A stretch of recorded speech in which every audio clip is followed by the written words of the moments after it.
Love you, Linda. Love you. The courthouse the other day in the hallway, you're singing "Oh Happy Day."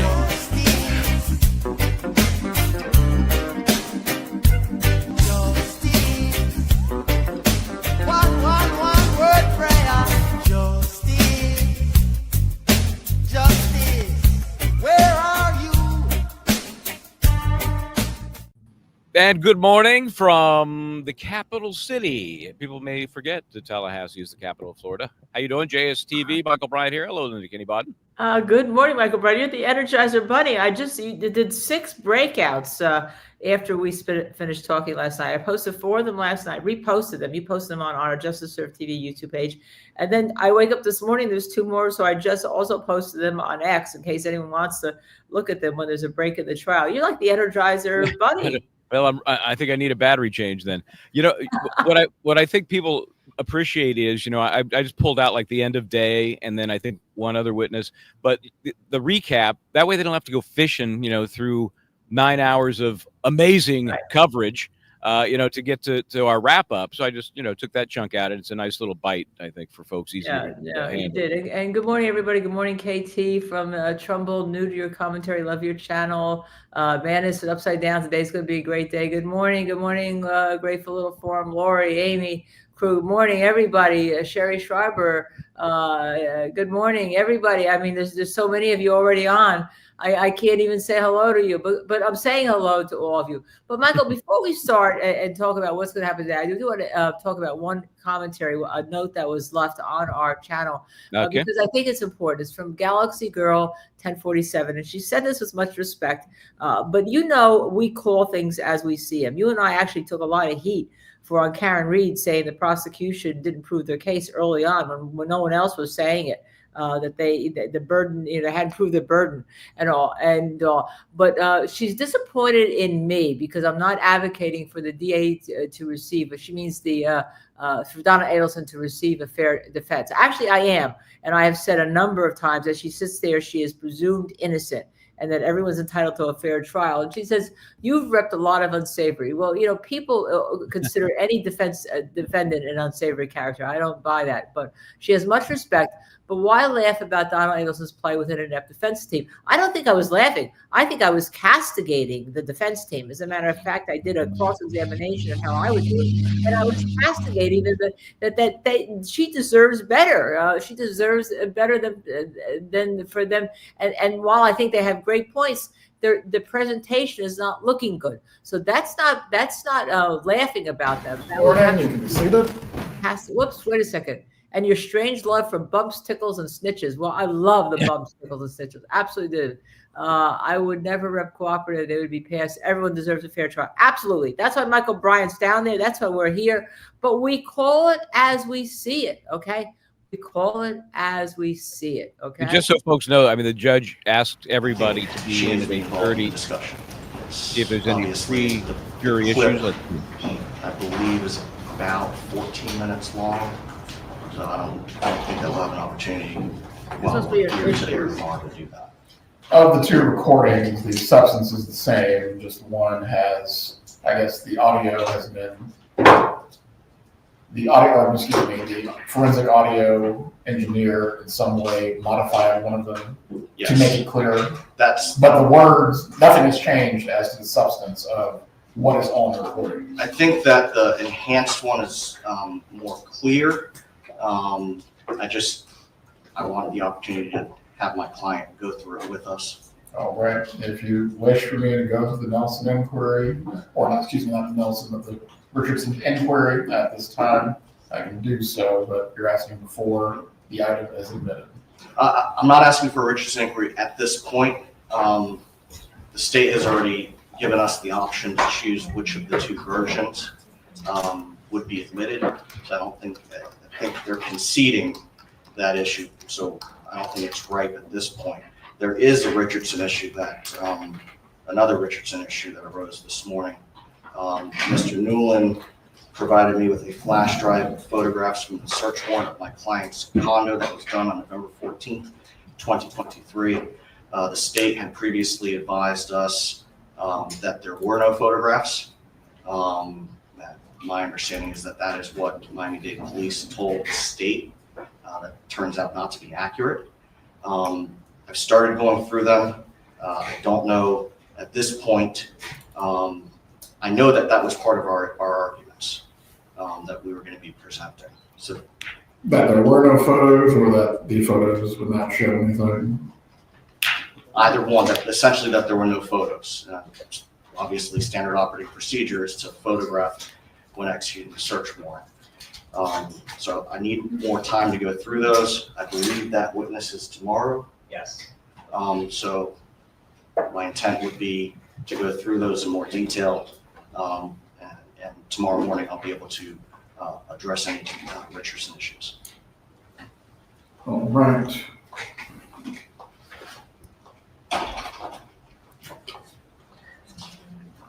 Well, it does raise somewhat of an interesting issue in that way. Part of the inquiry is the prejudicial effect on your ability to prepare for trial. With having the opportunity to review this evidence, obviously that will mitigate some of that effect. You do not want me to go through the inquiry now. Just a moment, Your Honor.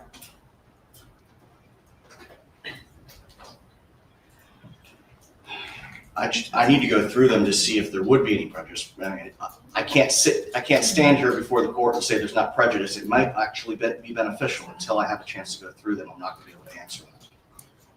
All right, concerning the recording, so that way we have a clean record on this topic.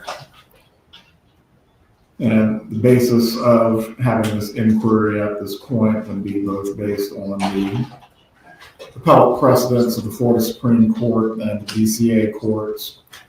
I believe Landry versus State specifically holds even a possible discovery violation triggers the requirement to conduct a written hearing, as the inquiry is intended to flesh out whether there has been a discovery violation. Concerning the recording that was made by, I believe, what was the witness's name again? No, the recording. Was it McElveen? Yes, Your Honor. As to Mr. McElveen's recording or any audio forensic or enhancement work that he did to make it clear, Ms. Kappelman, one version of the recording was provided, but not the second version, which he later provided to the defense. That's correct, Your Honor. So as to the enhanced version, or in some way what Mr. McElveen has worked on, that was not provided. There has been a discovery violation as to that aspect. However, the item was known to the defense as to the original state of the recording. Ms. Kappelman, what were the circumstances of not providing the enhanced version of the audio? Oh gosh. Apparently I requested that work be done prior to Ms. Adelson's previously scheduled trial with previous counsel. I do not recall doing that, but it seems I did or someone on my team did. It was discovered in the envelope from Mr. McElveen during preparation for this trial and believed to be the attempt to clarify the meeting between the defendant and her son at the pier that we've talked about in the testimony yesterday that was unsuccessful. So only in the pretrial conference of Mr. McElveen did he bring to my attention that we did do a clarification effort of this jail call. So I provided it to the defense when I realized that we had done that and it was in our possession, and I advised the defense that whichever version they wanted to publish is the version that I would go with based on the fact that we were discovering it late. Very well.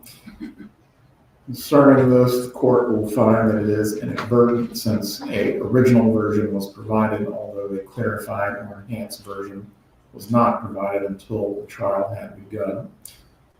As to whether this is substantial or trivial, do you have any argument, Mr. Baldwin?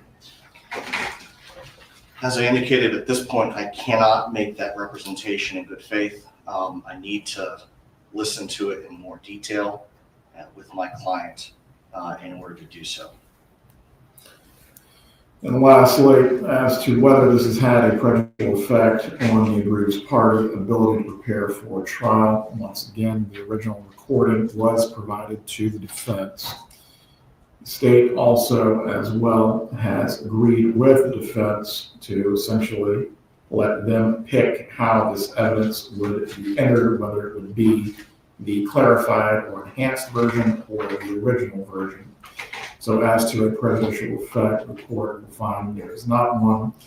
As to a conference that you need to have with your client concerning which will be entered and also presented before the jury. Obviously, you'll have the opportunity to do so. As to any matters involving the photographs, which inquiry will need to take place, but I will allow you an opportunity to review the evidence if you have any arguments to make concerning substantial, trivial, or prejudicial effect. Judge, on the open line call, the jail call that we're talking about, we are intending to publish that in whatever form the defense agrees to, either later today or tomorrow at the latest. So I will need an answer before Saturday. It's only a 14-minute call, so I suggest that we take a recess so that they can do that over lunch or whenever Your Honor deems appropriate. Would you all prefer for the jurors not to come out at 9 o'clock and you go over this call now, Mr. Zolman? Your Honor, we would need to do it in private with our client. Very well. We'll put the jurors then on an earlier lunch break. The courtroom will be cleared out and the recording equipment that is currently in place will be turned off. That will be your opportunity to go over this with your client. Any other matters for this morning? It's not from the state, Judge. Not from the defense, Your Honor. Jurors are ready. We can bring them up. All right, I missed what was going on. I'm in the country, as you all know. I'm sorry, but apparently the power went out, the generator back up, surged into my computer, so everything had to be rebooted and generator power. So it may be that I have to leave you for that once it starts, we hear the wiretaps till about 10:15. What happened there, Michel Bryant? What did the judge rule? I can't hear you. I'm waiting until they kind of settle here, and I'll kind of recap as best I can. I think there are two things going on right now. The most important issue is, are they going to have the jury sit back on their hands, or are they going to bring them in, start, and then handle this during lunch? And it's a Richardson issue, and to boil it down to Karen Reed terms, it's a Rule 14 issue. In terms of discovery, there was, remember, Sweater Vest was on yesterday talking about having enhanced the audio on a number of different items. Apparently, there's a 14-minute call. There's Agent Sanford outside. Jury entering courtroom. Okay, they'll bring Mr. Sanford back in. So it sounds like they're going to plow on forward and deal with this at a break or lunch. But the defense wants to listen more closely to this 14-minute call, and they have a choice of playing the enhanced version or the not enhanced version, depending on what they think is appropriate. The judge has decided this discovery violation was inadvertent, and Ms. Kappelman basically said, Judge, I'm not sure what happened. Everyone can be seated. Another. So, Good morning, members of the jury. Once Agent Sanford returns to the witness stand, we will resume with his examination by the state this morning. Ms. Kappelman, is he outside? Yes, Your Honor, just giving that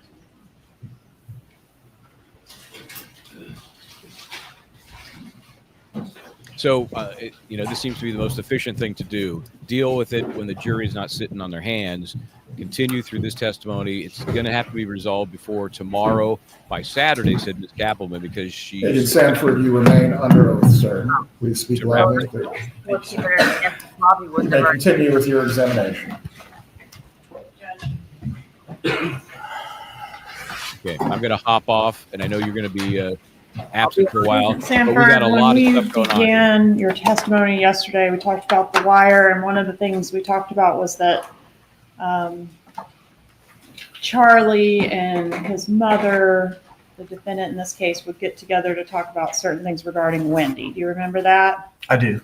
And one of the things that they would sometimes talk about was Wendy's career, right? That's correct. Okay, and I tried to play a call on that subject, but we had the wrong call attached, so I'm going to publish that at this time. Judge, this is on State's Exhibit 99, call 2873. If we could start at 7:08, please. You know, I don't know if I told you this. I got Wendy to accept that job with Walt. Oh, yeah. Give the jurors a chance to get settled. We'll start it over.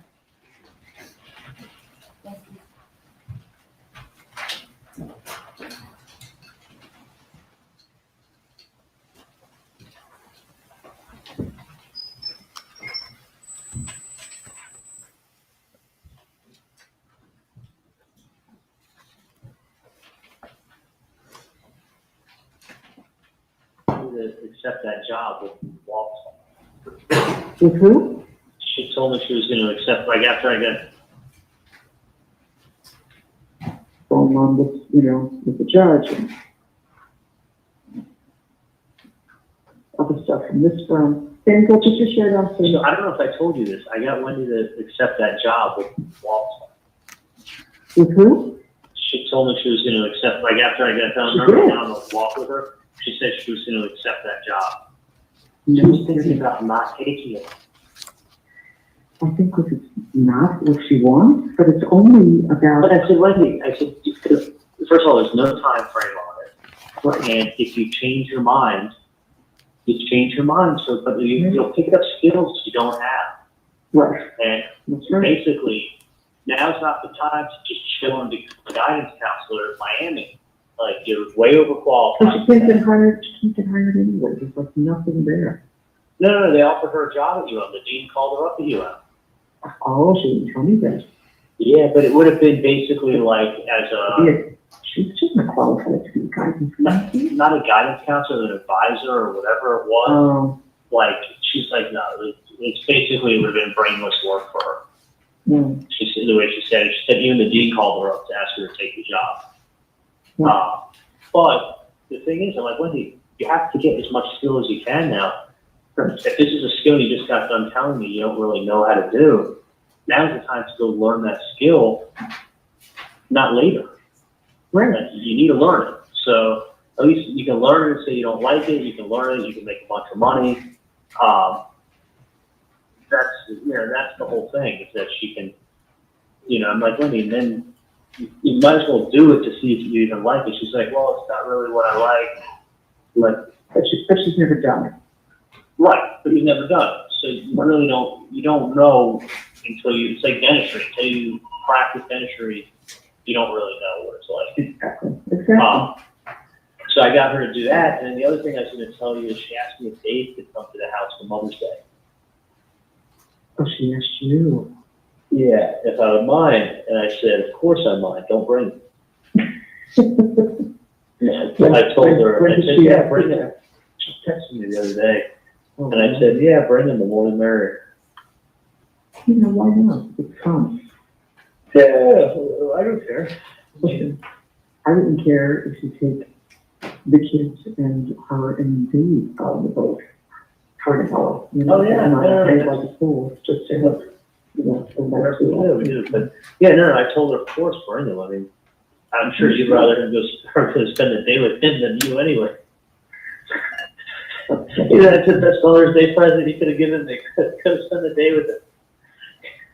When I'm actually like unhappy, as you know, I'm super happy. Yeah. And here's that sort of thing. Oh yeah, no, I thought that would that'd be your best Mother's Day present this year. When he wants to bring Dave.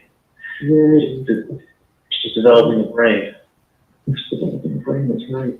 And you know what, I have to walk away from things, Ben, good friends have been, but he's not, and both boys are not very good at fucking kissing, and it always makes one feel bad. It's kind of their boys, they're just not the way girls are. Girls are more kissy. So I said to her, Ben, I said, people who love you hug and kiss. I said, that's what Grandma and Grandpa always wanted to get a hug and a kiss. And I said, I always did that with my mommy and daddy, and I did that with my children, and I do that with the grandchildren. So he said, yeah, it's like babies and mommy. They're hugging and kissing all the time because they love each other. I said, yeah, I guess so. So, you can never hide anything in front of the No. children. You know, once they have a mouth, they open it up and they tell you everything. You know? Yeah. No, that's great. I mean, listen, Wendy just doesn't comprehend at all how lucky she is. No, she doesn't. It doesn't like register in her head how lucky she is at all. No, but not even like nothing. It's just, which is great. Yeah, but at least she doesn't see herself as a victim anymore, which is great too. I'm just happy to hear that she's spending more time with it. That's great. Yeah, that's it. All right, so now if we could fast forward back to where we ended the day yesterday, we heard the first call in which Charlie Adelson speaks to Catherine Magbanua. That was call D, right? Correct. Okay, and they were discussing an in-person meeting there. Did an in-person meeting take place between Charlie and Catherine Magbanua? Yes, Charlie left from his mother's condo and drove to Catherine McManua's work. All right, across and town. was that after the meeting that we saw the photo of the defendant and Charlie at the table speaking in low tones? That's correct. Okay, so after he leaves there, does he go straight to Catherine Magbanua? He does. He goes straight to her. All right, and was there an attempt to surveil that meeting as well? There was. Okay, and had Magbanua been under surveillance prior to this?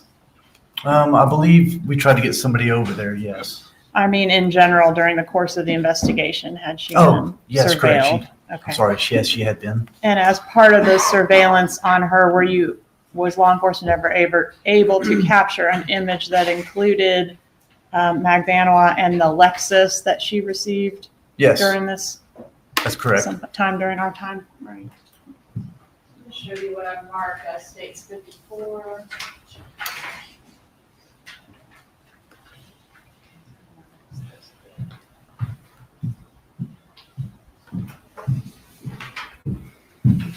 Recognize States 54. I do. What does that show? It shows Catherine McManua meeting with Charlie Adelson. She drove to his location where he was working that day, and they both he came out of the office. She got into the car with him. She parked behind him, and she got into his car, sat there for a little while, then they got out. And that's what the photo is showing them outside the car. Move it over to States 54.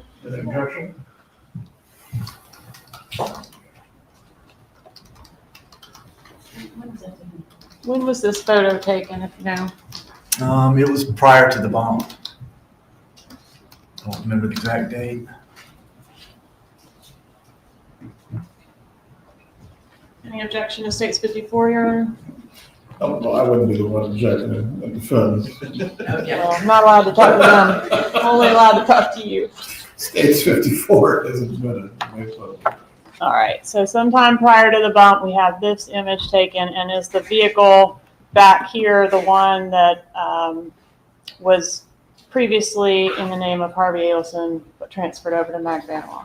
Correct. The timing of this photo was during the wire. That vehicle was during the wire, I believe, was still currently registered to Charlie Adelson or Harvey Adelson. Okay. Adelson. But we've heard evidence of it being transferred over to Catherine Magbanua at some point, right? That's correct. Okay, so that's the car. That is a car. It's a Lexus. And then the meeting that we're about to talk about was at the Dolce Vita restaurant. Are you familiar with that? I am. And were some images taken there as well? Correct. Publishing 137, is this in front of the Dolce Vita restaurant? It is after they exited. Publishing 140. Yes. All right, and we heard from some agents yesterday about the attempts to capture and clarify their audio conversation inside that restaurant. Okay. Have you had an opportunity to listen to that recording? I have. Okay. And right before that meeting, we've got call E. Is that one just Magbanua and Charlie Adelson planning this meeting where they're going to meet up? That's call correct. Eve. After he left the meeting at Monty's, he called her to discuss where to meet. Okay, I think we can skip that one. And have we got the Dolce? Yep. This is going to be State's Exhibit 116 being published, Your Honor.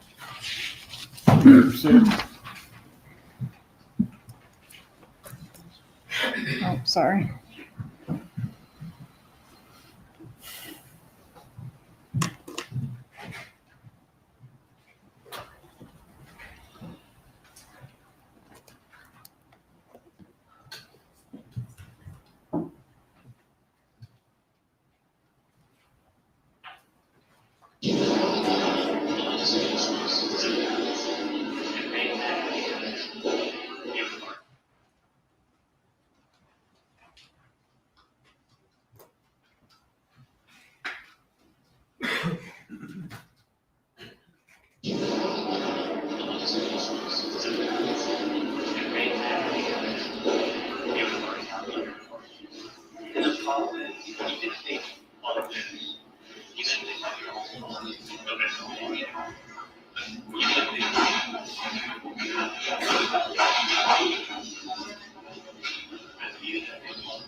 No, how about that? Listen, if they want to charge us something, charge me. If not, I don't want to charge. Sorry. No, it's very simple. It's like, if you're going to charge me, charge me. Yeah, but things have changed a lot. You don't change a lot of cameras everywhere. So cops now, they have a fucking pension. When they retire, they're going to get a pension for the next 30 years. Medical, dental, and salary every month. They think that, you know, the cameras, the money cameras are here. Fine. You know, I mean, they better be doing it in a place where there's not a chance that someone just have a camera pointing outside so those who can capture the border tax. I'm saying is that this person is not going to go ahead. It's very quick with details, where the details come from. I don't know. The details well, because what's the thing? You go to the prosecutor, you get information. Okay, I'm going to tell you what my brother did. Brother right now, no. They're going to say, can you prove it? And I'm going to say, no. You don't have to choose. I'm going to say no. You see your brother? No. How do you know he's he owns it? Okay, he owns it as well. Having an analogy, not even this one. What did he tell you? He said, I didn't see it. By the way, and said, my brother said he did it. You gotta prove it. You gotta put the person to see. You understand? In order to prove it, you have to put that person at the scene. At the time, not in the car, because the fact is, it's like, even if, let's say, you just have my car, right? And then I go ahead and I give it a crime, and then I go, there it is, the car, I go, yeah, he was in my car, he got out, and he did this horrible crime. Okay, they come and he the car, he was out, he was in the car. He was in the car for 2 minutes, got the AC, and then got out of the car. He has nothing to do with the car. So, even if I can prove that, yeah, he, you know, Katie had a verbal change, I think Katie said that she sat in the car, yeah. You know, we had in our car, and we know, you were in the car, you know, second day, you were in that first day,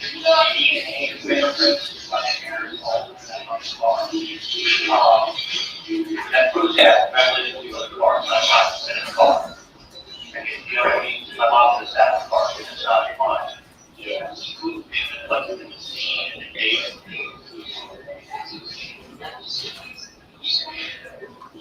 the guy's name is too low.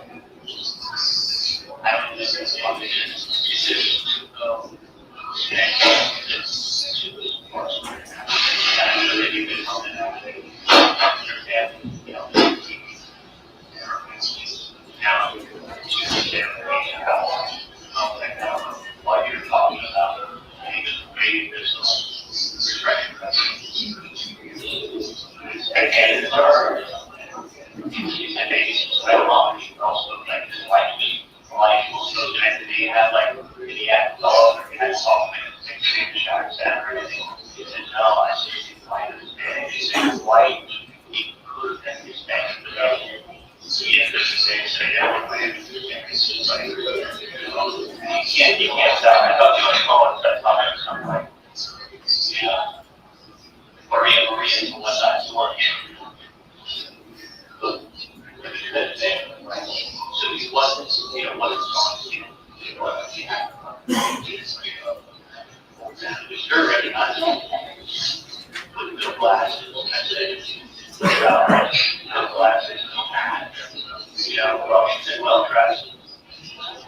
Yeah, it wasn't like he was looking at me like, oh, he's gone. No, he said she was sure, and I got a little vest and a little jacket. He said he was broad, I'm this way, I'm to the right, he was like this. And I was saying, oh, sorry. This. And he wasn't sorry. And he said, this means I just talked to him. So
know, when you serve 10 years in prison. Okay, 10 years from the state.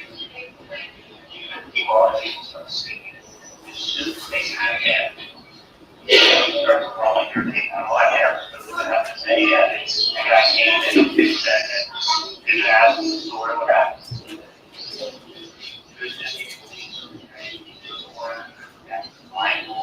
it's going to be, they're going to want to come like that and then check out anybody who has found that.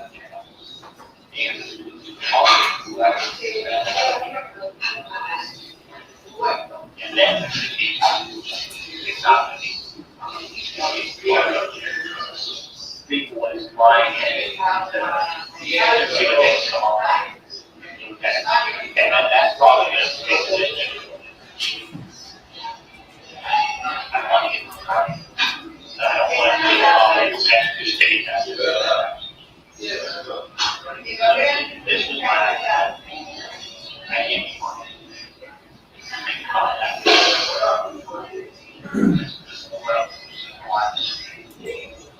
is what I'm saying. I need money.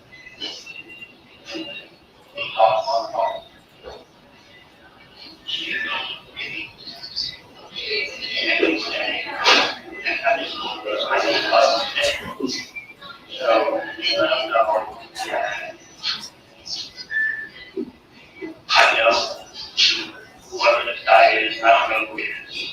And these people are going to my friend say, yeah, I got to all that done, and I got to call so-and-so. I got to call somebody and say, I reach out all I'm trying to say. I got to call so-and-so, and they reach out.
I got a call from a friend of mine.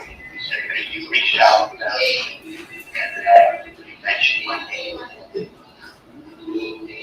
Yes,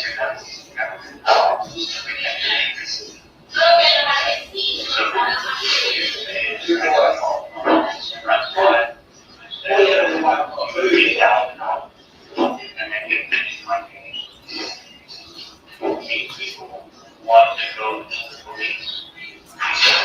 They had to tell me to do what you're talking about. Yeah. And frankly, I don't know what you're talking about. But the name sounds familiar. Who's incarcerated. So, I'm going to give you something. And charity. Help them out what we do. But do not contacting people yet with their phone. Okay, let them know you have to do every single role that these people who want to police. Because they don't know anything, I don't know anything. And that the name sounds a little familiar, and that can help you out with some charity. And you'll never contact me, my friends, or my family again. We will lose the police. That way, you get this money. You also know that you know everything. And you may have some friends, you may not be so cool. What's going on to you may know people, those that hang with people. And that, one-time thing. And it's a charity that helps somebody out. Less fortunate people need a car. And as the organization needs on,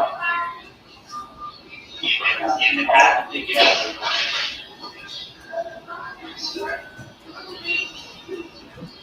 and on your talk, you just say, I don't know.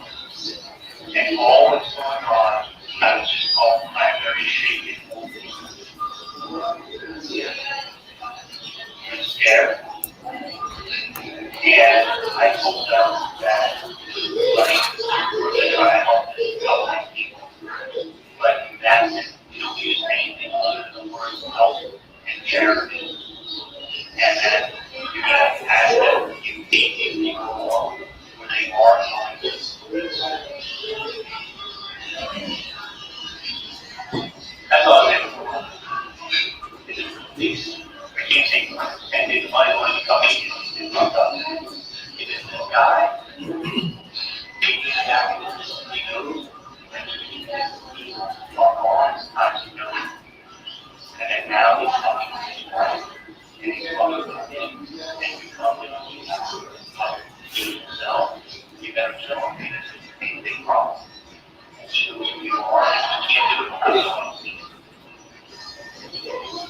And so I think I would say probably people do that.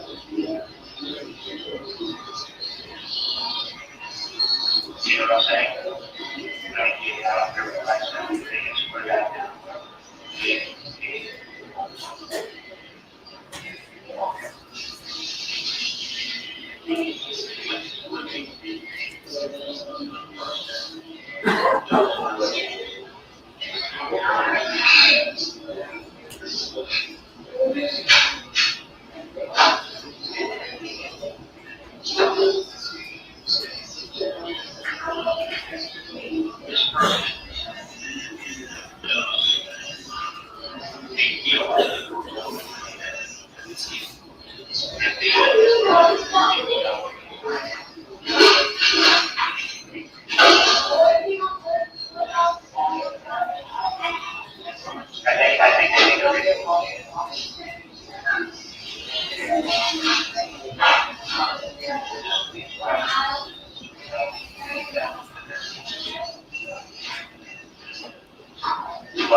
Did you hear Mr. Adelson offer some rental car examples in this recording? I did.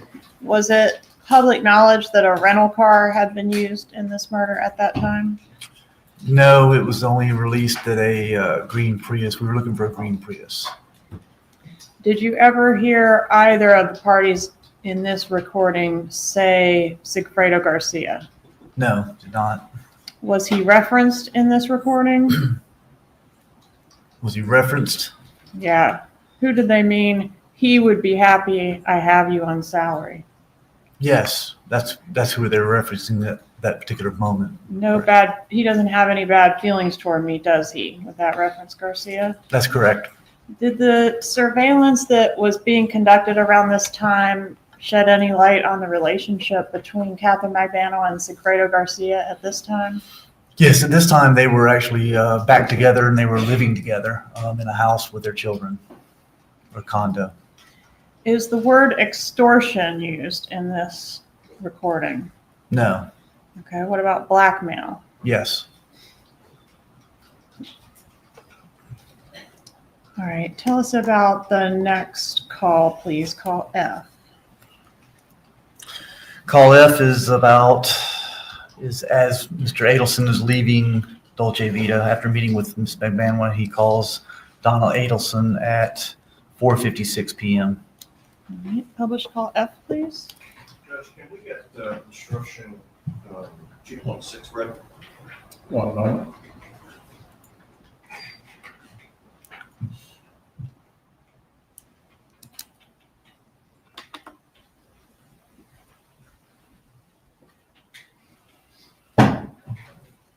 Is that regarding the use of the transcript as an aid, Your Honor? Yes, sir. No objection.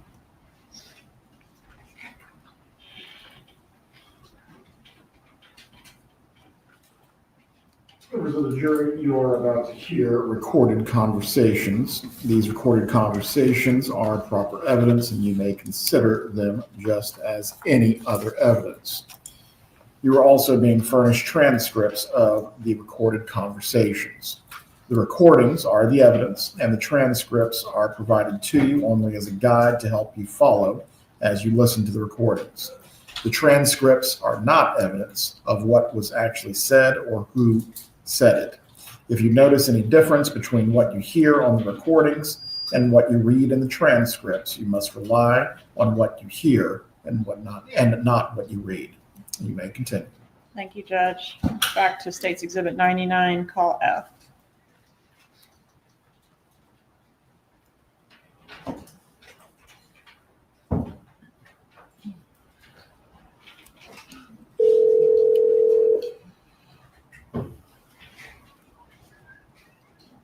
Hey, honey, how are you? Hey, what's going on? I'm sitting watching the boys at their tennis clinics. They have a wonderful time. Oh, that's awesome. Yeah, I was concerned because they said they don't need to show the private lessons, but they're having fun because, you know, there's 6 kids on the court. So, you know, at the same level, so they're having fun with them. Great. That's fantastic. Yeah. That's really good. How's your day going? It's good. It's good. I'm just leaving espresso coffee with a friend. And yeah, it's good. I'm actually gonna maybe everything's good. Everything? Yeah, everything's fine.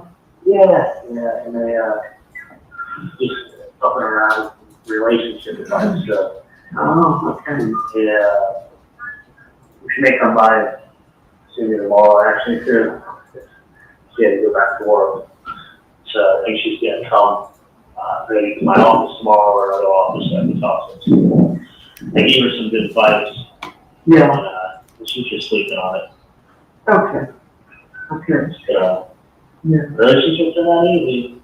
No, they're not. They're not. So that's it. So everything's fine anyway. It's Yeah. without a doubt, it's fine. Yeah. No question in the world. I would not. No, I can talk to you more about it, but Yeah. I mean, if you want, you can always come up to the office. Well, you're gonna hang out with Dad tomorrow, right? Yeah, tomorrow, what's tomorrow? Tomorrow Thursday, yeah, tomorrow, yeah, we're gonna be doing a lot of stuff for the holiday, getting the dinner and a lot of recipes and a lot of cooking. And that's always a rough holiday to cook for. It's not an easy one, but, not much for anything. Bringing 10 lobsters and nobody complains. You're probably right, though, this is like only us and the kids and Dave, Dave doesn't have children. Oh, really? Yeah, so it's just, the boys and us and Dave. That's awesome. Yeah. So, do you think everything will be good for, Saturday night? The dinner should go well. Yeah, well, June's trying out for the Austin cheerleaders. Oh, no. Yeah, no, she's actually, Is that it? oh my God, she's an awesome dancer. She made it in the 5th round last year and got cut in the last, like, literally, like, when you have it now for like 60 girls and they take 45, like, you can imagine how many girls try out for it. Oh, yeah, I've seen it on TV, it's a tryout. Yeah, there's like, hundreds of girls. They're all really good dancers. yeah, no, June's an awesome dancer. She goes to dance class like 3 days a week and she's been training really hard. And she's actually probably trained too hard because she's pulled her hamstring like 2 weeks ago. Okay. So no, she could do like head kicks and like double turns and splits and no, she's been a dancer literally her whole life, dancer. Ah. So she made it, which is the 3rd time flying out, but she made it last time in the 5th round, which is the final round, and it didn't make it. It's always been her dream. So Saturday. Yeah, Saturday when? Well, she's going to try it out Well, Saturday. that's not yours, you have to, one second, you have to go back and get your racket, honey. That shouldn't give you just that you use, go back and get your new cheap rackets, because yours are too small. I'm sorry. So after the Austin tryouts, she's gonna come to, she may come. What time is it? Well, what time do you want to do it early, because the kids don't stay up too late, so 5:30. Yeah, because I'm planning on being up in West Palm at like 11. So I'll get done racing 11 to 12, 12 to 1, 2, home by 3:15. Well, just tell me if you're in the time, because I'll set the table for her. Yeah, I'll find out if Let me she's know. coming or if she's gonna, maybe I have to have her just drive herself after the tryouts. Okay, if she's coming. It depends, Yeah, I mean, she may get out at 5 and be in like gym clothes. And if that's the case, she's not obviously, Right. drive a gym clothes, shower. Okay, That's the only reason why she wouldn't come, otherwise she will come. okay, no, I understand, it's not a problem, you'll just let me know, because I'll set the table, that's what one more. I would say for her, I hope she makes it. Yeah, oh my God, that's a very exciting thing. Well, that's how she knew, Lauren's sister. Oh, okay, hold on one second, guys, wait a minute, I have to ask Pat something to you. I have to see if the coach can take them on Monday. Let me just run out to the court for a second, I'm gonna call you right back. Okay? Yeah. Okay, bye. All right, and does she call him right back?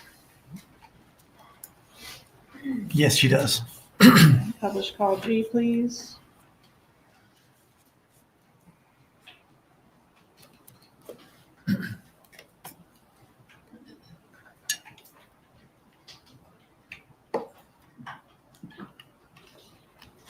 Yeah. Hi, I'm sorry about that, I had to schedule it for Monday. Yeah, So, there's good. So I hung out with my friend and then she's gonna sleep on some stuff and then she's gonna come, tomorrow to either my office or Fance's office and tell me how it works. Yeah, Yeah.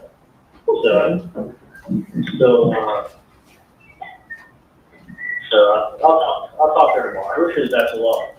yeah, Anyway, you think she'll be okay? Is that what you want? Yeah. I told her, I mean, I explained to you, the relationship, you didn't know what to do with it. Right, So, maybe one or two. yeah. But that's How you want it. Yeah. Absolutely, that's, yeah, fine, you can. All right, Charlie, I'm about to let all So I, yeah, just, And I'm hoping Dad has a good day at the office. Oh, yeah. Because, I like him to have a good night's sleep. So, Yeah. he works a long day, so he don't finish. That I totally was not worried about. Wait a second, listen, honey, just put the brothers on that. Give me a minute.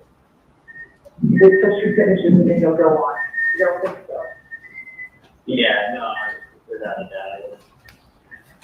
Okay, I hope so. There's nothing to worry about. Now, No. so you'll be at the office, you'll be around all day tomorrow? From 11 to probably by 3 up to dawn. Oh, really? You're done for the day? Well, then I get the parents off. Oh, gotcha. Yeah. I see this area like I's Dairy at 95. Very crowded. Oh my God, the traffic. To go from like, I mean, literally, for me to go from like, on this game to like, all the way to like 95, the amount of time it takes me to go from my house to South Beach. Wow. Just east-west. Yeah. For me to go to South Beach from Fort Lauderdale, because to be in Miami, you can go to the highway. I mean, it's all like 2 school things. Yeah.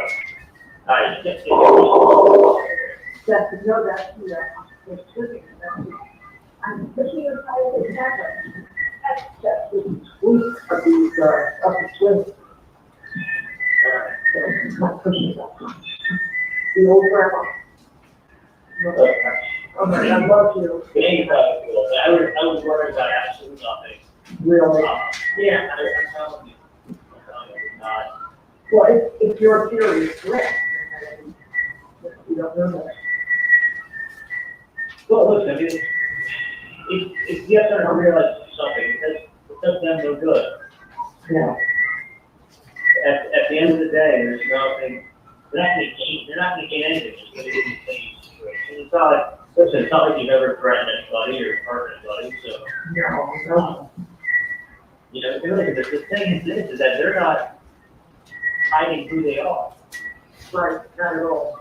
Not at all. So. That's why I had that other supposition. What's that? That's why my thoughts were different. Yeah, it's not really hidden who they are. And the whole thing is weird. I mean, the whole thing is very weird because it's the kind of thing that that can easily be traced. They can easily be caught. And they easily will have charges put against them for that. Honestly, extorting people is like up to 10 years in prison. Yeah, I don't know, why they would make it, just make it so easy to, really stupid. It's not that secret. Yeah. So, no, I think it's something that can be dealt with very easily. It's not that bad. Okay. It could be a lot worse, but police records can do like that. Yeah. So, All right, sweetie pie. I will talk to you maybe tomorrow during the day or night. You'll let me know. If everything is good for the dinner. I'll tell you later, okay? Okay, bye. Bye.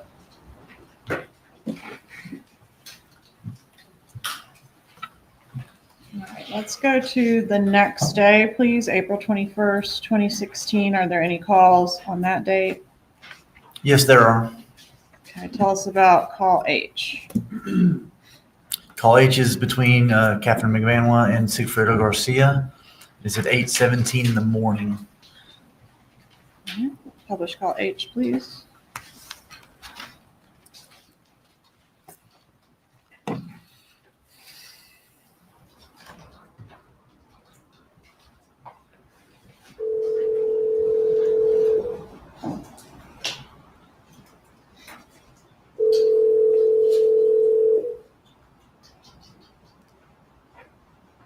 Listen, I'm gonna tell you something right now, and I'm gonna make it very clear. I'm gonna make something very clear because you're talking belligerent bullshit.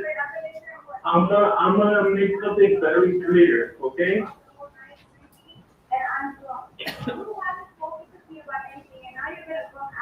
Why? Because you don't know how to apologize because you were wrong, okay?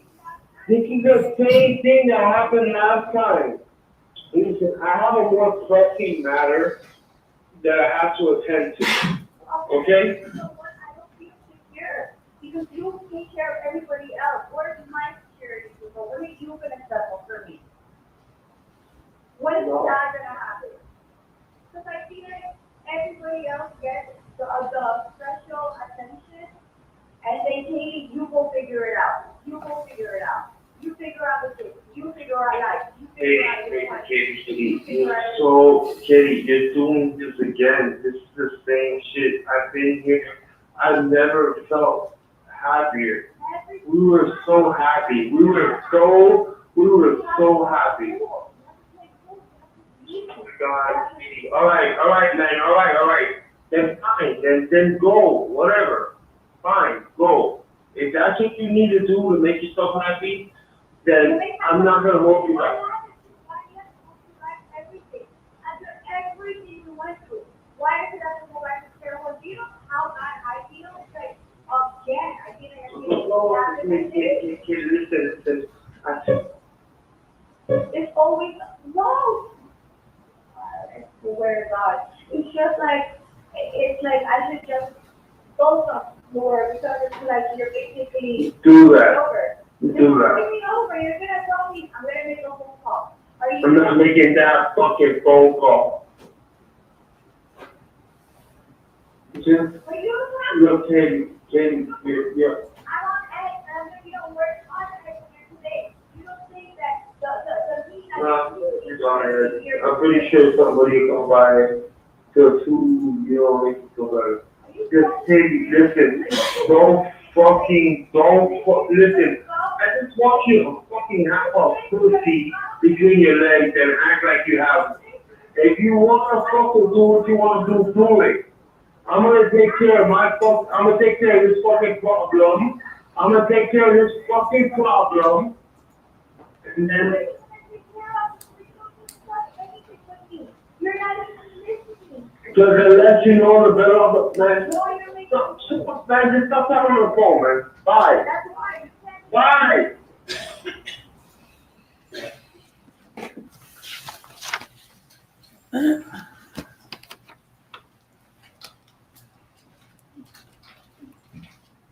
All right.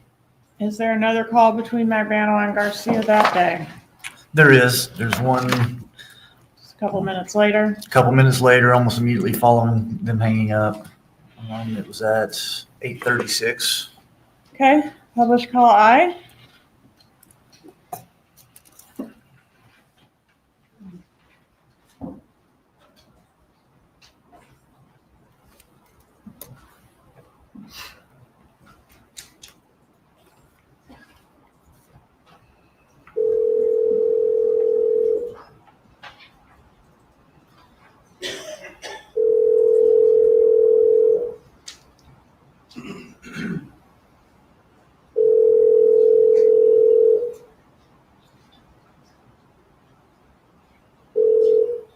Yeah. Hello? Yeah.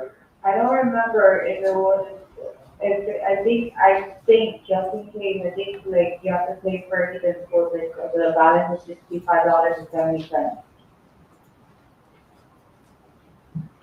I have to pay for it? Like, I think, you remember that I wrote it down, the amount you're supposed to put, You gotta pay for but it? I'm not sure if it's $60.57 or $65.70. I'm trying to secure credit. Is there any way you could pay for it?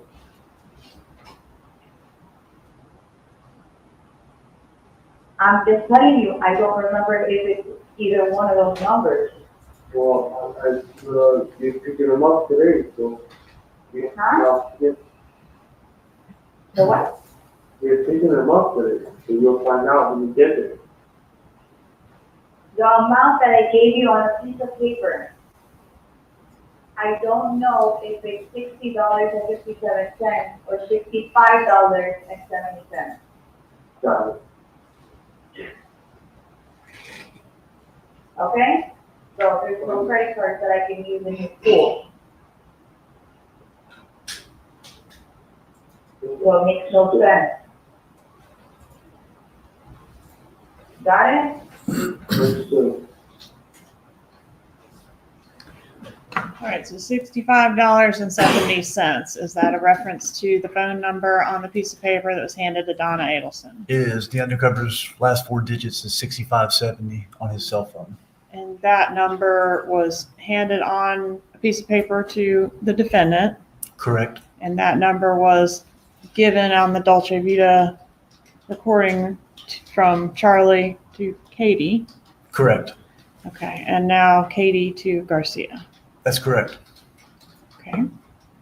What is call J? Call J is the same day on the 21st. It's Charlie Adelson to Catherine McBanwell at 9:31 a.m. Publish J, please.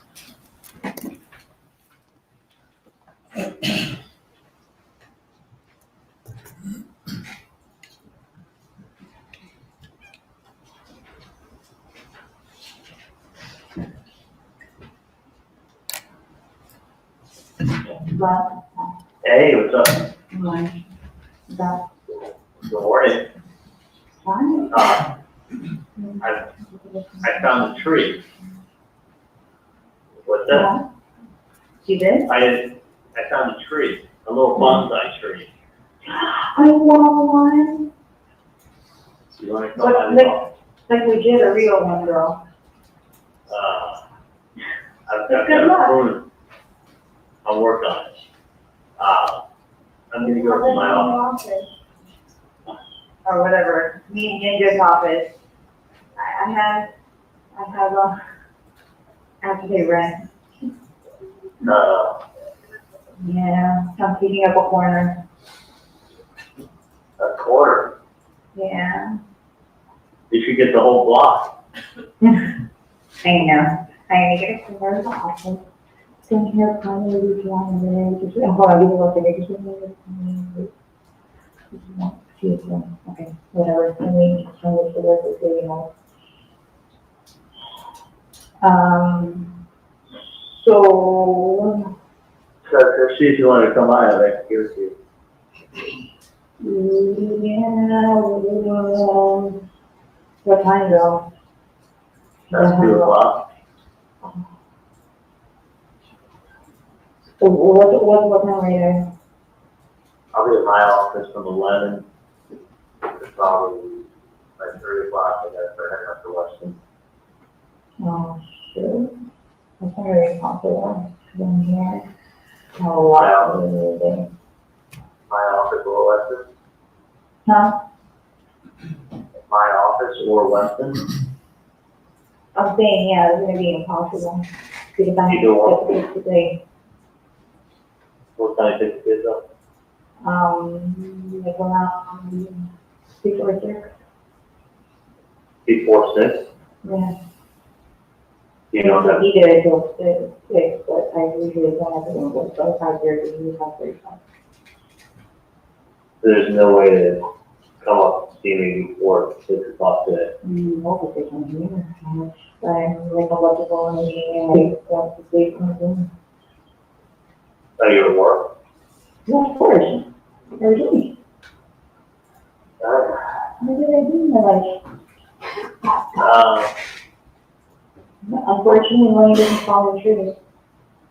Oh, I thought it did. I wish.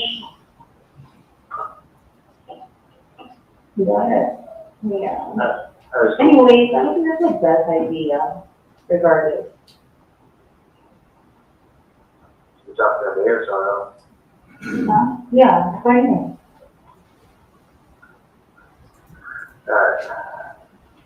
I really don't. Like, going over some stuff and then I have to do it. You still haven't heard from these people, right? What's that? You still haven't heard from these people? Or they came by on Monday. No, I haven't heard from them. No, I'll put another call into them. No, no, like, No. responding to you. Dude. It's weird. Yeah, really fucking good. The other choice is, I would say the Coast Guard in anyway. It's got the pool, it's got the food, it's got music, it's live there anyway. So call them, I'll find out what it is, and I got you. No, it's not bad. I really mind it. It's fine, I totally forgot about it. I not forgot, I did call them yesterday. I'll put another call today, tell them some second days before. No, but I was telling before, I was just like to say to you regardless of what you could investment. Oh, I see what you're saying. Yeah. Because like, I was looking into some properties and then I was asking, I was like, oh, this is going to be a good investment. And he said, no, that's so stupid, screwy, you know. Not like, okay, thanks, for the money. Alright, I got what you're saying. It's, but he is gonna look into a couple of things, a couple of properties regarding that and find out, what's going on. And then I'll go from there because, you know, you can't just jump into the road. That's just you need to know. You can't jump to a property or Exactly. Like, if you're gonna like it, you know, how is the security gonna be, and, you know, is it third class of security, or, so there's a lot more into it, so. I'm trying to do the research for that. Find out, because usually when these properties come up, I mean, it's make houses for everybody. Exactly. You can't just But have, then I don't think that's the case, just I feel as if, that it was posted incorrectly. And it's just like, I mean, you know, some people buy it, some people don't. yeah. So if you like, you know, you do a lot of fish in there and the few, right? So fishing, Yeah, you throw the chunk out, and they're all gonna go on. yeah, you put a chum and a bunch of fish come and they want to jump on it. I mean, I kind of think that, Yeah, but for the pricing, it's like they were disturbed. So if, you know, it's unaffordable. way too high for prices, right? Yeah, of course, that's crazy, like, who pays that much? Yeah, I mean, no. if they really want to get something, like, they would afford it, they would afford it, you know? Yeah, hang on 1 second, Danny said ask me a question. Danny, no, sorry about this, really important call. What's up? Very short change. Right, and I gave you 150 on top of it. Oh, yeah, I love the check. Yeah, no, I love the check up here. Hold on 1 second. Mm-hmm.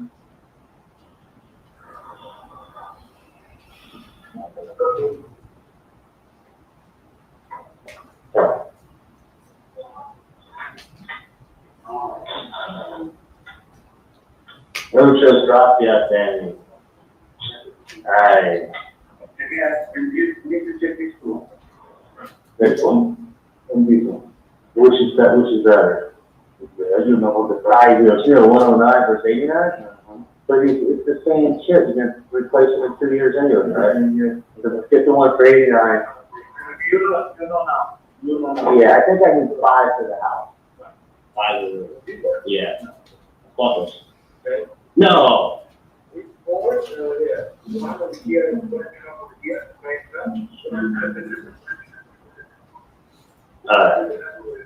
Alright. Okay. 5-7, you want me to do the check today? Okay, let me know when you do it, and I do the check. So you have to pressure clean first to get this dirt off, and then you just paint over the top of it? Okay. Yeah. Okay. Hang on. Okay. That's true. 94.7. Oh, yeah, so track. Yeah, no problem. I'm actually gonna shake down. Okay. Perfect, thank you, Nancy. Okay. Thanks. Mhm. Okay. But yeah, it was just crazy that, it's so nice that you're in real estate now. Yeah, no, It's just so crazy that you. like it's giving me a lot more knowledge about everything, so. Right, real estate's a great profession. I mean, honestly, it's one of those things guys will learn it. You get with the right people and start getting the right stuff, and you do extremely well. Yeah, I'm learning as I go. I mean, I'm thinking, like I go home and I do like, my research and stuff about things, and then I try to ask advice too, like coming from somebody that's kind of you, that's the case, or like if somebody with the offer doesn't want money, like, I start looking at the listings, I start looking at like possible scenarios or locations somebody could be at, and then, hopefully I have a lead. Was someone shocked that that listing came up? Of course, especially for that amount. Well, it's that amount and that location. And it's like, it's hard. It's not an amount that like somebody would just put up, like, these are like $1 million houses over there. Yeah. Like, it would have been more. So. Yeah. I just don't want any falls, like, so it'll waste my time. But you don't think alarm bells went off everywhere? Not that I know of, because it's like if the person was very interested about it and knew like a lot about the property, yeah, Right. it would have been a totally different story. It would have been a done deal, and like things would have been signed, and it would have been over. But Yeah. it seems to be. There's one or two scenarios which I'm trying to figure out right now. Since I'm still new, still trying to figure out how. That's what the thing is that property came with the full listing. Like, it came with. Yeah, with all the information. You get all of that stuff in MLS, you get all the information and the graphics of everything. So. But then again, you can have a listing everywhere. Everything's accessible. Yeah, I mean, it's crazy. It's like, I mean, it came with everything but pictures. That's kind of good. We sent out pictures for everything. Yeah, no, it was so pictures. Yeah. But anyway,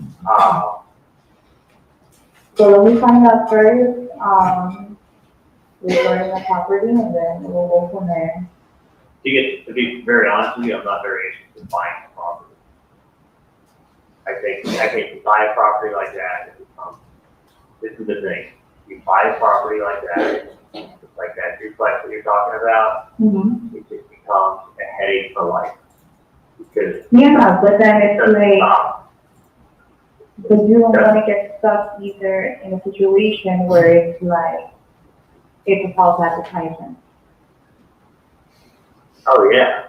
And then. It can be one of two things. And this is what happens when stuff doesn't hit the MLS first. Okay, and it's called like a pocket listing, meaning that someone's able to list the real estate beforehand. But what ends up happening is that, okay, say you get that property, great deal and everything. It becomes, you get the wrong people in there, it becomes a problem for life. I've had this with other properties. Mm-hmm. It becomes lots of excuses, and then they move in, and then next thing you know, let's say even. It's a big headache. Then Yeah, at the time, somebody's gonna keep increasing the amount. Exactly, and then what happens is they tell you, I wanna pay this for the rental property, or I wanna pay that for the rental property, But the house, that's not the case, that's the problem, if that's not the case for the client, then, you know, that's what I'm saying, there's always false leads. You know, they get people that like, oh, that's a problem, then, oh yeah, no, well, no, okay, I don't really need it, and it's like, you can honestly work for nothing. Well, I think it's two kind of questions. One, either false leads, someone just wasting your fucking time, or get the wrong tenant in there with your rental property, and it goes ahead and it becomes, you know, let's say even they move out, let's say they take a little vacation. Next thing you know, and you don't know if you're not at the property all the time. Of course.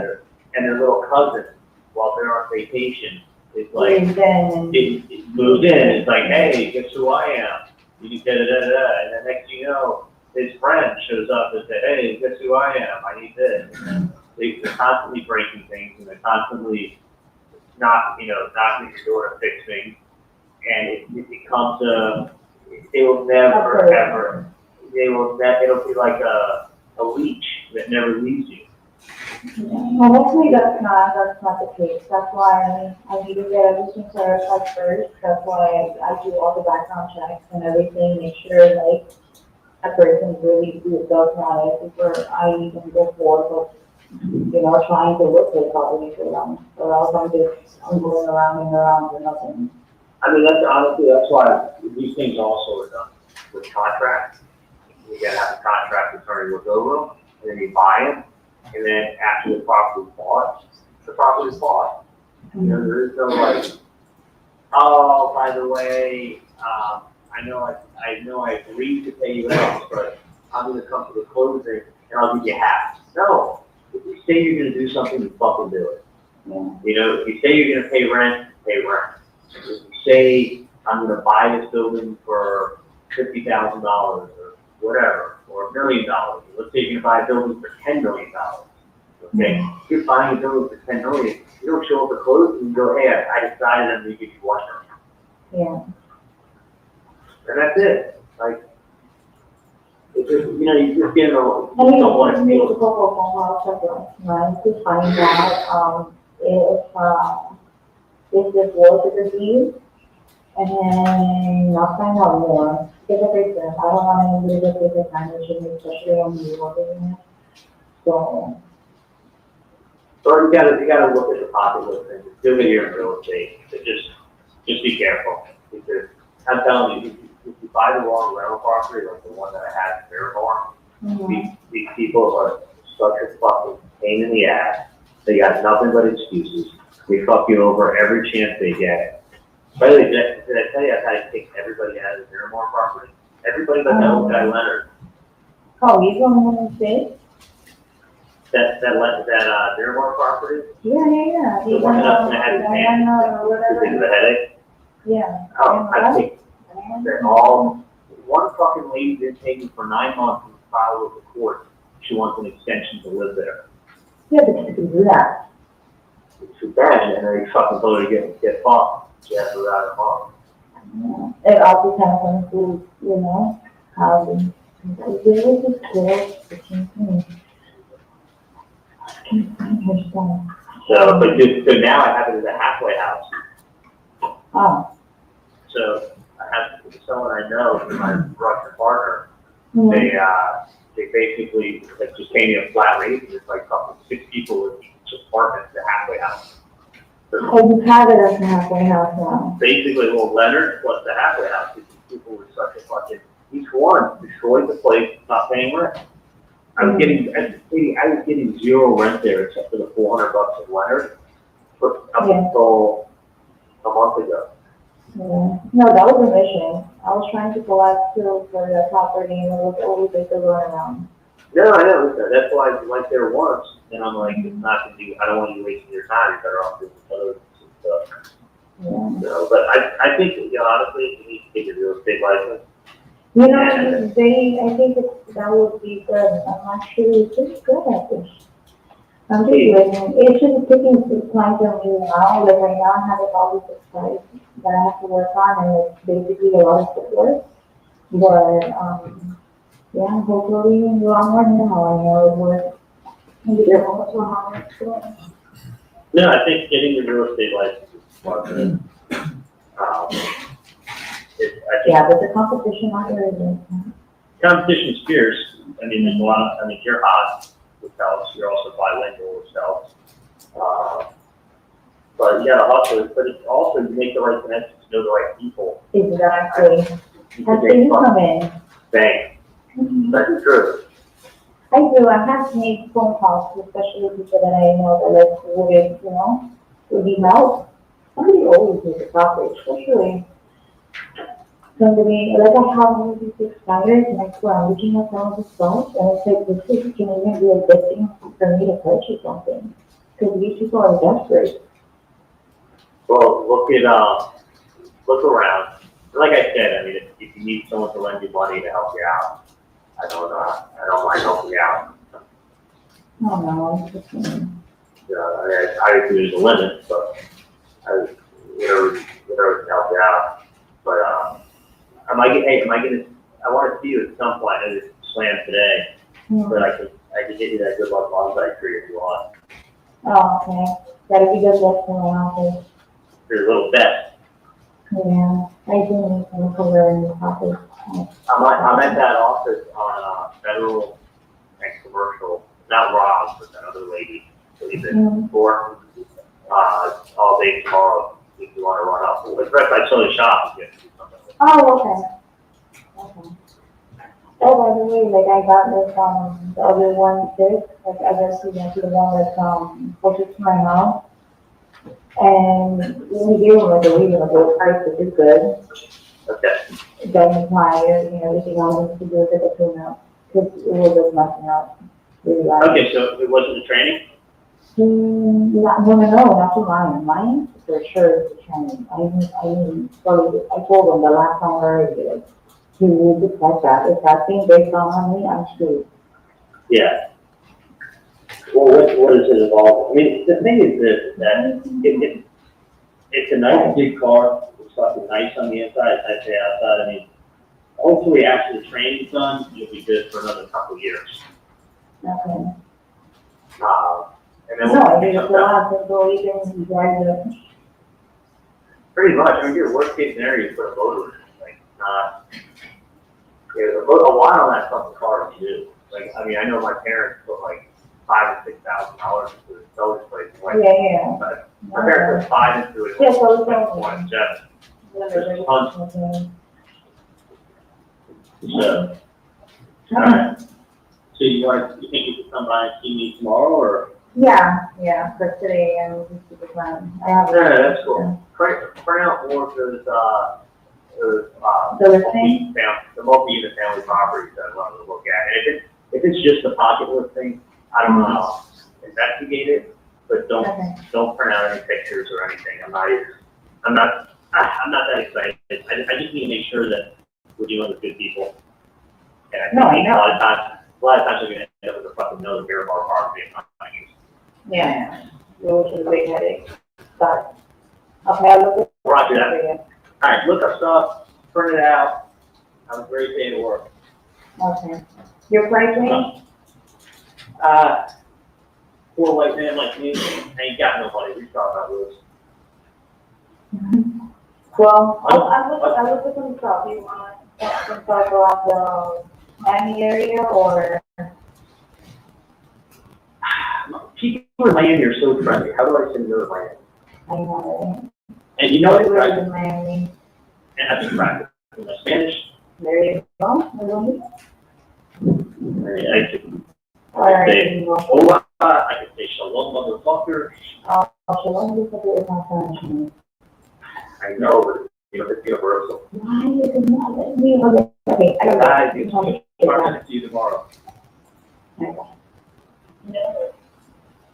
Be a good time for a public session. Members of the jury, the bailiff will take it to the jury room. We'll resume with the testimony at 10:30.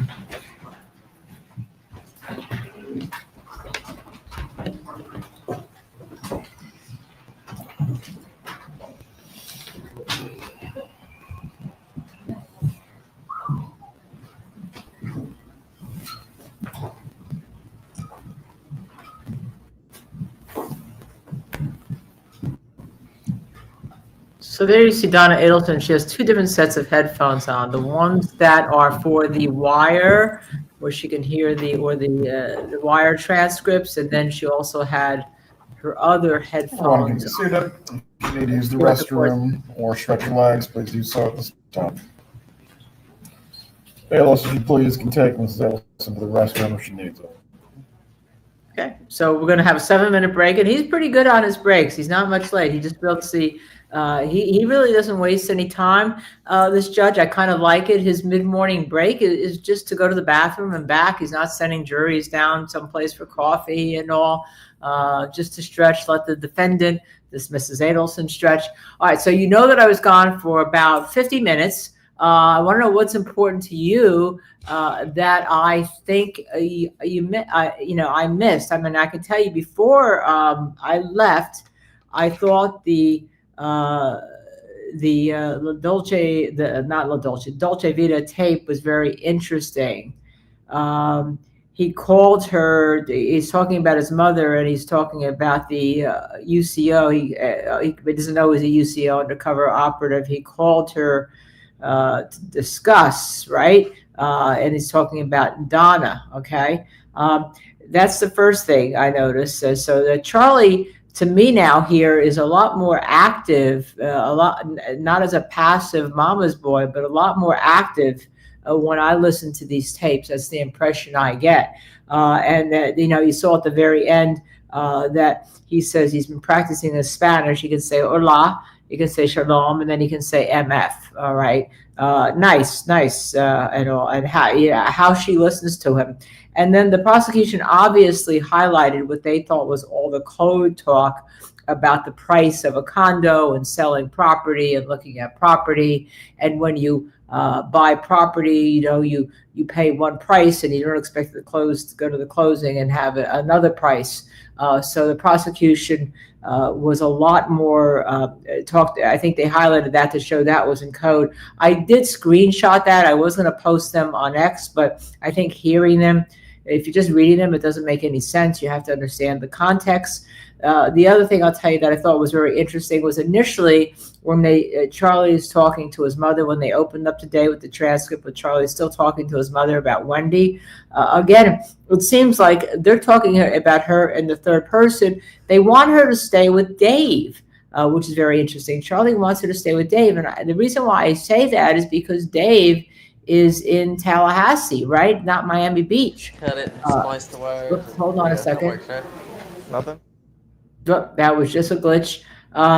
Dave is in Tallahassee. So, I mean, so if Charlie and her mother want her to stay with Dave because, she's in her 30s and she's got 2 kids and no one, this is what we started hearing last night, and no one's going to want her. They think that the men are all shallow, and maybe some of them are. Certainly Charlie seems to be shallow.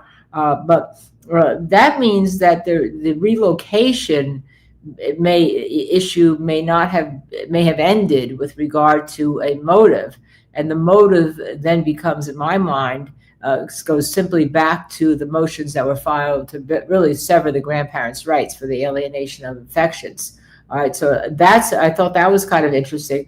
And also, it was more interesting to me that Charlie and Wendy were a lot closer through these tapes. When I'm listening to it, that's the impression I'm getting, so that he may want to do a lot more to help Wendy because he seems to be closer. So I got more of an impression that Charlie was more involved, that he was more independent of everybody, and that Charlie could take on a killing, which I think actually helps Donna in a way, right? His mother gets accosted in his mind by somebody. He doesn't know who it is. But the one thing that I think was detrimental to Charlie, and I tweeted this before I left, he says, look, I carry a gun. I'm going to carry a gun all the time.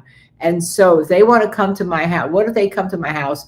I'm going to shoot the person, and I'm a doctor, and there'll be a dead gang member in my driveway. Now, how does he know that his mother was accosted by what he thinks is a gang member? Okay. I mean, this really goes to his guilt, right? but he now knows it's a gang member. So, and we know that he knows it's a gang member, and he's talking to Katie about it being a gang member. So then the question becomes, does this help the jury now think that Charlie is more of the master? Somebody just said mastermind. Who just said that? That just passed in my mind. That just passed by me.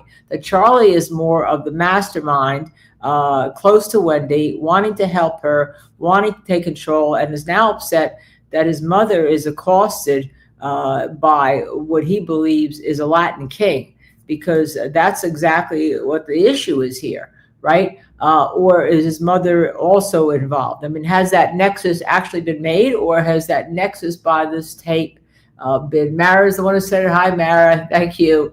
Has that nexus actually been undone a little bit by hearing these tapes? I need to know more about. I think the tapes actually hurt Donna. I think her calling Charlie on the wire, on the bump, and tickling the wire, to me, that's the nexus, because she immediately calls Charlie. Does that, and that means that she's could be part of the conspiracy. So she's got 3 charges. Let's break them down. She's got conspiracy, she's got solicitation, and then she's got the actual murder. If she's convicted of the murder, the conspiracy, the solicitation, they merge into the murder for the purposes of sentencing. They really become one for the purposes of sentencing. But if you think that she actually knew, and she's calling Charlie because she is part of the whole conspiracy, I think that links her. I mean, I think that nexus gets made, and the question is, does the jury think it gets made beyond a reasonable doubt? I mean, I think it does.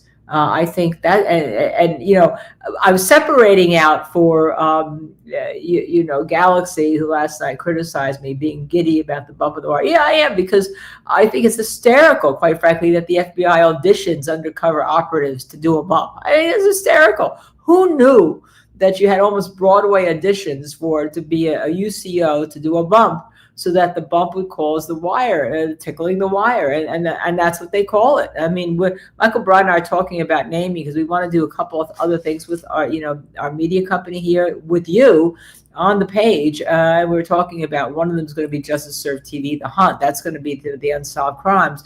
But I said I'd love to have something called Tickle the Wire or the bump, because it's a new concept, right, to us. Especially the tickling the wire, right? So the recordings are, I don't know if they were, and I want to ask Michel Bryant, I think I just posted this on the comments page.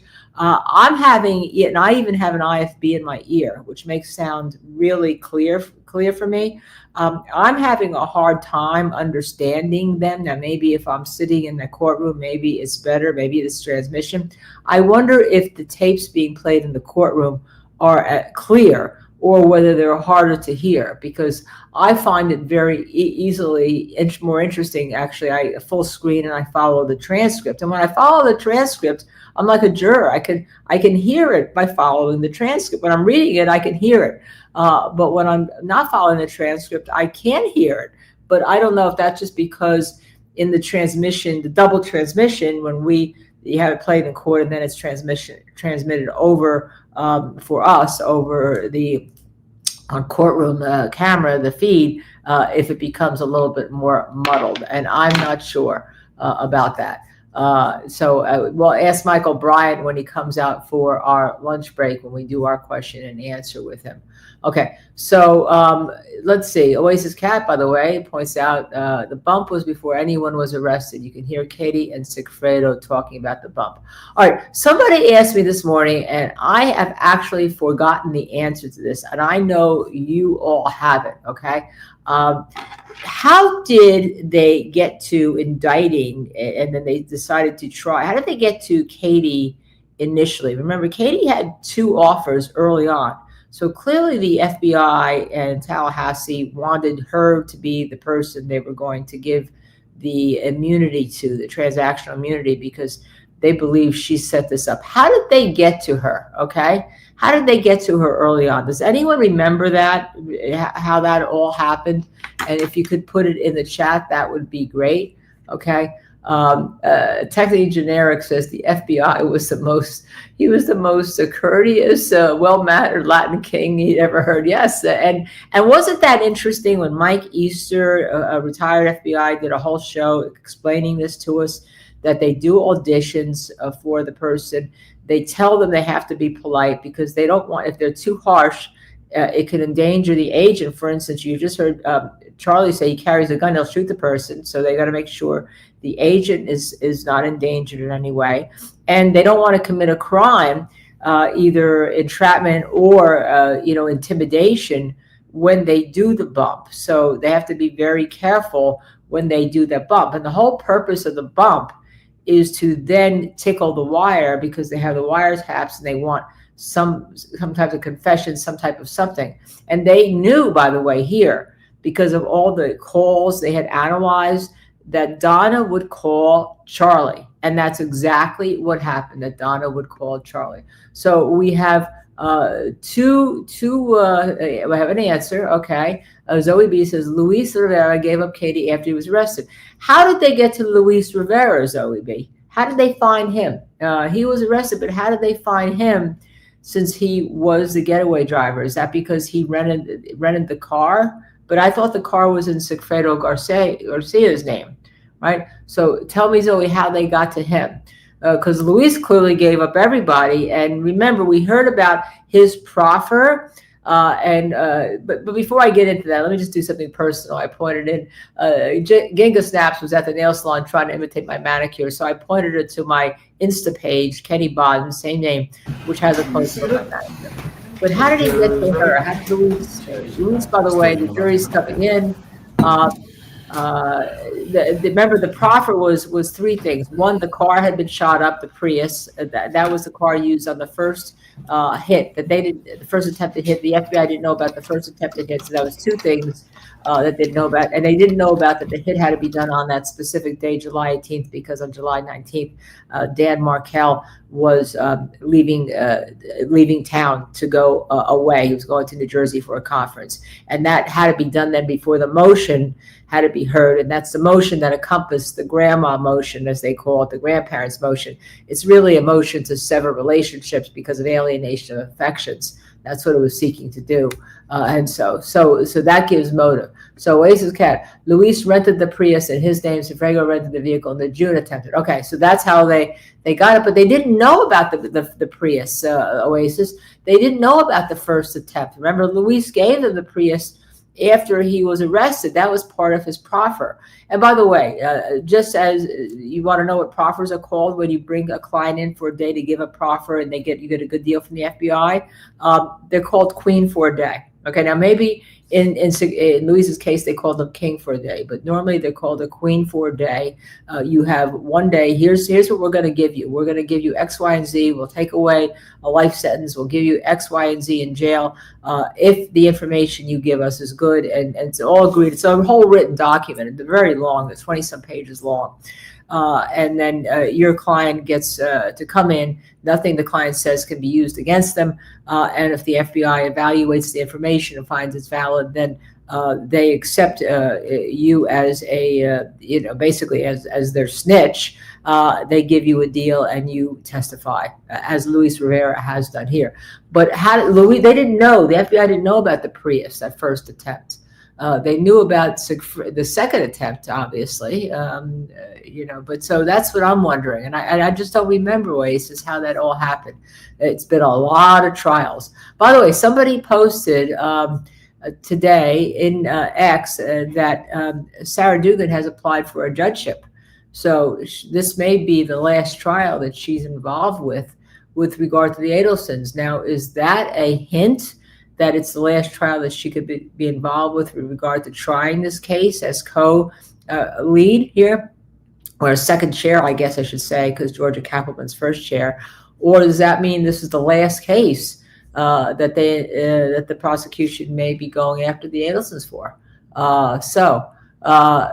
Patricia Recupero says, Linda, you must remember Art Linkler. Actually, I know it happened that Art Linkler had Queen for a day, But it's funny that's what these whole proffers are called when you bring a client in. It's always called Queen for a Day. Maybe it was probably named after. Maybe a long time ago was named after. This was an old show, what, in the 50s and the 60s. Patricia Recupera, that he had Queen for a Day. And what was that? He brought somebody in who was, that didn't have a job or was a housewife at that time, and gave them all sorts of gifts. What was that what that was about? I don't remember. We can look it up, but that's how maybe that's how these were named. Okay. The police had found the Prius and knew Luis rented it. They didn't know about the hole in the floor until Luis told them about it. But they found the Prius after Luis told them about it. See, that's how did they get to giving Luis, and they actually gave Katie the offers apparently first. They gave Katie the offers first, so before they had given Luis. So how did they get to? How did they find out? Right. That that this whole group was about, because the wires occurred afterwards, right? This case has been building for a long time, okay?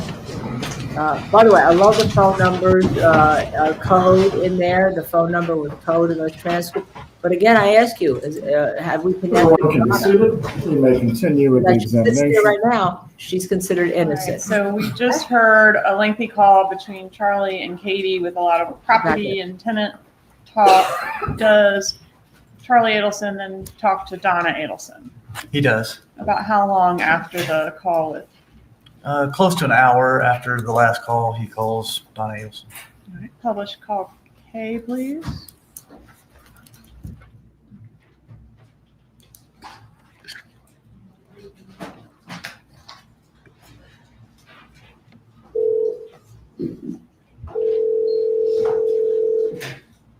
Hey, Charlie. Hey, how are you? Good, how are you? Good, good. I should run late to the office, so get gas, and then I'll be in, what do you call it? I'll be at the office, and then I'm gonna go to Weston, and then, whatever time I get done with Weston, that was me here, it's not, I don't know. Weston, you might get out late, is that what you're thinking? I don't know what time I'll get out, but I'm gonna have to see that if you want to grab there. Yeah, just looking like, want to get a bite with you. But, Well, if you want to, I'm happy to see it. I saw a lot of police everywhere giving traffic tickets today, so be careful. okay. But anyway, that's what I think it is without a question for multiple reasons. Yeah. Multiple reasons. Yeah. So, I never got a chance to do the return that made you gave me some for yesterday, and it's ran out of time. Oh, okay. So I'm gonna have to give you what do you call it, give it back to you. And let me, I think. They can just keep it, I mean, it's not that valuable anyway. Yeah. So, but anyway, if Dad wants to see me, go white at school. Yeah. Well, if there's like a case, only if there's like, I know you have those cases at the office that you want to talk to him about, so, If you know, there's that continue for dinner, Uh-huh. or we have to see him for dinner. So if it's up to him, and he can come by my house, then I'll go get something to eat with him. Oh, that sounds like a plan. So why don't you let him know how you're doing at your second office, and then, give him a heads up, and then maybe he'll come up and go out for a bite with you. Yeah, but I wouldn't leave South Beach until after 7, traffic is horrible. Oh, yeah, absolutely, absolutely. But you don't know what time you're gonna get out from your. Well, it's gonna be too late, I mean, I think if that comes over at 8, that'll be fine. Oh, that's perfect, actually, because Wendy's taking, Wendy and some of the ladies and the mothers from National class, like a class, it's her birthday today, the teacher. So they're taking her to relationship to dinner. And then Wendy to go, so Wendy asked her to bring the boys to her house and put them to sleep because she's gonna go straight from work, so she probably won't get out of there for a while. So that would be good, yeah, to have dinner with you at least, and then, and I could stay with the boys for them to sleep. Alright, fine, so, figure Tell them to leave Miami at 7:30. At 7:30, okay, I'll tell them, that's perfect. At any other time, honestly, you can hit traffic. Yeah, okay, that sounds good. That sounds All right. good. All right, so see you later, love you, honey. All right, that's good. Bye-bye.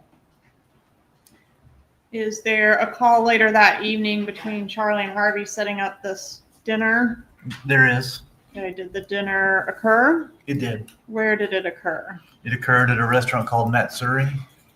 Okay, let's skip call L and publish Matt Surrey, Exhibit 133, please.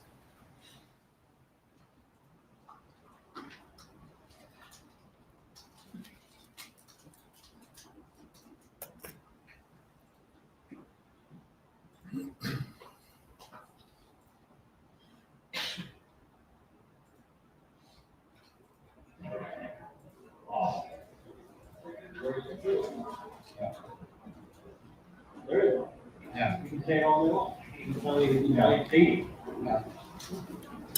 That's it. Yeah, all day long.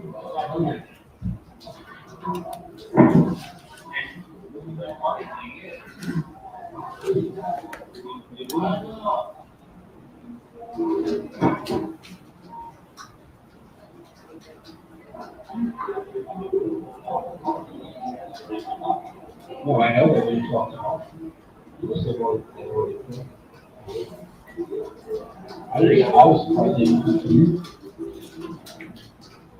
One or the other. What?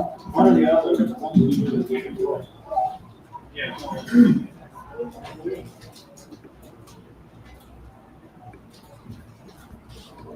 That's what Kenney agreed with.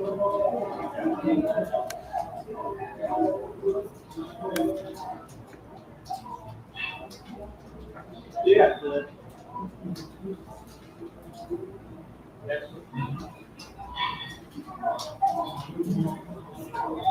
Let's figure it out. I think it's. I actually think it's. Oh yeah. Yeah.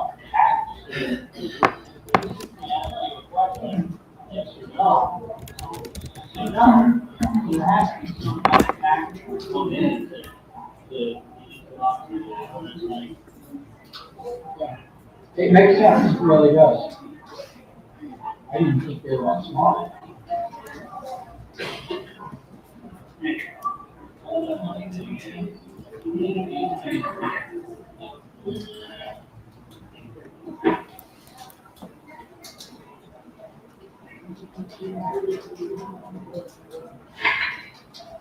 Okay.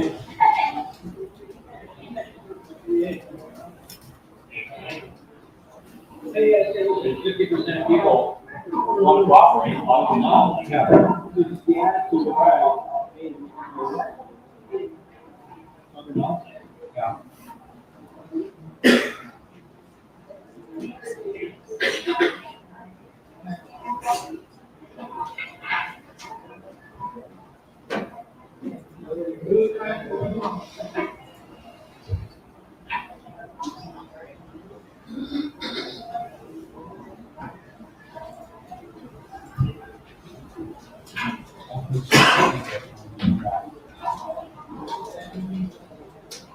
Are they allowed to do that?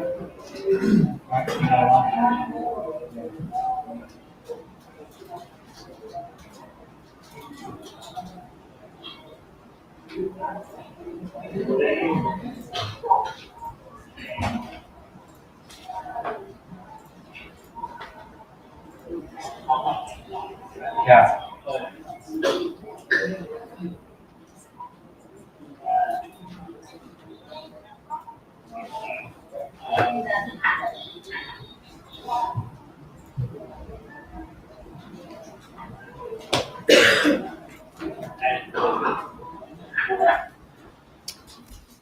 Is there a call that occurs after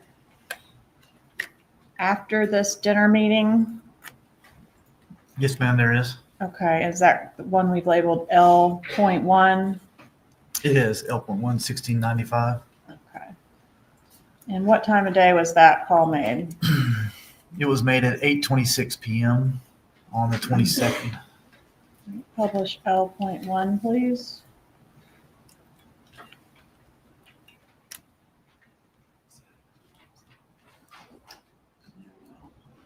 Okay, we're gonna skip that one, come back to it.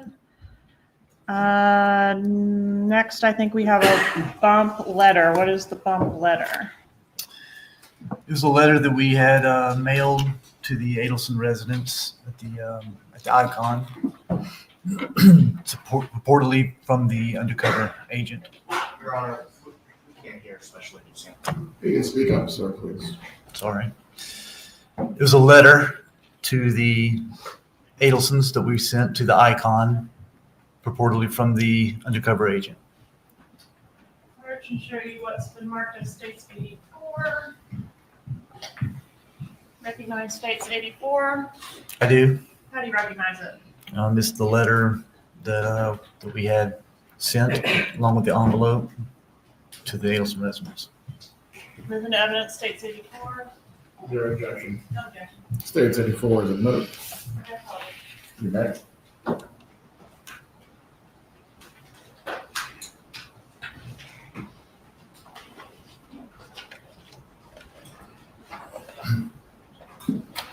Can you read what the letter said?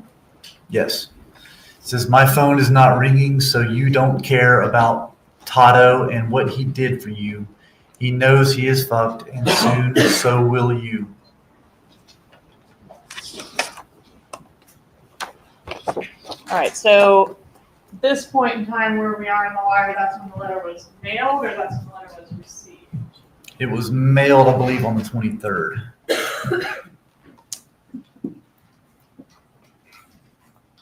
Yeah, okay. And then I want to skip ahead to April 25th of 2016. Tell us about call M. It's a call from Charles Adelson to Catherine McBanoa at 7:04 p.m. Let's publish call M, please.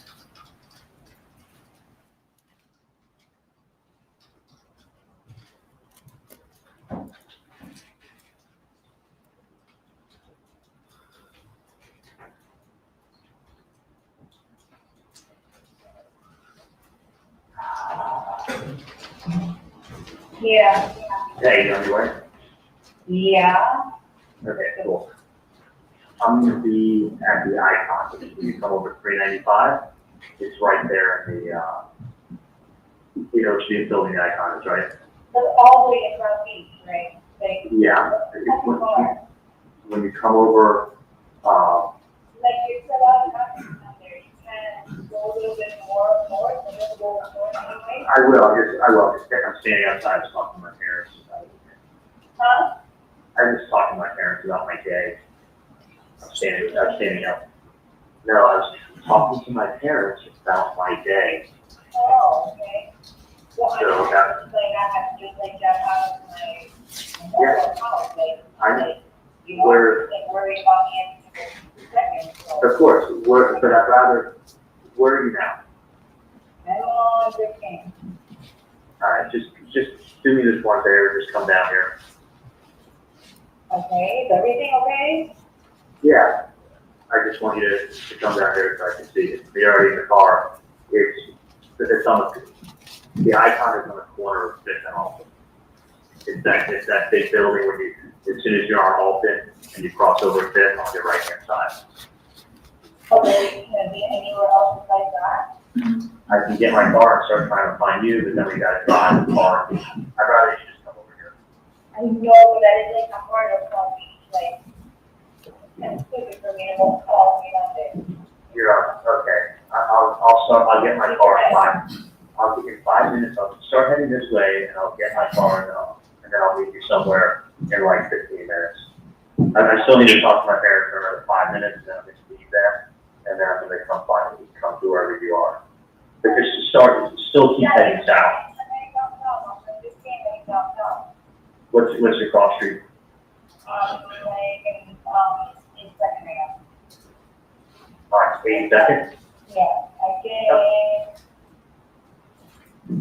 Give me a call again. Okay, I'll give you a call to your arm, I'll start heading over. Get it when it, like, when you see what's up. Sometimes I do, sometimes I don't. I'll put my radio, I don't know, let me see if my phone is on vibrate. This is my third. Okay. Okay, and then next we have call N, about 30 minutes later. Publish N, please.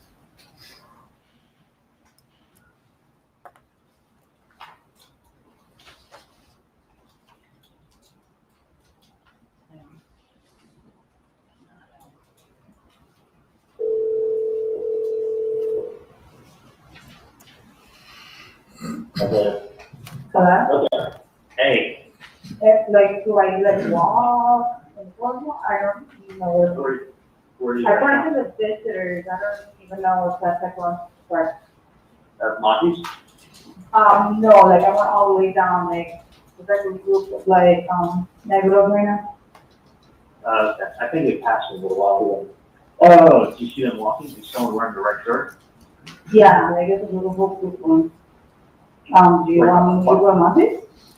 Right by the marina? Yes. You want to go Monday? Damn, I'm standing by the boats in green shrubs. Oh, I see you, I see behind you, okay. Are you behind me? Yeah, I don't see you. I'm gonna turn around with no parking. Like I went in the parking garage. Okay, I see you. All right, is there a meeting that takes place in person? There is. And was there any surveillance conducted on that meeting? No, we were unaware of the meeting going to take place because there was conversation on some other platform. Appeared to be WhatsApp, according to Katie. And she said, asked him if he could answer her on WhatsApp. So apparently they were having other conversations. We didn't know about the meeting till it was too late. We couldn't get down there in time. All right, and is there a call that takes place after that meeting?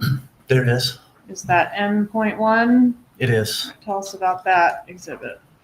It's a call from Charlie to Donna Adelson, and it's at 10:48 p.m. So it's the night of when he's meeting at Monty's with Catherine. It's after that meeting. After Charlie and Katie meet at Monty's. Correct. Katie and Charlie meet at Monty's, and when Charlie's leaving, he makes this call to Mrs. Adelson. Okay, publish N.1, please.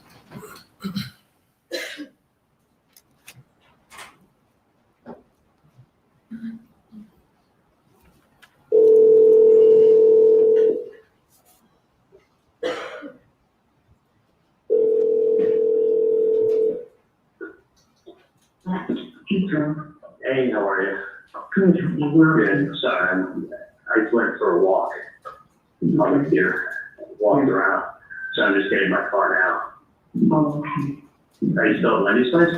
Yeah, but she usually comes home with her phone, but she went out looking, to get a drink with the neighbor of hers has been asking for a year to introduce her to some people, so we're walking from the. Yeah, I'm not at LA right now. Oh, you're at the LA, okay. Have you, yeah, I come to LA. Yeah.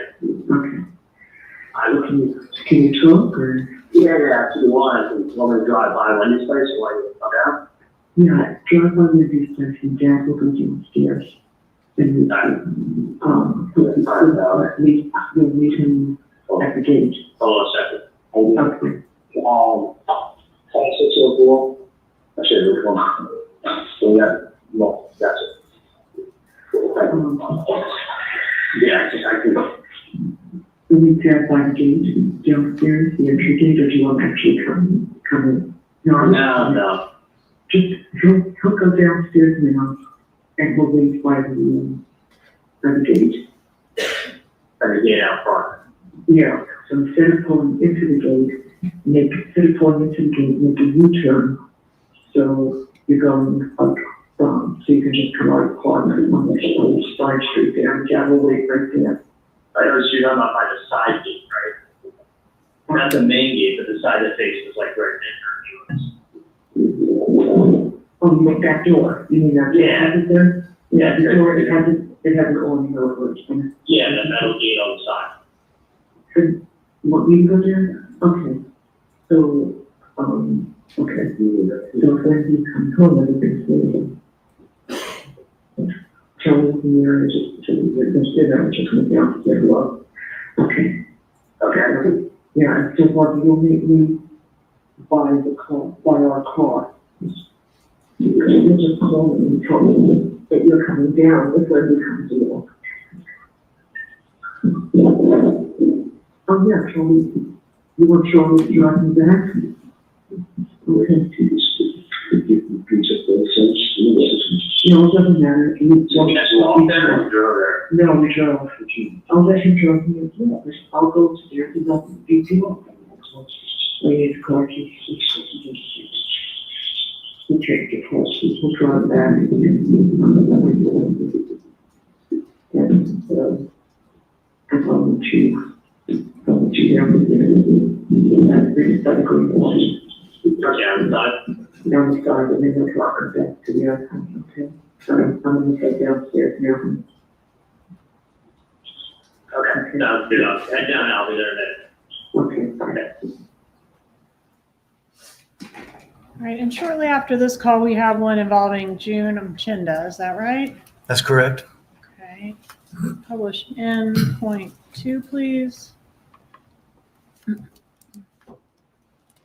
You didn't go away. How are you, honey? I'm good, how are you? Oh, I'm good. I'm sorry. We're keeping him way too long. I promise I will send him home at 1 2 very soon. It's fine, I'll just talk to him later.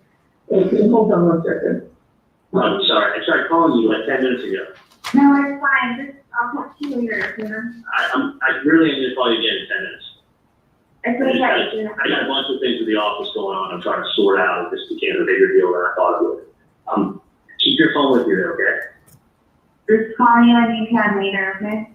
All right, keep your ringer on. All right, so I want to jump to the next day, April 26, 2016. Call O, please. We're going back to Garcia and Magbanua here. That's correct. The last call was at 11 o'clock at night. This call is at 9:48 a.m. the next day. Publish O, please.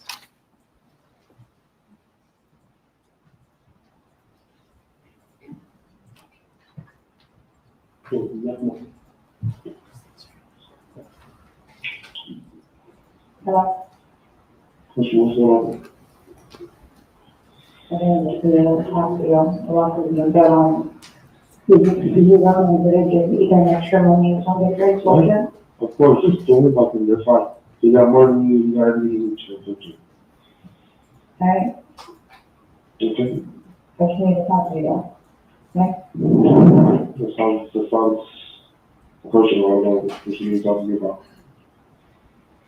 So, Yes, money. Alright, I mean, the son's asking about you, so I'm gonna just have to set up a conference by 7 to you. So what? But, the son's Well, saying, yeah, obviously I have to call. yeah, you can talk to him. Alright, well, I'm calling you back. So if anything, I'll drop them off to your mom or something like that. what are you talking about? No, don't involve my mom in anything. You call my mom, you call my mom and say, shit, my mom said that, so you call her, she's.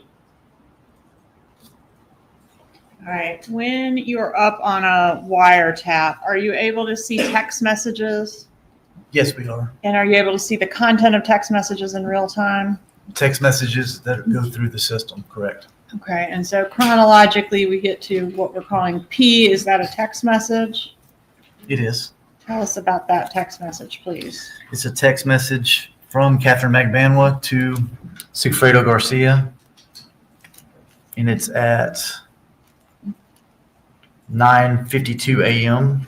So just a minute or two after the call we just heard. Correct. The call that just cut off. This text was sent right after that. All right, what's the content? It says, need to talk to you about something else.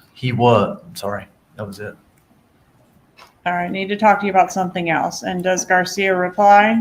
He does reply about 5 minutes later. And what is his reply? He said he was whatever. Whatever is going on with you and your homie is your business. You guys work that shit out. Don't text me. Okay. And circling back to that bump letter that was sent on April 23rd to the Icon, did the bump letter arrive around this time as evidenced by the calls we're about to hear? That's correct. Okay, and in the bump letter, Tato is mentioned, and I think in the original bump, Tato was mentioned. Who is Tato? Tato is Luis Rivera. Okay. All right, publish call R, please.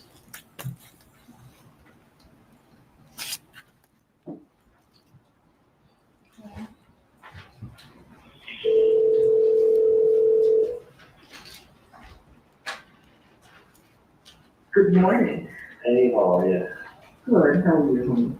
Good. Yeah, what's going on? Not a whole lot.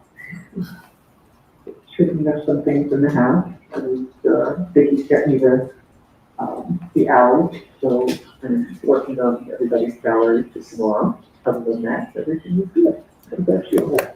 Good. You feel better after like 4 years last night. Significantly. Yeah, it makes sense. It makes 1,000% sense. Yeah, no, I know it does. And I think that's what it is. No, that's what it is. And you think today, those sort of things would get taken care of. Oh, yeah. And one thing, or would you? Yeah, no. Trust me, I mean, well, someone makes a work on the appointment today. Right, let it up. It's not like it's not like it's 9 a.m. It's like, I gotta call this call. Yeah. No, I gotta call the patient. Anyway, Yeah. But can I tell you something? The more I think about it too, when someone writes, "You don't care," you know what that sounds like? A girl. Yeah, because that's good. You don't care. Yeah. That's exactly how they sound. You don't care. Well, I've never met the person, so I don't care about people I've never met. No. Have you looked back at the note from the girl, or was her girl saying to you, you don't care? That's the person they say. That's the person they say. You don't care. Well, guess what? I don't care about anyone I've never met. Yeah, it's true. So that's what it was, and that's why you had like a mediation where someone comes in and they're like, "Well, I'm just doing my job." And that explains it all. I think so too. Yeah. I think so too. So listen, they want the same person. Right. Without a doubt. It's not, I mean, listen, I actually do know how things are done, and that was the same thing that I said. It's not done yet. Right. No, that's true. No, it's 48 hours. Yeah. Just enough time. And let me take this call. I'll be right back. Go. Okay. Love you. Publish call S, please.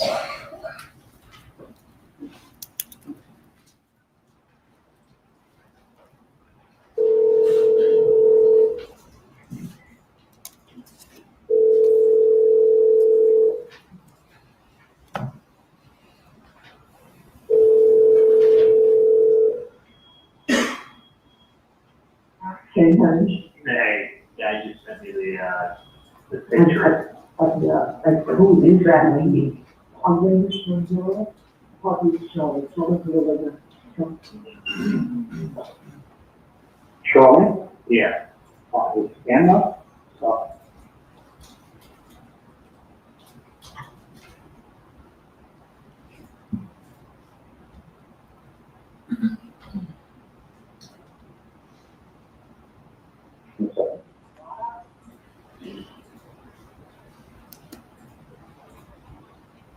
Hey, honey.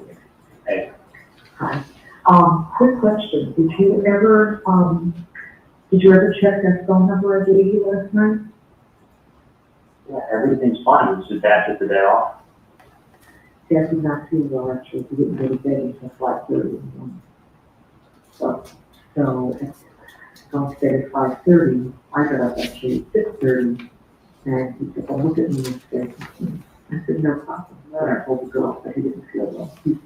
His patients are all being seen Wednesday and Thursday. And Hang on a second. Hang on a second. sure. Okay. Okay, can you take an X-ray for me? Okay, I'll be there in 1 minute. Sorry, yeah? Yeah, so that was, he could not remember, and I said, we didn't go to sleep. And Yeah, no, He's like some caution. So did you tell him what I told you yesterday? I mean, it's not 100%. I mean, does he agree? Does he agree with what I said? I mean, it's not. It sounds like it would be fine. It's just about 1,000%. I know. Yeah. I know what you worry about is when you don't know. Right. So no, but it sounds like this company usually fixes those bridges pretty quickly. So they should be not yeah. Stop it fucking nonsense, because I really don't want to come down there anymore. I need to distance myself from them. I mean, just hear me out and listen to me. I am.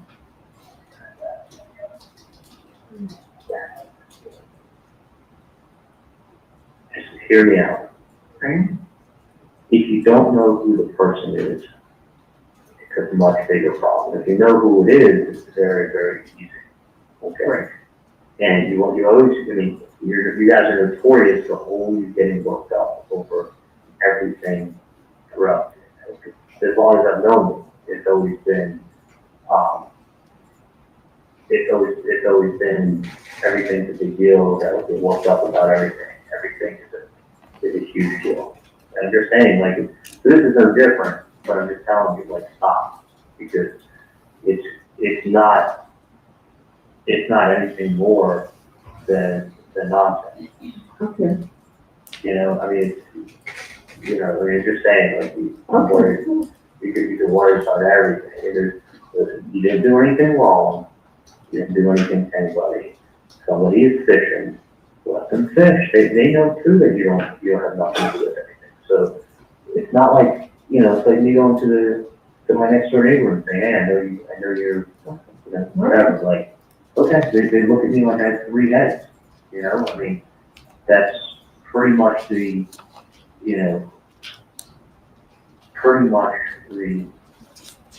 impression and that's the appropriate impression is just don't talk about something you don't know what they're talking about. You go, I don't know what you're talking about. So somebody has somebody to talk to, and you told them you don't know what they're talking about. Like, basically, you get lost. And that's true. You don't know. And you don't know. You don't know. You don't know something. You don't know something like this. There's not much you can do to help that person out, unfortunately. But it's not like you do know that person, and you're not helping them. You don't know somebody. You don't know somebody. So, it's like somebody will talk to me about someone who I don't know. I said, I don't know who you're talking about, and I don't know. Sorry. Like, I mean, so I'm just saying, if you get worked up, it's not done like that. It's not done. As long as you tell me that this is being taken care of. If I'm not being taken care of, the best that I know is being taken care of. But I know yourself all worked up and all fucking crazy, and it's that has to stop. I mean, I really don't want to. Okay. Well, I think I have to talk to you, didn't I? Yeah. I mean, wasn't that important that I contact you? No, I know, but that's not the one. Well, he said he was, but answering stuff last night, and then he never went to bed. That was the problem. Oh, the thing is, you get yourself all worked up. I know. And it's always, I'm just saying, it's always, you get a little better time, but I'm just saying, it's always, all worked up. It's trying. I know where it's not good. Well, I know, but I mean, maybe. I understand what you're saying. I totally understand. And you don't realize that you probably watch too many movies. Probably. It's not like, we get one of them and then the other one will start paying. Like, the stupid thing I heard doesn't work like that. Okay. You tell me all the picture, I know. I understand what you said. And I got it. I found this and actually it was a better deal. Well, that's great, but I'm just saying, it's not like, there's nothing there, there's nothing, to be concerned. No, I mean, there really isn't. I mean, listen, someone wants to bother your nonsense with threats. I mean, it's not uncommon. And it's, when you get nonsense with threats, I mean, first of all, they don't give you a number. I mean, everything is so traceable. It doesn't, in a billion years.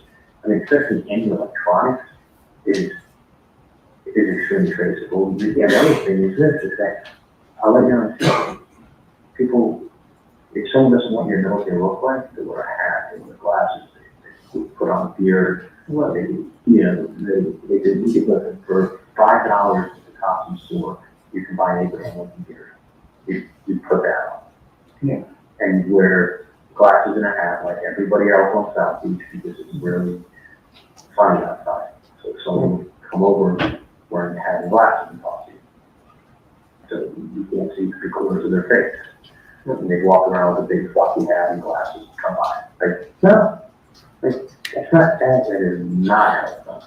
Yeah. Well, no, that's, I mean, someone has a woman that goes, it's either a complete nonsense, which it is. But somebody has someone can go there and tell them something. And that's part of the guy that's basically what it is. You know, all right, I'll go there and I'll tell them something. Like, and that's why it's dumb and it's dumb like that. Otherwise, it would not be. You know, look, you didn't do anything. You didn't do anything to anybody. You didn't do anything to where these people are.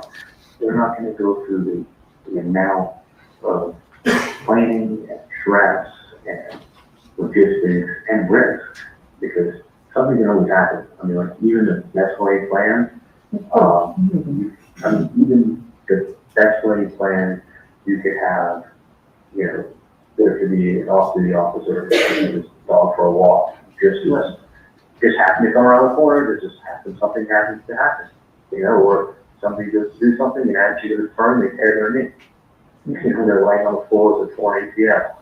Like, there's a lot of risk when somebody does something. There's a million and one things. So to do that, what's the reason? There is no reason. And that's why there's nothing that, it's nothing that you have to worry about. And it is being looked into. yeah, that's all I mean. Yeah, I mean, but it's not like, it's trusting. I mean, you'll probably get a heart attack from things before that happens to you. Okay. So, I mean, if you're saying like that's probably more likely. Okay. So I'm just letting you know, but I can't like. No, but I don't believe me, I don't want you to. I won't. I'll only let you know if there's something very important that I need to tell you. I know, but I'm just saying it's. And I thought it's important enough that I needed to get this to. Yes, I spent my whole fucking night down there last night. I get it. Believe me, I know. I mean, I want you to go home and have some peace tonight, so please just. Okay, no, I was really planning on going down there and talking to you again. I'm just saying, like, it's an utter nonsense. Okay. And I can say this, great, Great. when the first thing somebody says, you don't care, that is a girl's life. Yeah, I didn't even, honestly, I didn't even remember what it was. The first thing it said was, you don't care. Okay. You obviously do not care about someone. That means that the girl is writing. That's it. Okay. People don't write letters. People don't write letters. People don't show their faces. People don't give you cell phone numbers. Like, it's not done like that. It's somebody just messing around. Yeah. Listen. I got you. I mean, I'm just saying, like, you have to understand, if somebody was going to do something, nobody would show your face. Nobody would give you a cell phone number. Nobody would write something and put it in the mail. See what I'm saying? There's each one of those is a huge mistake into itself. When somebody does something, someone gives you a visit, you won't be able to identify their face, and you'll be given 48 hours. That's a visit. Yeah. Not someone, like, not how to open that, not a million years of silence. So, let me get back to work because I'm busy here, and you have to just stop with the nonsense, okay? Okay. With all this, when it's so afraid to leave a law down with Ben, that he runs this.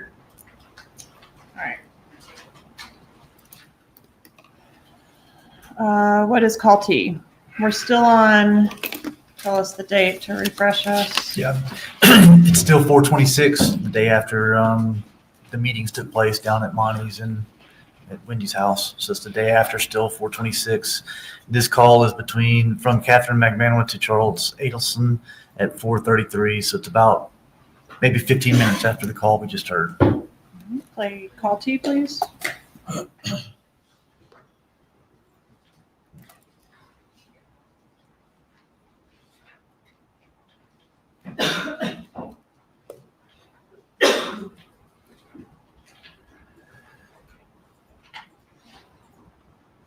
Hello? Hey, Hey, what's going on? well, I don't know what to talk like, for some reason, I know you were like telling me something about the client, but I got a mixed up with the number. And and I'm calling both numbers, but nobody's picking up, so I need to figure out because, or else I can set up, with a realtor to show the property. But it sounds like a really good client. If they're gonna rent the place. I actually have the number at home. Okay, but I kind of I need it like that. Well, I can. Fuck, I wish I Like I'm was. supposed to, like, she said it's the thing is like I tried to, remember it, and like I just couldn't, and I've been calling so many people today, so it's like, I'm gonna be home in probably 2 hours and I can get you the number then. Hopefully they haven't like looked at other properties yet.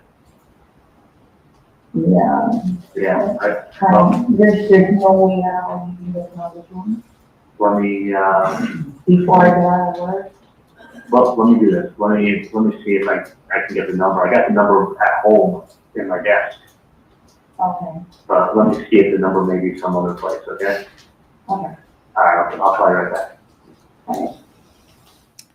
Okay, next call, Charlie to defendant. That's correct. Okay, call you, please.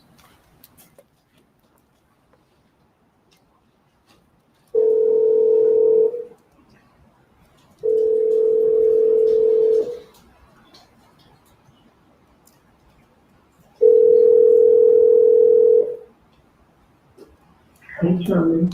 Hey, can you hear me? Yeah, I can hear you fine. Okay. Do you remember the number that was written on that paper the other day? Because I have it at home.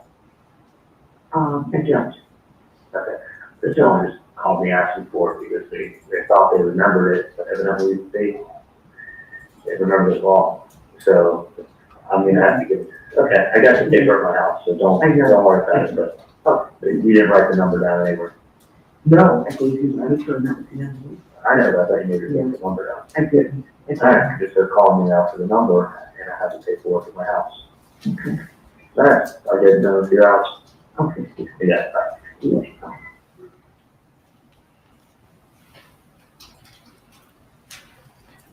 Okay, next call V, please.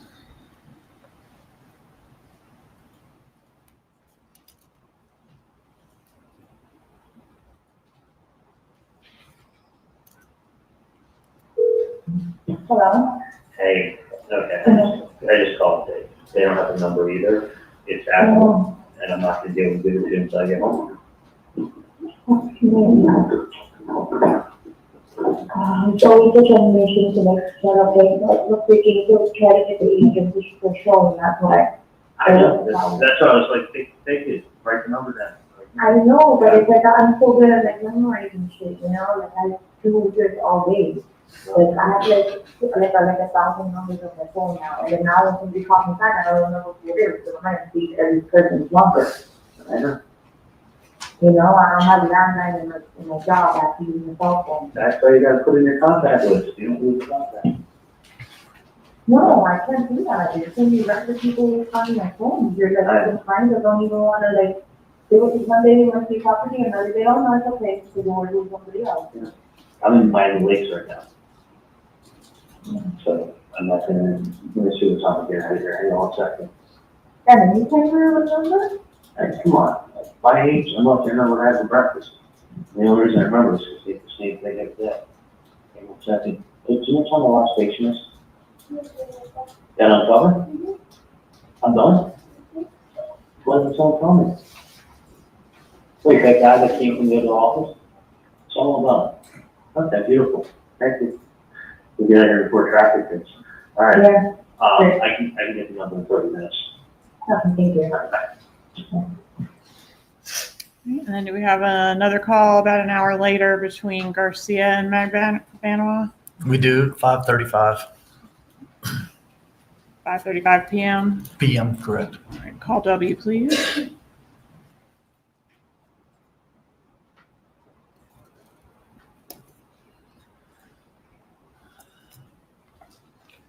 Hello? Hey, Hello? how you doing?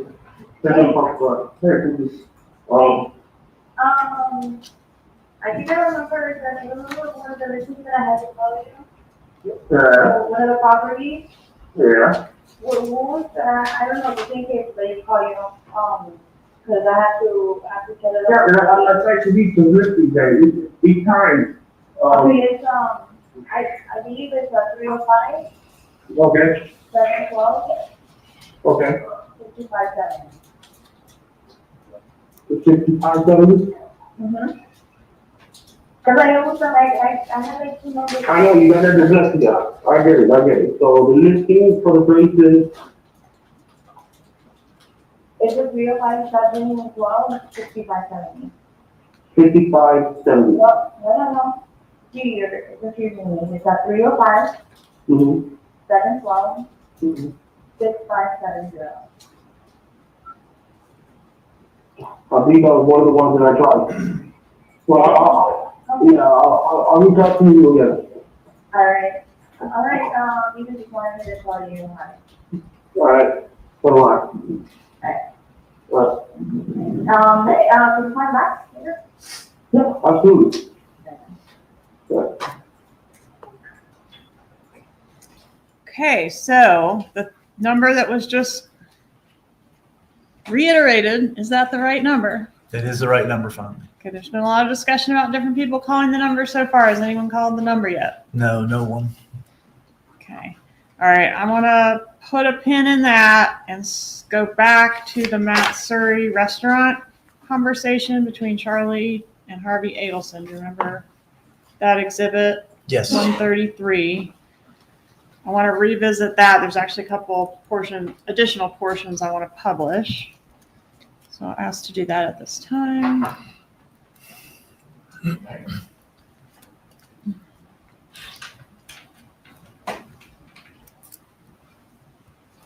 For those of you saying he looks like Bob Newhart, he does.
Harvey there, for those who don't know. Oh, yeah.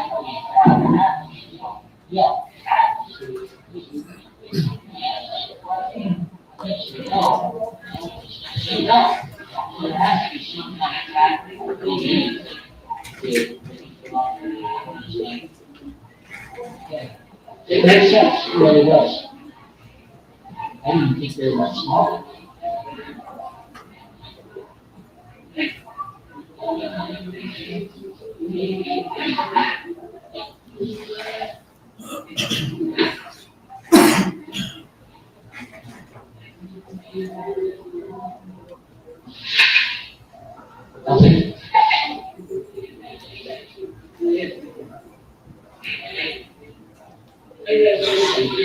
People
I can't understand a thing about this. I don't know about you. I hope it's better in the courtroom. Yeah.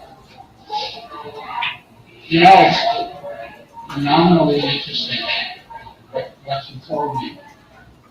Right? You know, it's all about smart. And they will do all that in school. It's a very smart thing to do. Right.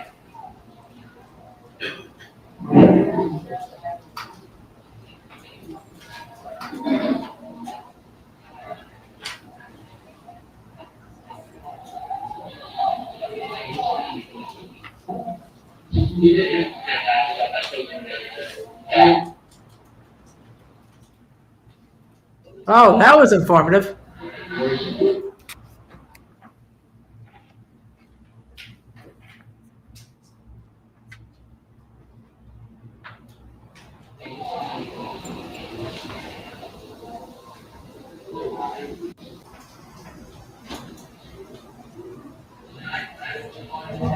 Yeah.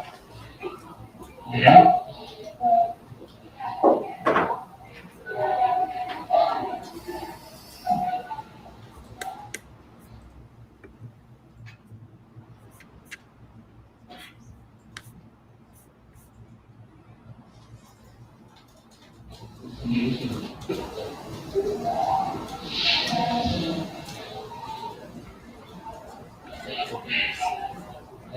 Mom is amazing.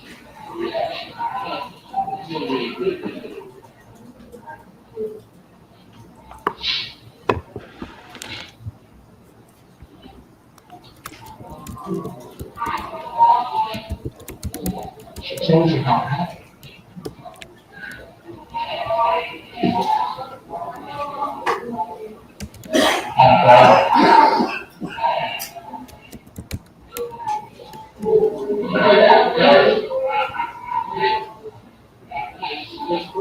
Yeah.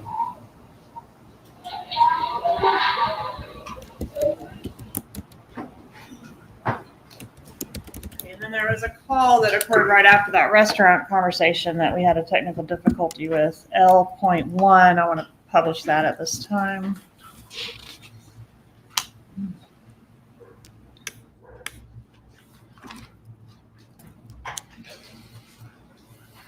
Yeah, I mean, we were looking at it's an hour and 15 minutes there, it's an hour and 15 back to here.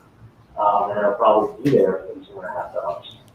Okay, So, yeah, I'm hoping to get to your place by 5:30. okay. It's getting up maybe, maybe it's a little bit later. It's different, it's not too big.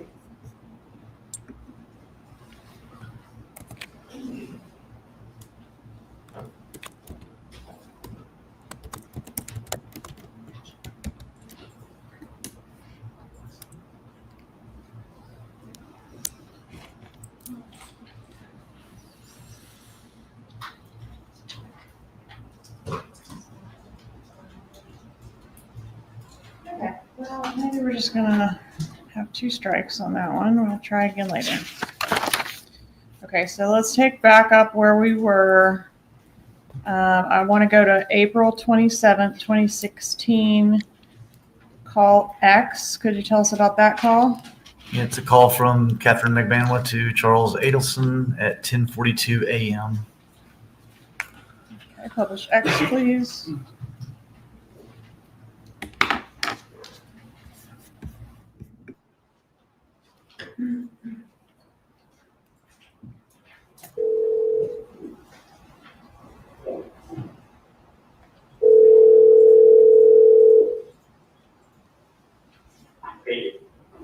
You spoke to my secretary? Yes, I did. Oh. So she picks up the phone. She sounds, first of all, she sounds exactly like the phone. She's out of it? What's that? She's out of it? Hey, look, for a second, she picks up the phone and goes, she's in the bathroom. And I thought that was like some kind of code for something or other. She's like, she's in the bathroom. And I'm like, is she in the toilet or is she in the bathroom? I'm like, my head's like finished. I'm like, what are you trying to tell me? I'm thinking like, can she get information? I was like, asked her, has she flushed? Or is she still floating? I want to flush. You gotta do the whole bathroom thing. I want to flush. Yeah, she wasn't flushed. Okay. So I'm fucking Oh, thinking, yeah. I thought this was like code. I'm like, hey, is she flushed or is she in the bathroom? Oh my God, it's too funny. And then I'm like, I thought that really called that. Like, Stop, man, I really do now. I made it clear I want the problem flushed.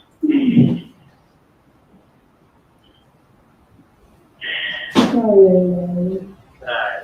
So hey, are you going to the Key this weekend? I think so.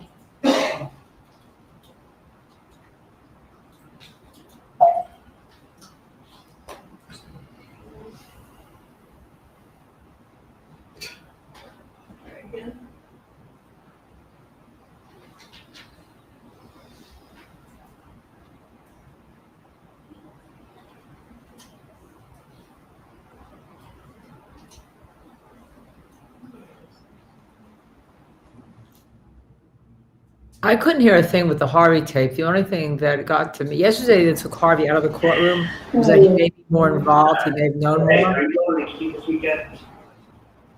I think so. Yes, if you were, I was tell you to come by on tomorrow. And I'll say to go to my garage and I'll leave something for you. I was going to leave a coupon. I was going to leave a gift card and with the tree. With a coupon? What's that? With a coupon? Well, it's a gift card that you could use in any hotel. Oh, cool. So I was kind of thinking, if you did want to go away for the weekend, it would be nice to have a gift card and a little tree plant at your house. Online? Yeah, that's if you're going to go away and like just take a deep breath, enjoy the But I have to take a deep breath every day. So I think mom needs vacation with daddy. So why don't you guys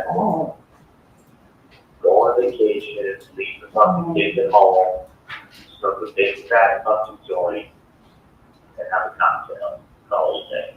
So wake up and use this. I just think you What's that? My people like you work. Okay. No, I'm talking driving towards St. Lucie today. Oh, that's a long drive. Fucking far, and it's far from took an How hour. long did it take? It was like 80 something nonstop, it's an hour and a half. Wow. Yeah. You're crazy. How many vacations did you have? It's honestly, it's nice that I did an office, they have a little surgery, it's not bullshit, it's still half the day. I like the secretary's always nice. And I have lost a bunch of offices that went corporate or got sold. Mm-hmm. And then I had the plan run that out to meet all my offices, see what they're dropping. So I don't care. I'm glad to be slower than it was. Like, it really looks good for my health. That's not this one.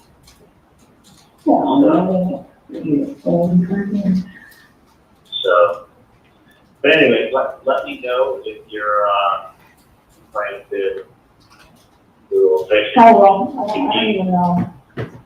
Well, I don't know. What did you ask me? I don't know.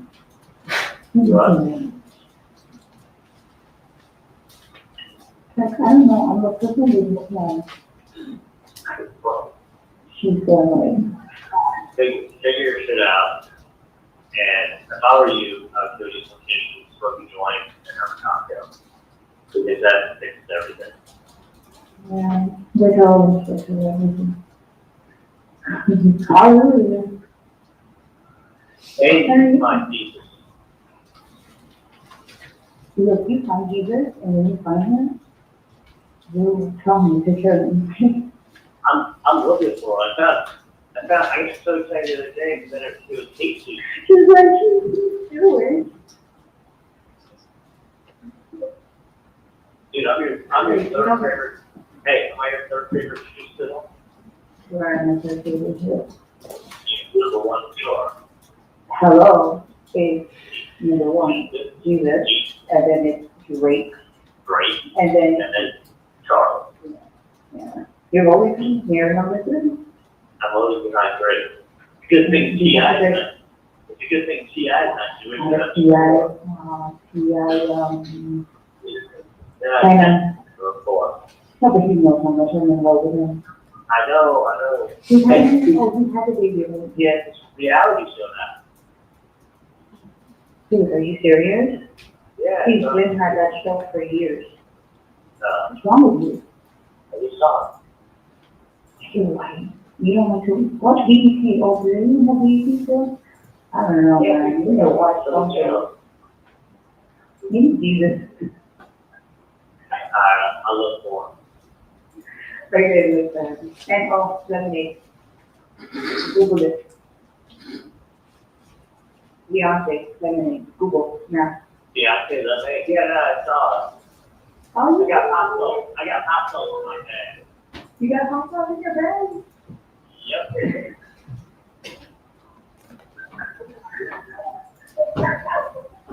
Oh, no. No, wait, this is what on this side. Okay, bye. These two pretty friendly with each other on the wire. Yes, they are.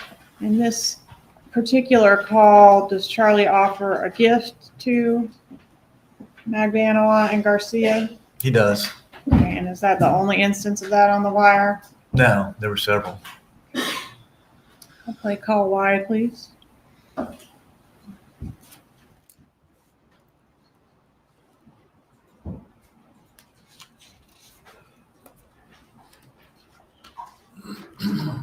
Yeah. Yeah, we know. Yeah, but he doesn't want it.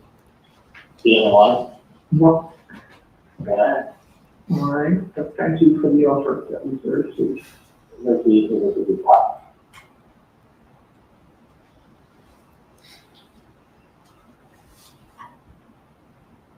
I love you. Oh, I think he just doesn't feel like going. Yeah. Yeah. Is you so upset about everything, or Yeah, he's not having the best day. did something else happen? No. No. So, just understand and, maybe another time, just not right now. All right. No. Thank you. Thank you. Literally everything else is being taken care of. Great. Just so you know, they actually called the person, and nobody picked up.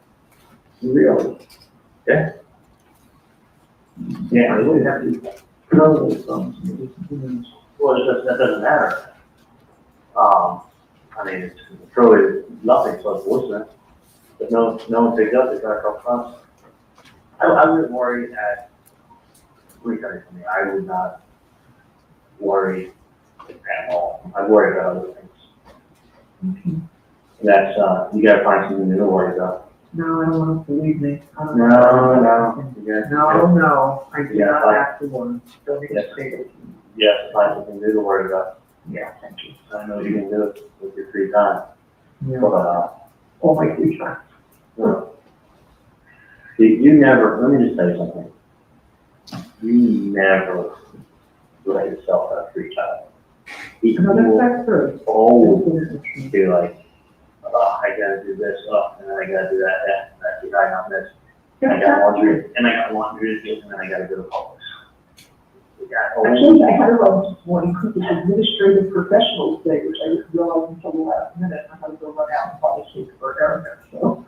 But listen, it's, And then I got a big shalazion on my eye last night, and so I'm going to run to CVS and go get drops, and I medication. you always, I mean, I'm telling you. I'm really trying not to try, just so you know. I'm really trying not to. But I'm just saying, like, you know, I mean, it's, you're like, oh, ask me how many times we went down to the hot tub since you moved in. That's your fault. No one else is. Not because I know. I know that. I mean, I'm just saying, like, you know, you gotta find something else to, be able to. We also to enjoy every day. We enjoy all. Trust me when I tell you, it is, you've done nothing wrong.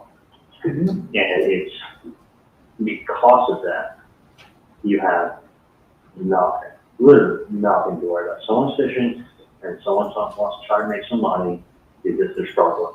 But that will never amount to anything. So someone trying to throw something, you know, throw a fishing line out there. So hey, you know, throw a fishing line out there and see if they can catch something. And I understand why they're doing it. I understand what they're trying to do, but that doesn't make it right. But the funny thing is, they really don't. They're just fishing all that's going on, and I wouldn't worry about at all. So I totally that makes sense. I'm sure you. Yeah, I got you, Joe. Yeah. You know. Nothing changes. Hey, how are you? Here, can you look there and run this through and then go back to me? I need to make sure I get this back to, you know,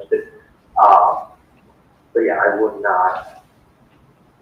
I mean, I know it's easier for me to say than to do it, but I would not sit around and like, you know, drive yourself to the point where you get sick because of that. I mean, it's. It's just, you know what I mean? Like you say, you know. I do. Like, I do. I went, you know, listen, the person I came to is relaying a message. And then some dumb idiot wants to go ahead and they want to follow up with a letter. Like, and the truth is that the number was called, they didn't pick up. And then she tried calling at 786.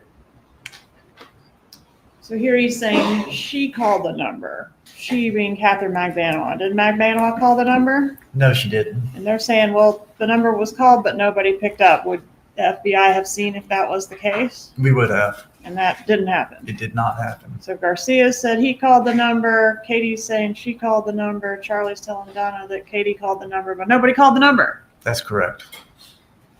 All right, let's go to the next day, April 28th, 2016. Do we attempt another bump? We do. And what is this one? We had the undercover call the Adelson Institute and asked for Mrs. Donna Adelson. All right, and what time of day was that? It was 9:22 a.m. on the 28th.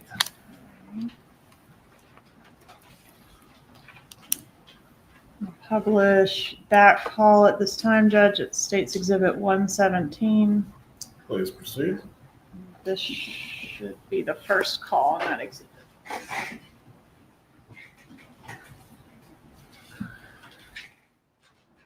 Good morning, thank you for calling Mr. Adelson's office. This is Erica, can I help you? Yes, good morning. May I speak to Mrs. Donna Adelson? May I let her know who's calling? Sammy? Sammy from, I met her last week, and I gave her some paperwork.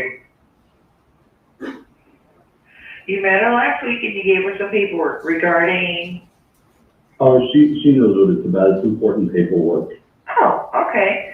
And your name is Sammy? Yes. Do you have another phone number you can be reached? My number is 305 712 6570. Okay, so she's not available right now, but I can have her maybe give you a call back. Okay, just tell her it's very important. We need to find out immediately what she thinks about the paperwork. Okay. I certainly will. I met her last week. Yes, thank you so much. All right. Have a good day. All right, you too.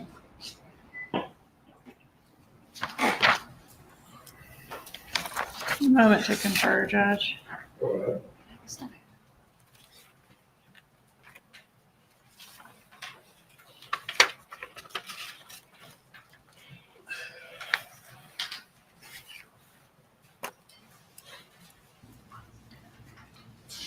Publish, within 20 minutes of this call, do we have a call between Charlie Adelson and Donna Adelson?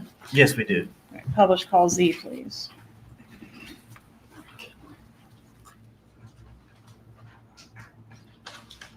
Remember, this is after the UCO calls the office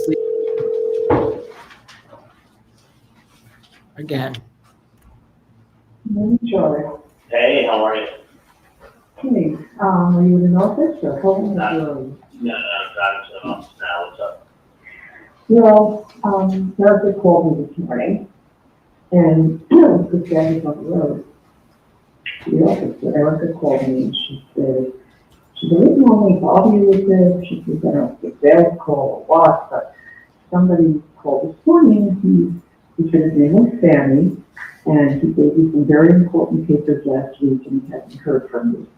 And he wants you to call him back, and here's the number. So, Okay.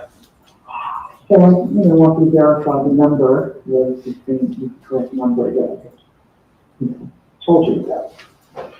So obviously I'm not going to call the number. Erica said, this is just be a sales call. Just hit star 67 before you call the number, and then they won't know the number you're calling from. I said, oh, okay, I'll write that down. What's your suggestion? The odd thing is this, is that that's the same number you gave me, right? I don't know, because I gave you the number. I never kept it. You kept it. Tell me what the number was. 305 Right. 712 6570. 6570. Mm-hmm. Yeah. No, it's so much. The odd thing is because 712 6570. Yeah, that's the same number, and it was called. No one picked up. Maybe that's because you Okay, so someone called today. You called the office and Erica called me. She said, I hope I'm not bothering you. It's probably a sales call. Yeah, I mean, let me tell you something. I'm looking into it right now. Yeah, I think that you were. I And- just wanted to verify the I number. know, and that's the odd thing is you think the number would be picked up. I mean, We'll pick it up. so let me do this. Let me call somebody, Yeah. and I wouldn't want to trust me when I tell you. I wouldn't worry at all. Okay. Okay. And I'll tell you why, especially because, what do you call it? Especially because I know you know who it is. So let me call someone and take care of it now, okay? Thank you, Sharon. All right. Lucky. Okay, and at the conclusion of this call, does Charlie Adelson attempt to call Catherine Magbanua? He does. What happens? He goes to her voicemail. Okay, does he leave a message? I don't recall. I don't believe he did. All right, let's listen to AA, please.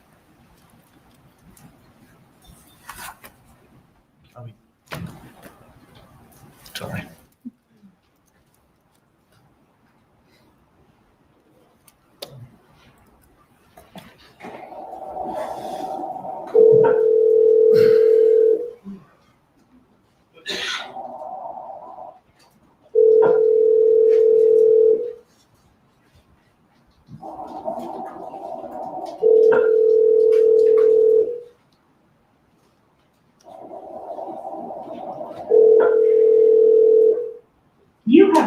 voicemail box of 78656413112. Hey, it's me, reporter calling. Message? Yes, he did leave a message. Okay, thanks. And then after that, did he attempt her a couple more times? He did. He called and did not reach her. Okay, so we've got, I think, 9:49, 9:51, and 9:54. Does that sound right? That sounds right. Okay, does he ever get up with her? Yes, she finally calls him back. All right, and what time is that? 10:43 a.m. Publish BB, please. I want somebody to call the number, right? This is an incredible bump and tickling. There's a lot of tickling that's going on with more than one bump.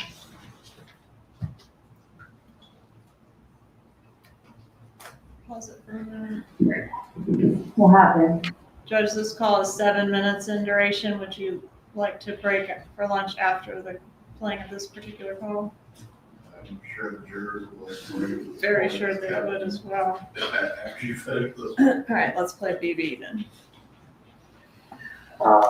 Somebody called my dad's office, looking for him. Saying that they dropped off some paperwork, to them. There was a phone number on there, and actually the person left a message with Erica. And Erica called my mom because she's like, normally I wouldn't call you up, but I think she got a phone call. I was like, yeah. What's the phone number that they're calling from? I can ask Erica, but Erica said a guy by the name of Sandy called the office this morning saying that I left some paperwork with Dr. Adelson last week, and I left a number on there, and he needs to call me at that number. No, somebody's like talking to police in the wall and shit. Well, this is the third. Call the number. Call the number. They don't want to call my fucking phone. It's someone who wants you to be called back. Let's put it that way. Do you still have the number? Yeah, well, obviously that number doesn't pick me up. Well, That is not a working number. It's an email number. look at no response to like, I'm just asking you to find out who the fuck it is. It's like, get that number that's off of the freaking, caller ID. At the office? Yeah, obviously. So this is like a fucking bullshit game. Well, they're not coming out on foot, they're not writing letters, and they're not calling the office because they have nothing better to do. Well, I don't know what to tell you because I called that number myself. Okay, well, let's call that number again to find out what the fuck's going on. And we'll get picked up. If you can find another number and left a message.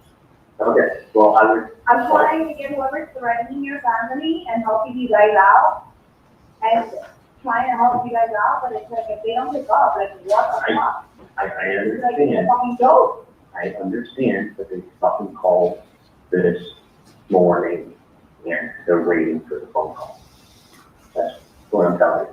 And it took me 3 times. Get the number or whatever that is that's calling you or your 305, or whatever it is. 6570. You have the number. Exactly. That number is obviously, it's like a non-working number. Okay, can you find out? Right. Okay, and then it's like, what else? I don't fucking understand. Like, it's either somebody's pulling your phone, somebody is just harassing you, or somebody's trying to get something out of you. Okay, find out who the fuck it is, because the other phone calls can be the FBI. I'm telling you. Well, I'm telling you, and then when they do catch the person, they're gonna be asking him lots of questions about who state he is. We already spoke about this. It's like not even like a fucking joke anymore. It's not a fucking joke, It's like Katie. somebody's It's not. harassing you guys, somebody's harassing and everything, and it's like, Okay, you see, try to Katie, think it through. Find out who the fuck it is. That's all I'm asking. No, I'm not touching on my fucking cell phone because it's fucking bullshit and fucking somebody trying to fucking pinpoint some bullshit. Like, it's getting aggravating. Yeah, it is. All I'm saying is find out who the fuck it is and tell them to stop playing the games. I don't know who you have to talk to, but it needs to be near to the boss. No, but I'm gonna handle this shit myself, bro, because this is some fucking bullshit. I'm gonna handle it my motherfucking self. Well, shit, my motherfucking number, they fucking, if Erica wants to call back and I go, is this the right number? Okay, I have your fucking, whatever fucking shit taken care of. Okay, because this is fucking bullshit. Find out. That's correct, bro. I'm about to go to that fucking FBI. I'm fucking getting away with this shit already. It's either the FBI fucking thinking or fucking whatever it is, No. I'm fucking getting pissed. Alright, we'll find out. All I'm saying is, You gave a wrong phone number. okay, You're an idiot. You gave a fucking wrong number. Get the fucking number and fucking call because I'm gonna call them. okay. And fucking like to me, I ain't even fucking give a shit about all these fucking bullshit, whatever shit anymore.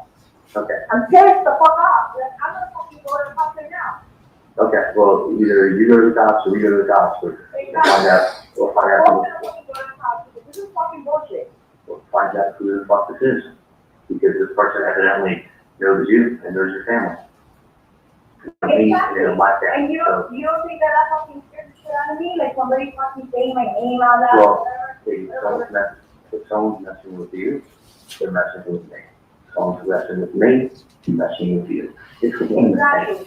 So what I'm saying is, find out who the fuck That number is. doesn't fucking work. If you can get a hold, you go to different offices, call them on the fucking number. See if the fucking number works.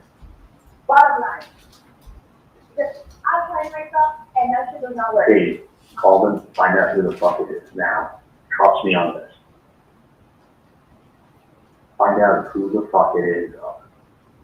Get the number, listen to me, and get the number, and tell me all the things, because I I'm already did. I'm with your parents, you go fucking FBI, and we're not fucking doing this shit, and fucking go, and fucking report whatever's around you. Alright. That's Hey, it. hey, do you have any effect with it? Do you have the number I gave you the other day? I have the fucking number. Okay, good. Call it. I called the number. I know That's you- not a working number. Good. Get the number that calls your fucking office. Okay, Listen to me for once. I will. You want me to call it? That's the fucking A, bro. I'm gonna fucking with me. I'm going to call my mom and have my mom call the Get the office. fucking number. Because now I'm fucking parents, that number's been called and I'm not a working number. Because either somebody's thinking, somebody's having into some shit, and somebody's just trying to fucking aggravate somebody. Okay, let me repeat this to you. Do you want me to have Erica go on the caller ID and look to see what number that was that called? They're calling from somewhere else if it's not the same number that you said. How about you call and find out? Try, okay, do me a favor. Try that number I gave you the other day, and I'm gonna call my mom and tell her to call Erica and ask her to look it up on the caller ID. Okay? Yes. So, call, Whatever. Members of the jury, we're going to take our lunch break at this point. Once again, you're not to discuss this case with each other or any other person. Do not seek out any information on the case as well. Please return at 1:15 and we will resume with the trial at 1:20. Enjoy your break. Thank you, Judge.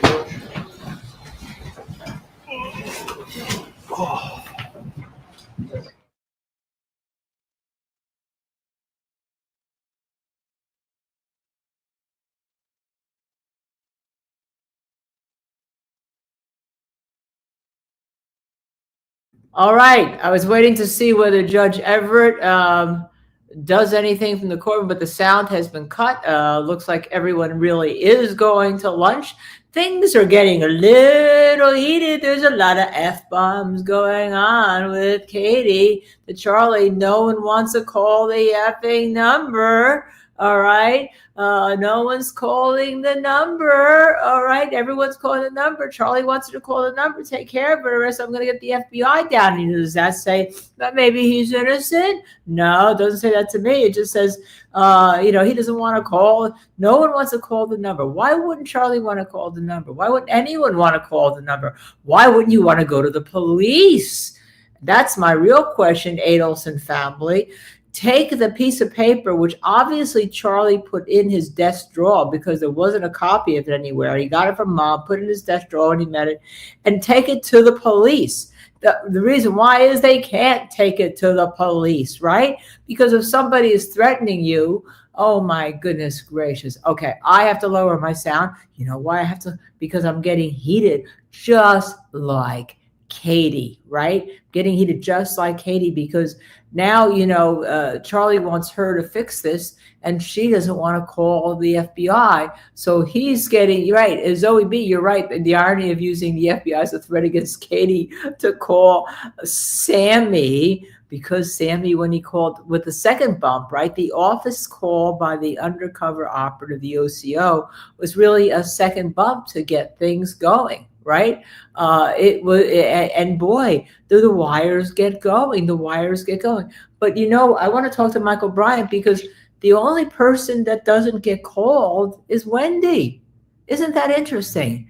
Even Harvey gets called. We couldn't hear, I tell you what, I couldn't hear a thing in that conversation with Harvey. I guess the whole idea is that Harvey and Charlie met privately, suggesting that Harvey knew a lot more than what was going on. But when you listen to these phone calls, it sounds like, whoa, that maybe, mom was the precipitating event with her hatred of Markel, but that Charlie is a lot more, when you're listening to how to put blame on Donna, that Charlie was a lot more involved with being more than into girls, go-karts, and jet skis, that he really wants Catherine Magbanwa, his girlfriend, who he hired because she knew somebody, right, to harm Dan Markel. She wants him to fix whatever this is because they know either they think they're being. This afternoon, hold on a second. Don't believe I gave the instruction this morning, but once again, it is pertinent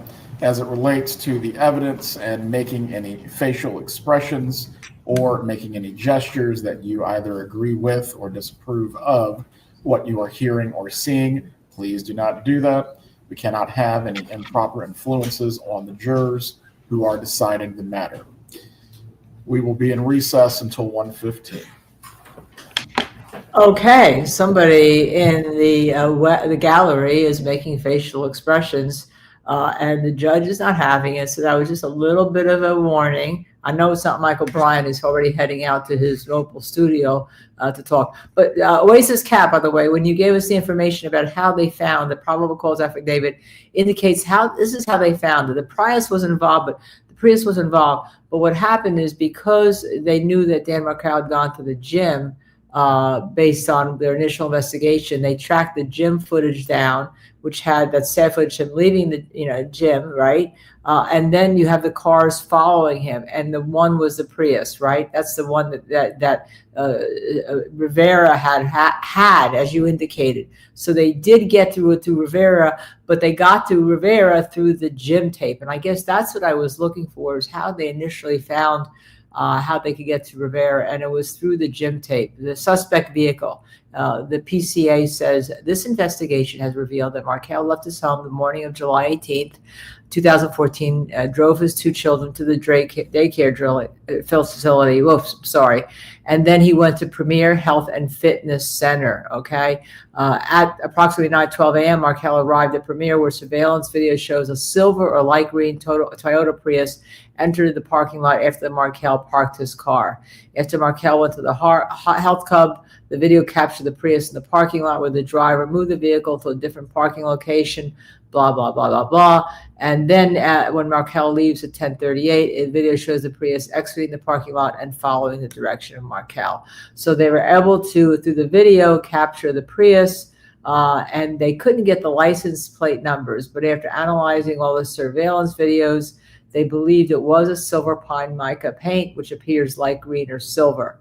Okay. Then they analyzed timestamps from the bus camera videos to get the Prius, and then additional surveillance from the bank. So that's where they got the Prius from. And then I guess they got the document because dump from the phone dump from the towers. But they were able to see through all these surveillances, the driver of the two men of the car. And when they were able to find out who actually rented the Prius, it looked like Luis Rivera and Sigfredo Garcia. Okay, so I'm shortchanging that affidavit a bit. So that's basically how they got to them. So Oasis Cat said the phone numbers of Sigfredo and Luis were found on the data dump. Yeah, that's good, from the cell phone towers at the gym. So there we go. That's the original investigation that gets us where it goes. Okay, Clay's godmother, love from Buffalo. Buffalo, New York? Oh, Buffalo, New York, if that's the case, is absolutely wonderful place to visit. Linda, I just watched your coverage of Alan Jackson, Kevin Spacey. Oh, your beautiful smile brightens the world. You're just gorgeous. Thank you very much. That makes me feel very, very good as I'm running around. Yes, 1:15, Missy, is when the judge said to come back. So we're waiting now for Michel Bryant. I thought these calls were kind of interesting. Donna just sounds kind of upset, and she's letting everything being taken care of by Charlie. But I'm waiting for somebody to call the gosh darn number. Now, Katie doesn't want to call it. She's not getting more involved. Sigfredo is like, work that out with your homie boy, the guy you're sleeping with. All right, that's had nothing to do with me. Yeah, because he knows it has nothing to do with him. So it's not at this point that Katie knows. Probably that it ain't the Latin Kings, it ain't the gang. So who is it that's going after Charlie and Mama? I mean, Katie's a lot more smarter than she appeared right on the stand the other day, isn't she? And she's a lot more, shall we say, tough. A lot more tough, I guess, is the word I'm looking for, right? Than you give her credit for. Obviously, she has to be with her father. The father of her two kids was Sigfredo Garcia, as we know, who was involved in the Latin Kings. Of course, Luis Rivera is the head of the top head of the gang. Okay, so there we have a bunch of things going on, but everybody's calling one another. Again, as we've heard Harvey being a lot more involved in these calls than in the past, but they never call Wendy. All right. Now, of course, Wendy's not on trial. Donna is on trial, right? Donna Adelson's on trial. Does it now sound to you like Donna is the precipitator? In other words, she hated Markel, but so very much. But that with this grandparents' motion coming up, that was like the icing on the cake, because after the relocation motion was decided with prejudice and Wendy agreed to it, it sounds like Donna and Charlie wanted her to stay with David, right? That's what it sounds like, and to stay with David in Tallahassee, because there not going to be too many more men. They're going to want two young kids and a woman whose husband had been killed, or ex-husband had been killed. But then the grandparents' motion, I think, comes back, and all of this. Charlie had looked into a hit person the year before. Is he looking into a hit person to please mom? Is that what he's doing because it's causing too much stress on mom and dad, and he loves mom and dad? So is Charlie more of the precipitating reason for the hit of the grandparents' motion, and because Donna hated Markel and she wanted him out, so she turns to her good son, Charlie, who then seems to be pretty tough here with regard to knowing people to get Markel harmed, or harmed being code words. And then we have a lot of code going on in these in these wires. They're looking for the real estate property. Who's gonna make the appointment with the real estate property? Who's gonna call the number to make the appointment to go see the real estate property? So the real estate property, you saw that again. It was highlighted. Now, Doug, are you still here? Doug was on our chat a while ago, and he had a interesting take. You really shouldn't ask the person on the stand, his Patrick Sanford, he is the lead FBI agent involved. What did you just hear on the tape? Because what he heard is not relevant. It's what the jury hears. But you could argue, if you were the prosecutor, and this is probably why it gets in, look, it depends on what he thinks he's hearing as to what he directs next that his operation is going to do, right? It depends on that. So in that way, I guess you could argue for the few times that Kappelman asks, what is he hearing? It's because he has to believe what he's hearing to direct what's going on in the next operation. Are they going to do another bump? They did a lot of tickling of the wires, and the wires were tickled, but then no one is calling the number back. And I saw somebody in our chat wants to call the number. I don't know if he did or not. It's probably a non-functioning number by now. Or if it is, gosh, help the person whose number it is, because it appeared in the wire transcript. It wasn't cut out, because it was actually a very important part of the wire that they were talking about the numbers in code, right? So, clearly, Charlie's threatening Katie about going to the FBI because he thinks that indeed they are being now blackmailed, not blackmailed because they're innocent, but blackmailed because they ordered a hit and that people want more money. And that's the conversation that you're getting about, look, when I buy a house, I go to the closing, I don't want to hear the house is going to cost me more. So that's the code, and that's why that was highlighted. But boy, the numbers went, and then Charlie also had when he called Harvey, and then I couldn't hear a thing on the meeting, but there was a meeting with Harvey, right? Clearly they believe Harvey knew more than is let on. Maybe did not precipitate the hit, but maybe knew more afterwards once all of the problems started. But in any event, there's your number, 305-712-6570. As a matter of fact, she has it. When Sammy, the undercover operation, calls back, he again leaves a number clear at the office. So he calls the office, right? So I guess we're still waiting for somebody to call the number, right? So the bump is working, that you're getting a lot of tickling of the wires, but no one is calling the number. All right, I'm not sure what would happen. So anyhow, so you have the original bump, and then you have a bump two, because they call it then you have the bump letter. All right, let's go back. You have the bump letter, which I did post on our Twitter account. And what was the bump letter? The bump letter says, my phone is not ringing, so you don't care about Tato and what he did for you. And Tato is Sigfredo Garcia.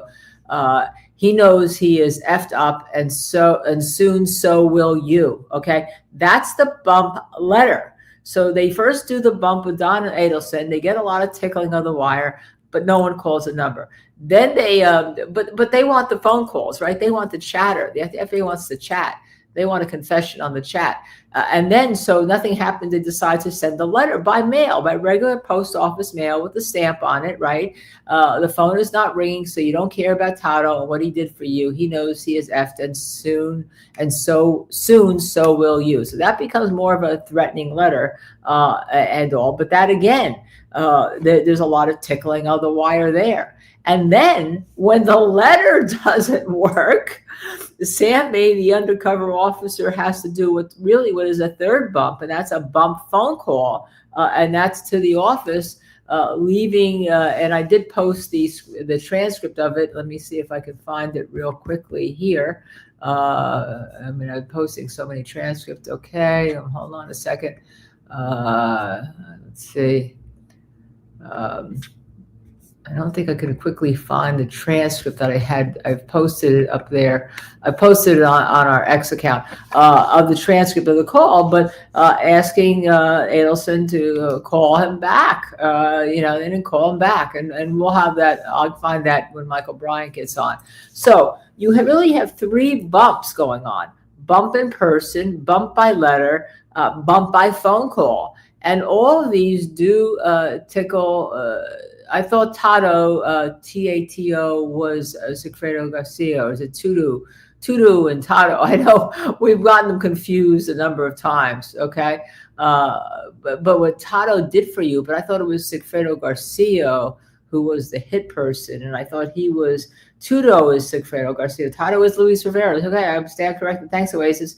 Tato, we've got them confused a number of times. Tato is Luis Rivera. So the letter says, my phone is not ringing, so you don't care what Tato. Wow. And he's the head guy, right? He is the head guy, right? So no one is calling back, but that's okay. That's okay, because they're all arguing about who should call back and who should take care of this problem that seems to have developed. That, so I guess when Charlie says, well, we just thought we were being blackmailed, he may be telling partially the truth in his trial, but what he's thinking is they're being really hit upon for more money because people know that they had arranged a hit on Dan Markel, right? So being blackmailed is only half of the story, because really that's because of the bumps, the 3 bumps, and the undercover officer, meaning the FBI undercover officer equal FBI, they ain't going away. They want to get more evidence. They want to get more wires. They want to get more phone calls. And some of them you heard. Now, I do want to know whether you could hear more of them in the courtroom, right? It's Tudo and Tato. Okay. So the U comes first in this in terms of Sigfredo Garcia. He's the lesser of the two. And Tato, with the A, he's the head guy. He is Luis Rivera. Okay.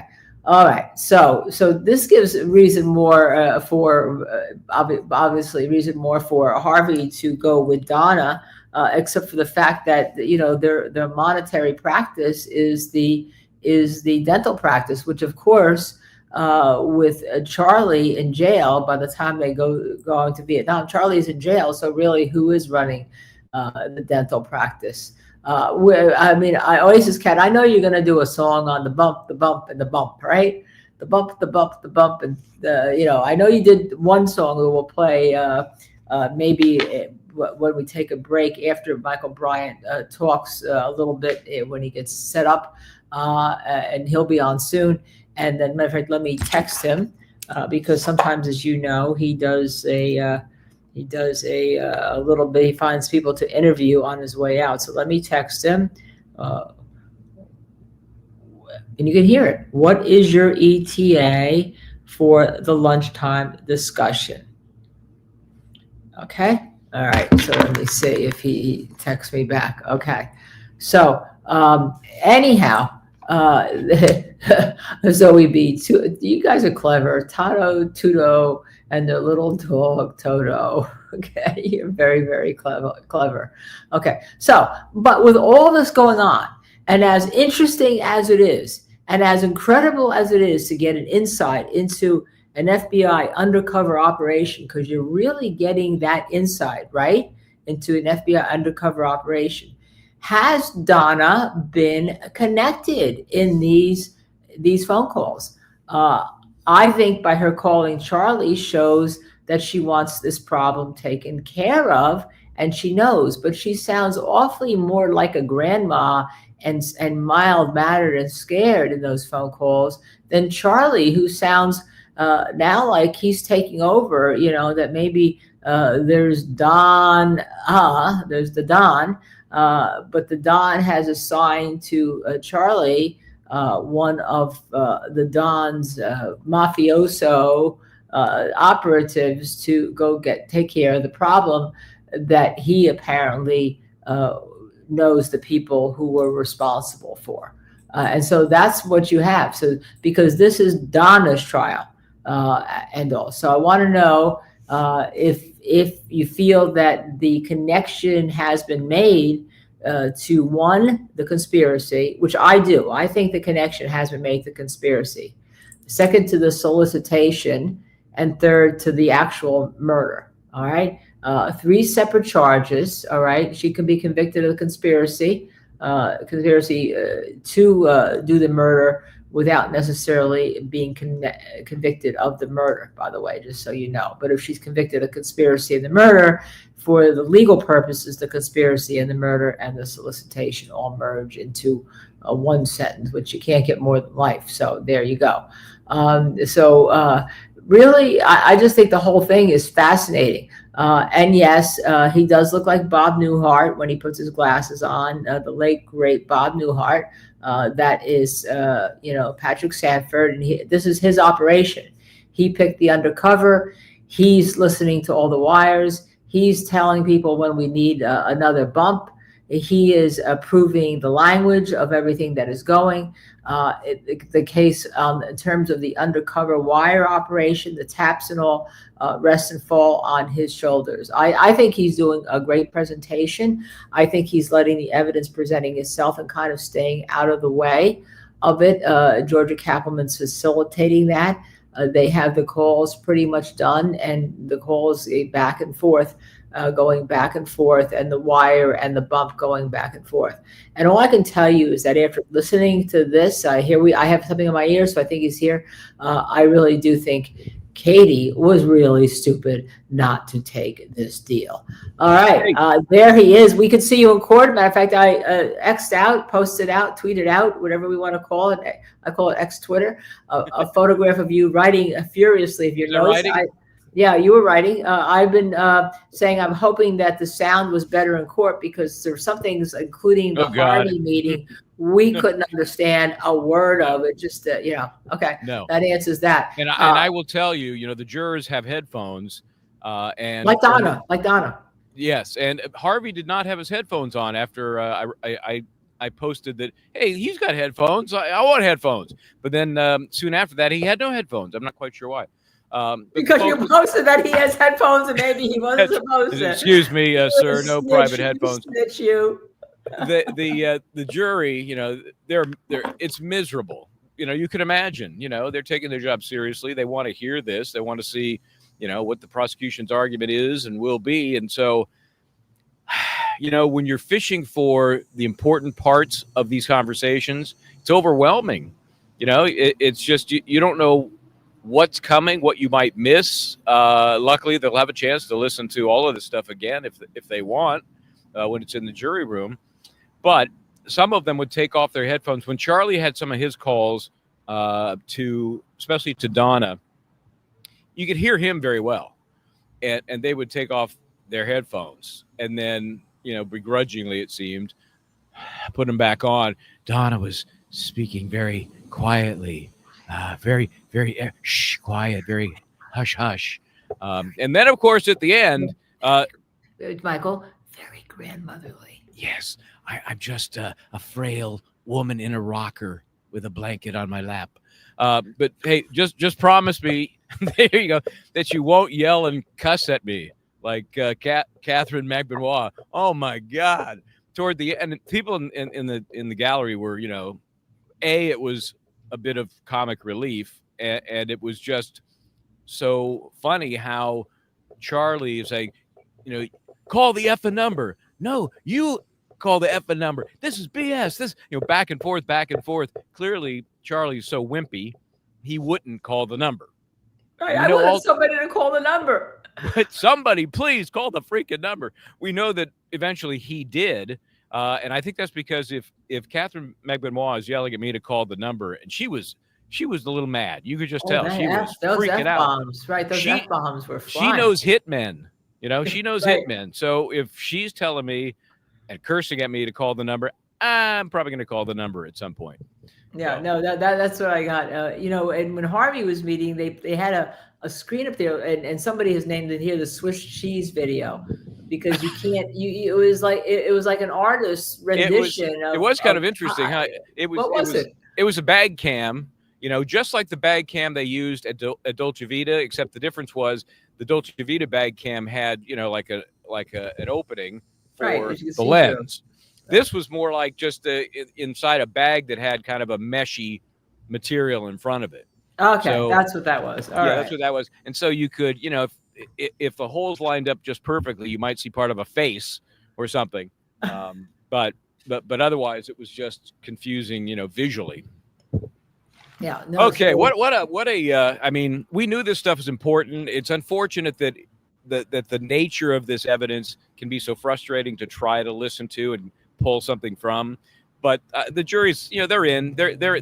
I will tell you, there are a couple of folks that I think have checked out. Maybe the back row, second from the right, next to the secretary. Just look checked out. The last one to even put headphones on, and there was a younger woman, front row, second from the left, who had the this going on. You mean like the head was about to fall? Just the vacant stare. Just the stare to keep my awake. Yeah, and I understand. I get it. Courts do have, again, monitors right in front of them, so they can truly see the transcript. That big screen doesn't really do much good. They have, it's projected on a movie screen across the courtroom. Doesn't do much good. But the ones right in front of them, they clearly can see it. They got the headphones. They're hearing it as well as they could possibly hear it. I do think that prosecution has built these calls properly, not just chronologically, which of course makes sense, but in terms of the desperation. Because what you hear, I mean, just the general tone of these back and forth calls is everybody wants to know something. Nobody's willing to find out. Nobody's going to make a call. Nobody's going to do what needs to be done. They just keep complaining about not knowing. I don't know. It's somebody fooling around. It's just don't worry about it. It's just it's just somebody fishing. That was Charlie's favorite line. Somebody's just fishing. They're just fishing. And then he begs somebody else to call because he's too big a wimp to do it himself. Yeah, it was really interesting because we were talking about the fact there's now really three bumps in the case. You have the bump meeting with Donna, then you have the bump letter, which had some pretty spicy language. I posted on our X account, and that is, my phone is not ringing, so you don't care about Tato Yes. and what he did for you. And Tato is Luis Rivera. Okay, now, I've got my Tatos and Tutos straight. Tatos and Tutos and taters. He knows and he is Taco Bell. He knows he is effed, and so soon so will you. And then when that doesn't get responded to, but they have a lot of calls in between, they ramp it up, and they have Sammy, the UCO, the undercover operative, Sammy, call the office and leave a message, right? Yeah. Yes, important paperwork. I dropped off some important paperwork I need to hear. And that the office, they're funny because they're so cheerful. Okay, we'll make sure she gets the message, Right. And then, within minutes, I think it was 20 minutes later, that sparks a number of calls because the woman at the office calls Donna Adelson, tells her about this call. To her, the woman at the office, it's just a message I'm passing along, but Donna obviously reacts a little differently. But they're all still, either willfully just ignorant about it, or they just don't know how to handle what feels like somebody's closing in on them. And Charlie's the one that mentions FBI a few times as a possibility, right? Mm-hmm. Could be just somebody fishing, could be FBI. And then he's yelling at Catherine Benoit, find out who it is. Find out, because he. Or I'm going to stick the FBI on you. I think at one point the irony of I'll call the FBI on you or something like that. Like he really is, sure. Yeah. Why didn't they go? Is there any explanation in these calls about why they're not going to the police to say, look, we're being, especially that one that harms, you'll be effed up soon, will you? Yeah, and sorry to tell you, Charlie, but the FBI's kind of already got an eye on this, so your threats are kind of hollow. But that's the key unspoken fact in all of these calls. Nobody is saying, look, I don't know what's going on. How about we call the cops? How about that? Right. Not one person does that. Yeah. Now, let me ask you two things, which I've discussed here. All right. With all of the tickling of the wires, okay, and which worked, right? The bumps, all three bumps seem to have worked, even though they didn't get immediate response.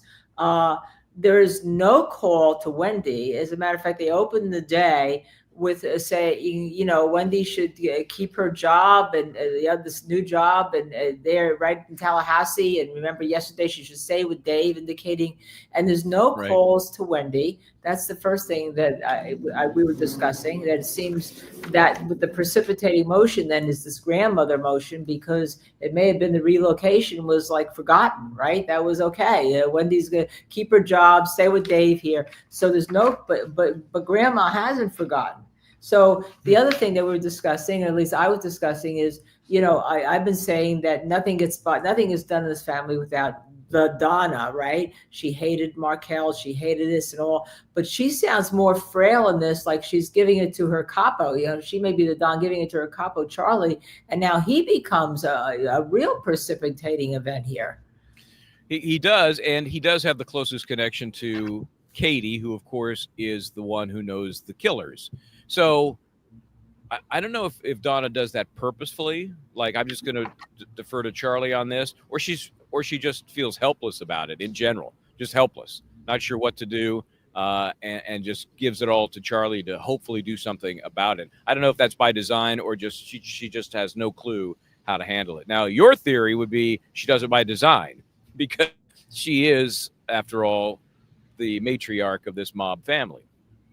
Well, but does that get you? Let me ask you, because you're the one who said, as yesterday, you thought you were closer to the nexus of either getting her for a conspiracy, solicitation, or murder. And I've explained that, you know, the jury can find her guilty of conspiracy, and, you know, maybe not the solicitation, right? To commit murder, maybe put that all in Charlie's hands. But does that get you closer to beyond a reasonable doubt? Are you closer today to beyond a reasonable doubt for Donna Adelson? Yeah, and but I do think it's an all or nothing. I do believe the solicitation would also be included there, because if you believe she was involved in the initial plan, that plan has to involve getting a hit person. Just because she defers to Charlie, who then defers to Katie McBenoit, the conspiracy still exists. Okay. In my mind, the furtherance of that solicitation, and remember, you have to have an act, at least one, in furtherance of each of these charges related to conspiracy. The solicit could be as simple as letting Charlie know, you know, if the master plan is going to go forward, we need somebody. We need somebody to do this. You know, so urging him to make that happen could be an act in furtherance of solicitation, I think. So I can't imagine the jury carving that out if they truly believe she was involved in the overall conspiracy. Well, what about you? Do you think the nexus has been made? Yeah, I do. I do. And a lot of it comes from these most recent calls, because a normal person not involved would say, just call the cops. What are we dicking around with this thing for?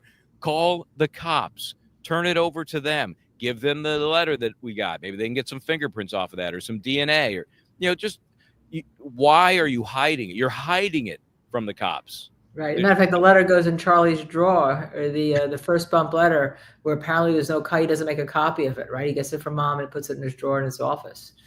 It just makes no sense unless you don't want to take that avenue, because it could lead right back to you. So that's interesting. So because we worked our way through with you all week, Monday, Tuesday, Wednesday, Thursday. I guess I was there earlier because I had heard all this before, although they have a different ring to them now. And I'm looking at them also in light of Harvey, who has a different ring to me in terms of maybe not knowing about the initial plan, but certainly knowing about the cover-up here in some way, although I think it'd be a harder prosecution with him. But why is there no call to Wendy? That is interesting. So think about it. I mean, obviously it helps her a lot to suggest that she was totally out of the loop on this whole plan, had no idea about it. Okay, that's one argument. And obviously, if you're defending Wendy, if it comes to that, that's an argument you're going to make. You know, every one of these calls, and this FBI guy, you're going to say, well, was Wendy Adelson ever part of this whole? Nope. You know, you could go through every single call and excise her from any conspiracy. So that's great for her. Was it done purposefully to protect her? Did the family, was there something unspoken that said, you know, we aren't going to involve her in this bump and follow up? You know, they didn't know what it was, but they, for whatever reason, Wendy's gets a lot of protection from Donna and from Charlie. Yeah. You know? And I know we talked. They're involved in her life. Yes, and we talked before about how your thought was that, hey, if Donna and Charlie are doing this, could it be done without Wendy? And I said, I think it could be. And I think a jury could believe that they were acting on her behalf, not with her knowledge, but just hoping it would help her, help poor Wendy. You know, she's had these issues with, the evil Dan Markel. Now she's she's a single mom. All of these things that lead them to want to just take her in as the protectors.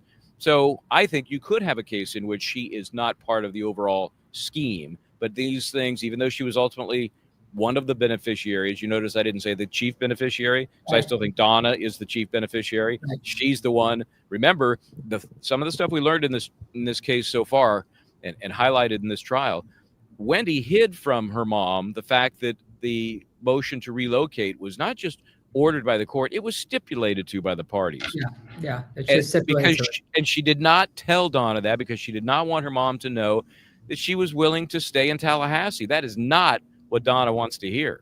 Yeah, except that she's the one. She was the yearbook show that she's the love of the family, right? She's this, she's that. Except for Jeff. I mean, it sounded to me like she was trying to set up Jeff, but I'm going to put that aside for now because Wendy's not on trial. Neither is Harvey.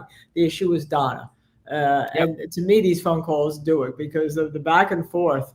Just a normal person would say, Charlie, call the cops. And if you don't, I will.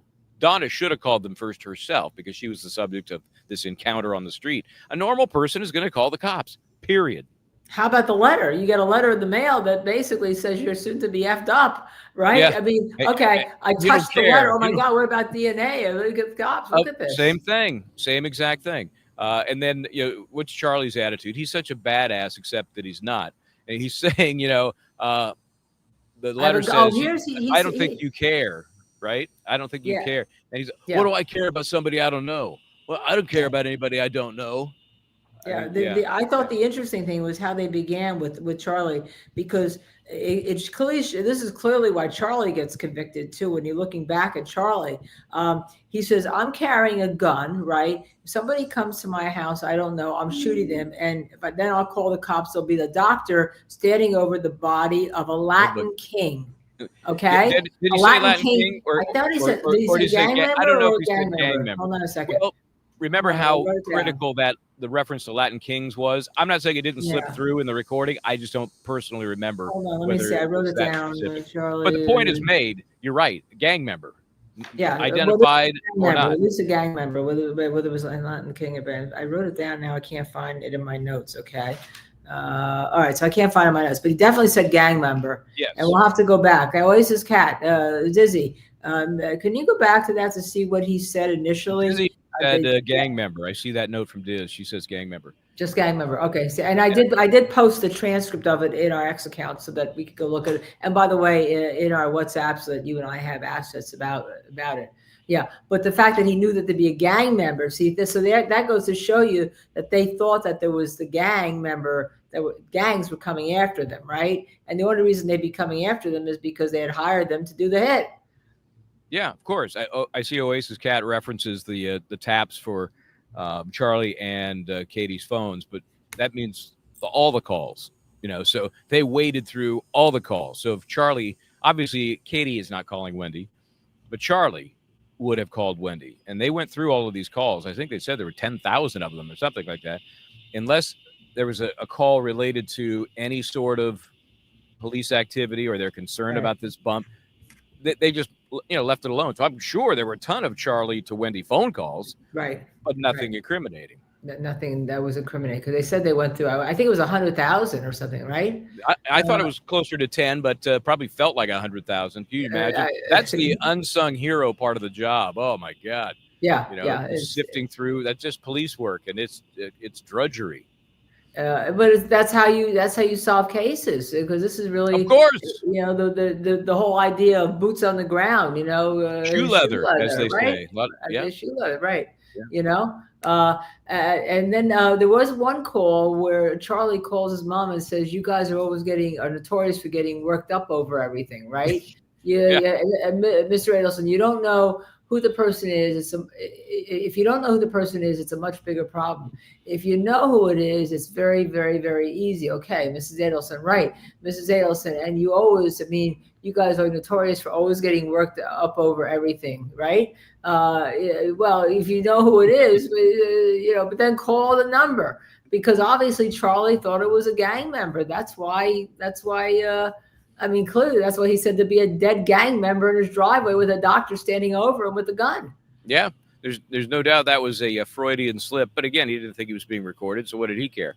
Yeah. And he's just such a talker. He uses a phrase a lot, and it's trust me on this, and he'll say it after saying something ridiculous. And he was using it a couple of times in that last heated conversation with Catherine Membrimoy, and he says, find out who it is. Trust me on this.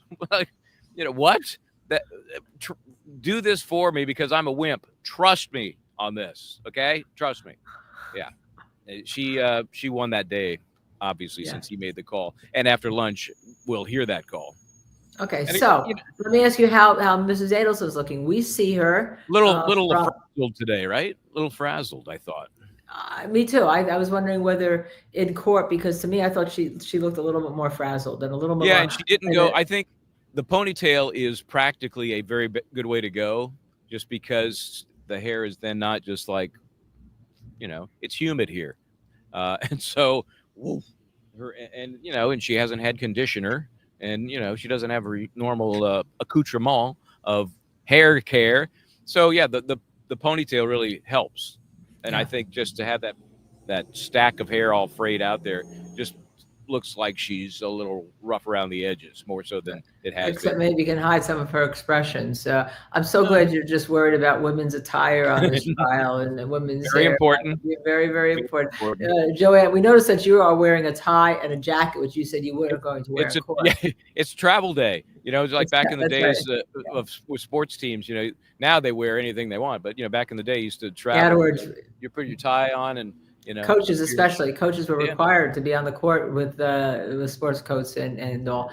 Joanne Jenna Platypus, gifted one Justice Serve TV membership. Thank you very much. Really appreciate it. And whoever gets it, I'm sure will appreciate it a lot more. Yes, Michel Bryant, let me just tell you, Michel Bryant will be leaving after our lunch break. He'll be driving his 4.5 hours, but he will join us again for the wrap-up show, whenever that happens. We'll do the wrap-up show today. 5:30, wherever. My goal is to be in Atlanta in plenty of time to do that. So, hopefully.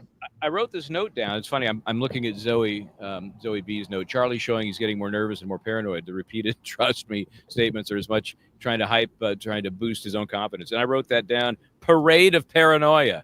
That's what I wrote as I'm listening to all these different calls. They're all just and they happen quickly, right? They happen like 20 minutes. There's like 5 calls or something, right? And it all came from that phone call, the phone call to the Adelson Institute. So that was an interesting thing, because I don't know whether or not they're going to get into asking Patrick Sanford why he would have authorized that. But Zoe also wants to know if you know why Donna's wearing her headphones with one side turned backwards. Yeah, I think it's so she can hear better. Remember we talked about yesterday, I think it was, maybe the day before, how I felt it sort of disconnected her from her team. And I think that gives her, it's like driving with headphones on. Not a great idea. You need to have some awareness of what's going on around you. And I think that's what she's doing. That's my speculation, just because I have seen her more animated with counsel than I today. I thought so too. I've been critical about. I've been critical about that, right? And I think today that she is more animated with counsel, and they seem to be more. Not touchy-feely is not the right word, but they seem to be more appropriately attuned to her in front of the jury. Okay. How about Harvey?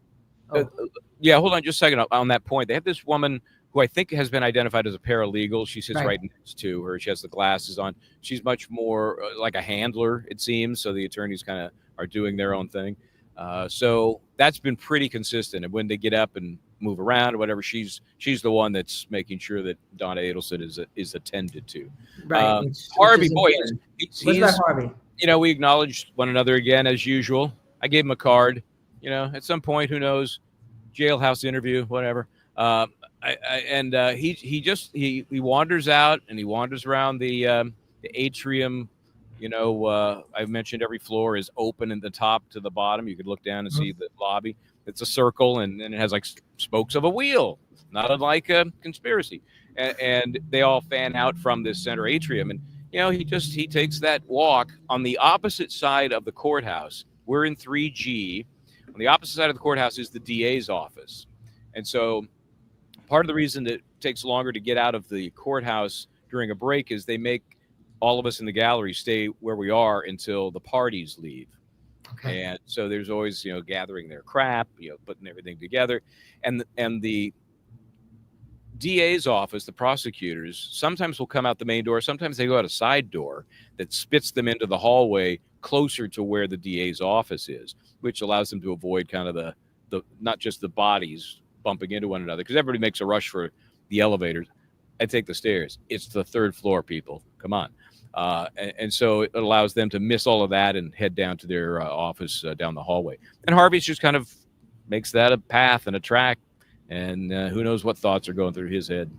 Yeah, and how about, and we can't, we see the well, but and we saw you. I posted a picture. You're in the back there. How many people in court compared to yesterday? Interesting. I would say somewhere between 60, 65, and comparing that with when Wendy testified, and it was 85 or more, which to me was maxed out. Clearly, and a lot of the people I talked to while sitting there were like, well, he didn't pick a very good day. I mean, so they, they may appreciate and understand the level and nature of the evidence, but in terms of how it plays out and the process, it's no forensic accounting. I'll tell you that, but it does have, you got to work hard. And this jury is definitely working hard to get whatever they can out of these different audio messages and responses and phone calls, and all of that. And so has law enforcement. And by the way, if everyone, Michael has been doing has done since he's been there, a number of breakouts, including a little tour of your studio there. And I have to say, the exhibition of the metal statues of the slaves. I'll just give it over and I'll just show you here. Hold on. Was very moving. Let me have my cameraman move the camera. All right. It's a beautiful sidewalk so far. I see a sidewalk. That's all I see, Michel Bryant. We're getting there now. No, we really can't see anything. You might as well have the cameraman move the camera back. It's on one of our breakouts. It says, thanks Tallahassee for the studio. And you also did a drive where Wendy lived, and all, which people should look at, because I think that where Wendy went with the track house that was hot, that her mother rented for her without, Dan Markel knowing, hi honey, I've moved out, and all of a sudden, right? Dan Markel comes home and is called by her to say she's moved out, right? But we can't hear you. Sound. Nope.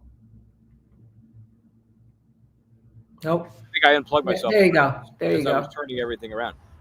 We don't let you touch buttons. This is why we don't let you touch buttons. I was moving the entire. Now you're making people think I don't know the techie stuff. It's just remote is very bizarre. Yeah, it's very hard. So right. I noticed yesterday, because when you watch that video, you'll see I actually drive by the house and I circle back. And I've been in the neighborhood a few times, and I realized yesterday what happened. The address is 3303.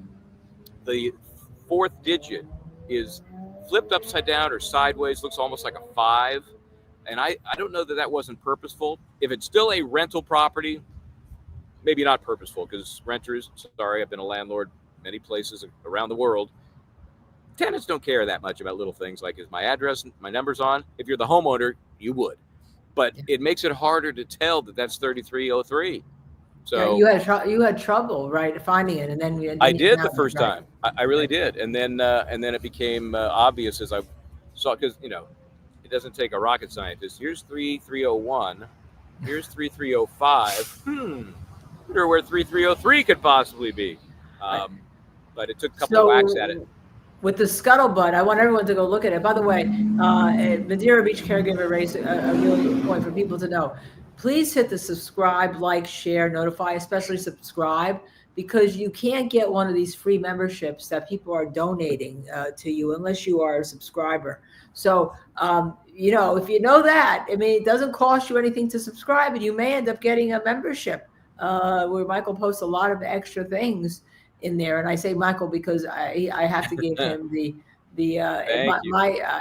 really takes care of it. He really does a lot of it.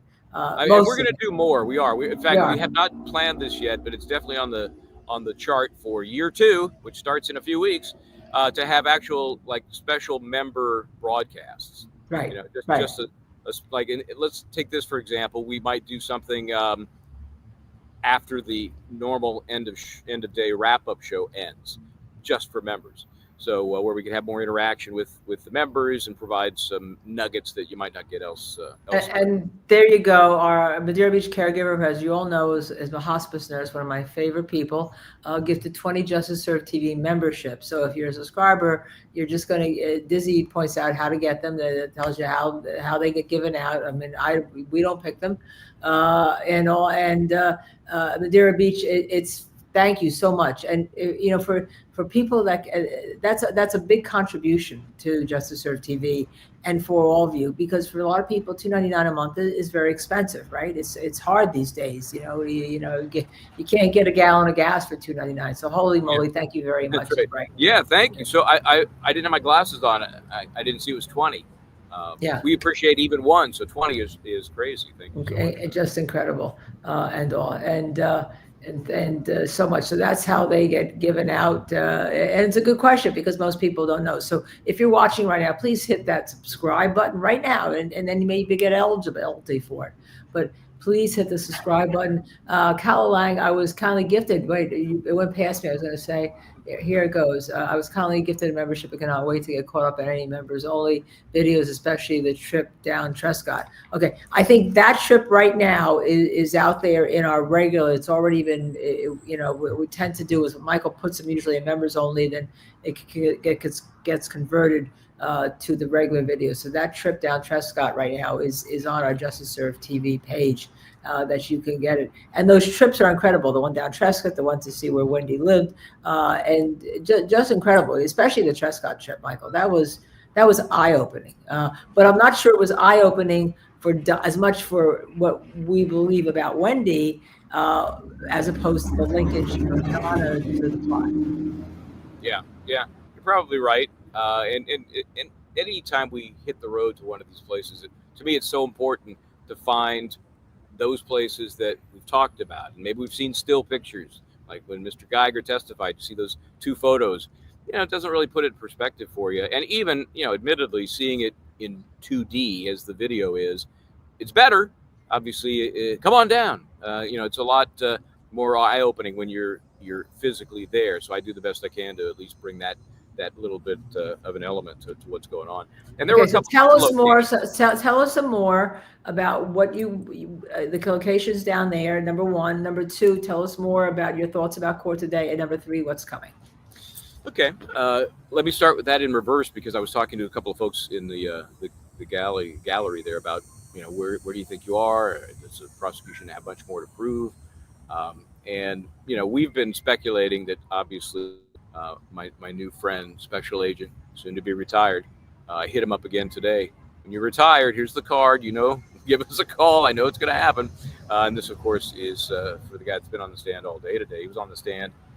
What, half of yes? Yes, yeah, Patrick Sanford, right? Yeah, who we said looks like Bob Newman with his glasses on. Like Bob Newman. That's funny. Yeah, and he's you know, I always just check in, hanging in. Are you all right? Everything okay? And mostly he's just sitting there, but. Obviously, he's punctuating this very important testimony.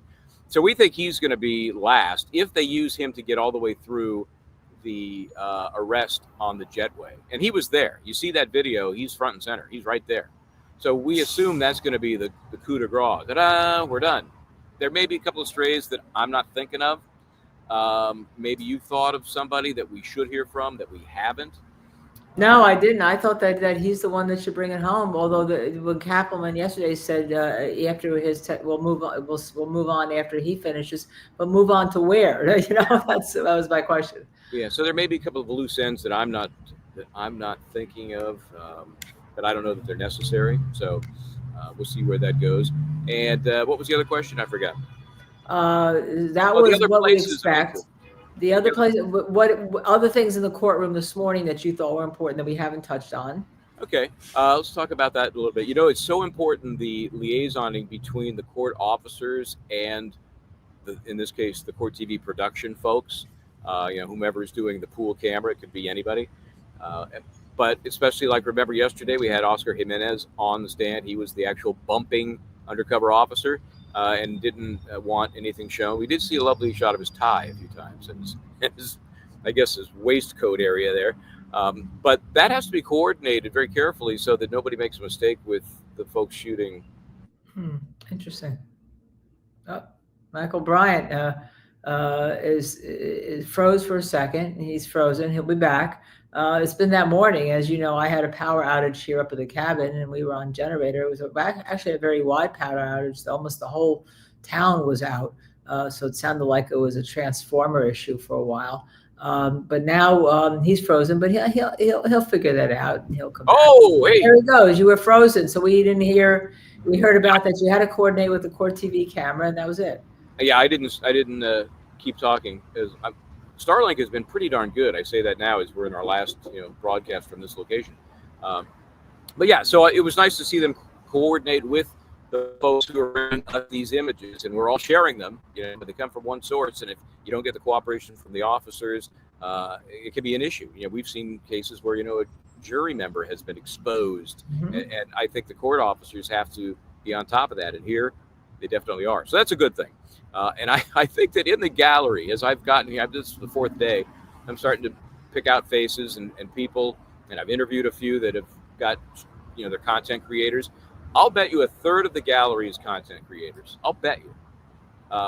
Because it's just the nature of this case that it has blown up. We've been on this thing since the first one, 2019. But as we've said before, the lack of Brian Kohlberger and the focus shifting to this case and all of the streaming channels that are doing something, there's a lot of them taking up a lot of the seats. And then, like the woman I talked to sitting next to me yesterday came down from D.C.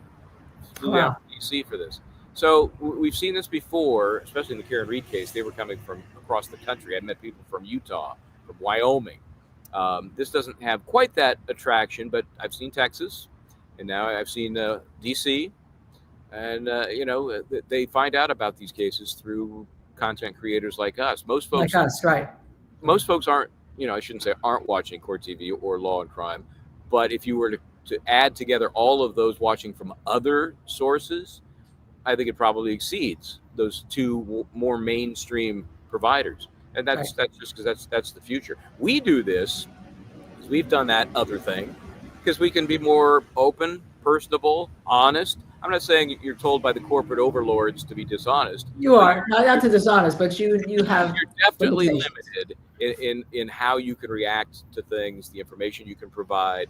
I can think of a number of times where I was told, "Don't say that. Don't say that." Maybe I shouldn't have said it, but here I would say it.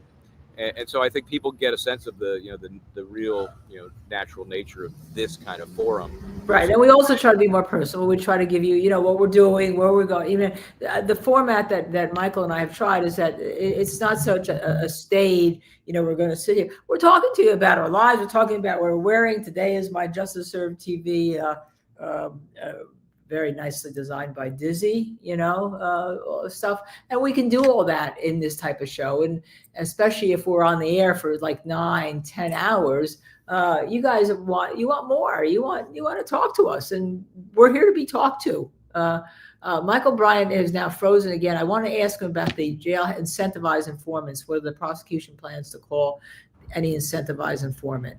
But you froze again. So I was talking about fashion and how we can. This is the whole idea of this, is to have people have access to us, and we can be more personable. I can sit here, wearing where I couldn't if I were in a corporate environment, right? Or if I were in a court, I wouldn't be wearing this to court to try a case. Right? It's the same type of thing. But the incentivized informants. So the prosecution going to call the snitches or snitch? That's been this wild card since the beginning, right? Because there was a discussion pre-trial about whether it would be allowed, whether it was a violation of Sixth Amendment rights because the snitch was acting as an agent. of the government, and they hashed that out, and it became clear that that might go to the weight of any testimony, but not the admissibility. And so this witness, I can't remember her name, but from the jail, who befriended Donna Adelson, or somebody befriended her, one or the other. I don't know. I'd say it's 50-50. I thought it was less likely going in because, as we've discussed, if you're relying on snitches, your case might be a problem. And but it also is it's an appeal issue. Yeah. So maybe they're cocky about it. Maybe they decide they don't need it, or they don't think it's going to hurt the case if there is a negative aspect. But that's a wild card, and we may see that play out tomorrow. Yeah. Hey, here's what I'm going to do. I'm going to hit the road. Okay. I know the court's coming back in a few minutes, but I'll need to pack up and hit the road, and the timing is such I don't want to be. Yeah, and I'll call, and maybe what we'll do is I'll take a 10-minute break till 1:15 with you all. Do we have anything we can play? We can play. Don't play any calls. That's my suggestion. No, don't play any calls. I don't know. We played yesterday on the show. We played the drive to see Wendy's. I will leave this up. Missy, are you here? How about some short but important testimony? What comes to mind? It has to be really short because we're at 1:02 already. The judge is coming back in like 13 minutes, and he's going to be on time.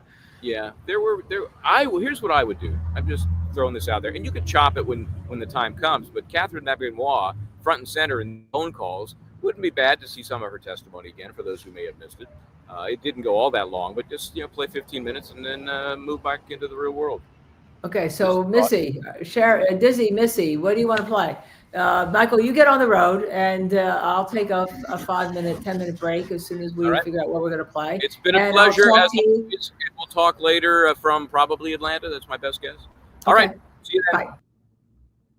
Got to let him travel back. As you know, he had a 14-hour or 13-hour trip. I think it ended up being 14 hours to get there on Monday. It was such a travel hazard and he kept stopping along the way. So Missy, whenever you're ready to play something, I will take a 10-minute break if I could.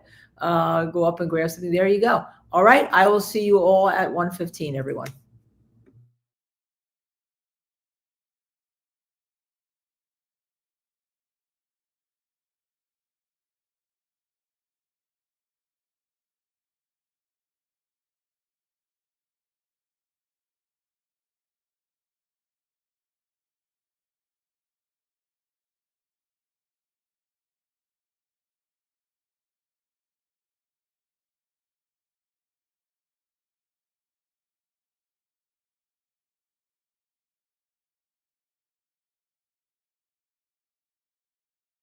But the concept makes perfect sense as my work as a. All right, road trip. When I went through the property there at Trescott, I realized that, the tract housing I talked about, TRACT, where Wendy Adelson lived, it was a house she was renting at the time Dan Markel was killed. It was after their breakup. Is a tract house. A lot of people aren't familiar with what those are, what that means. So I thought, well, to be complete in my reporting, maybe I should just go cruise on through that area and give some folks who don't have a sense of tract housing what it is. Some might call it lookalike or cookie cutter housing. I think that's cruel, but the concept makes perfect sense. As my work as a broker and as an attorney for some developers, it's a good way to minimize the cost of building a home because you get volume discounts on the lumber, on the shingles, on the electrical, on the plumbing. So you can make a home much more cheaply than if you were building them one at a time, right? So I think I'm coming up on the neighborhood. Hopefully I haven't passed it. We'll see. One of the indicators that you're in a tract or development is generally there is a name, of the development. So here, let's turn into this one, which is called Cameron Chase. They always have some poetic-like name that will hopefully attract attention.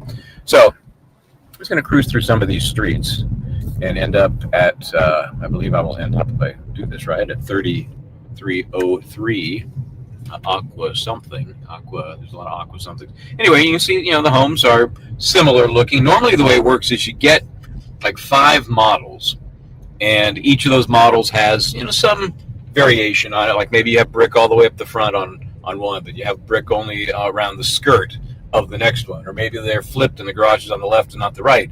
And then you can, of course, clean up the inside and do different things there to make it stand out. This is Aqua Ridge. That's it, Aqua Ridge. I knew I'd get it. And so, they're small lots, probably 1/8 of an acre, give or take. Nice, very nice. Look at sidewalks and everything. Very nice little community. But in terms of value and cost, it is a notch down from where they were living on Trescott, which is more of, I don't want to call it a custom neighborhood, but certainly less tract-like. I'll put it that way. Okay, so we're coming up. This is where it gets kind of confusing in this. I've been back and forth in this neighborhood a few times. So you have a street coming up here called Frog's Leap Way. I'm not sure if that's named after the wine or not, but if you're looking it up on a GPS, it comes up under a lot of different names. In fact, they kind of run into one another. The Frog's Leap and Aqua Ridge, they kind of become one and the same. So I had trouble finding it as well, in part because it looks a lot alike. There's 3309, right? Okay. And that's got a bunch of 5s on it. There's 3315. And I think I've missed it again. There's 3316. I missed it again. So I'm going to cruise. I was also hoping maybe to find somebody out and about, in the neighborhood. Here's Aqua Ridge Court, which is an offshoot of Aqua Ridge Way. So if you want to pay a little more, you can get yourself into a cul-de-sac here. Always a little more expensive. So I was hoping maybe somebody would be walking a dog or whatever, and I could check out, their thoughts about the neighborhood, their former neighbor, if they lived here at the time. Oh, look, there's a sheriff over there. You see that car? Sheriff's car. Anyway, I don't see anybody. I thought maybe I'll catch people, they've got off from work. So now we're again in the hunt for 3303. There's 3316. There's 3310. And then I get confused right in this junction right here. That's 33. Maybe that's a 3 where it's just gotten messed up. That's going to be my guess. Yeah, because there's 3301 right there. There's 3301. Okay. So now here's 33. It looks like a 5, but it's a 3. So there's 3303. That's where Wendy Adelson lived. That's where the famous broken TV was. And that's where she lived up until she moved. Remember what happened when she left the home on Trescott? Dan Markel was out of town on a business trip, right? And without telling him, and with the help of her mom, they found a place for her to rent. And to be honest, I think it's this place. I'm not 100% sure. There may have been an interim place, but I think it was this place that was rented by mom in mom's maiden name. But they did it without telling Dan Markel. So he comes home, and what the hell's going on? The family's gone. So, take that for what it's worth, but doesn't exactly speak well of the family and how they were treating Dan Markel. Anyway, this is tract housing, and it's lovely. It is what it is. In areas that are built up in the last probably 40 years, much more common when there's a lot of land, and hey, it's Florida. So anyway, this is where Wendy Adelson lived at the time of Danny Markel's death.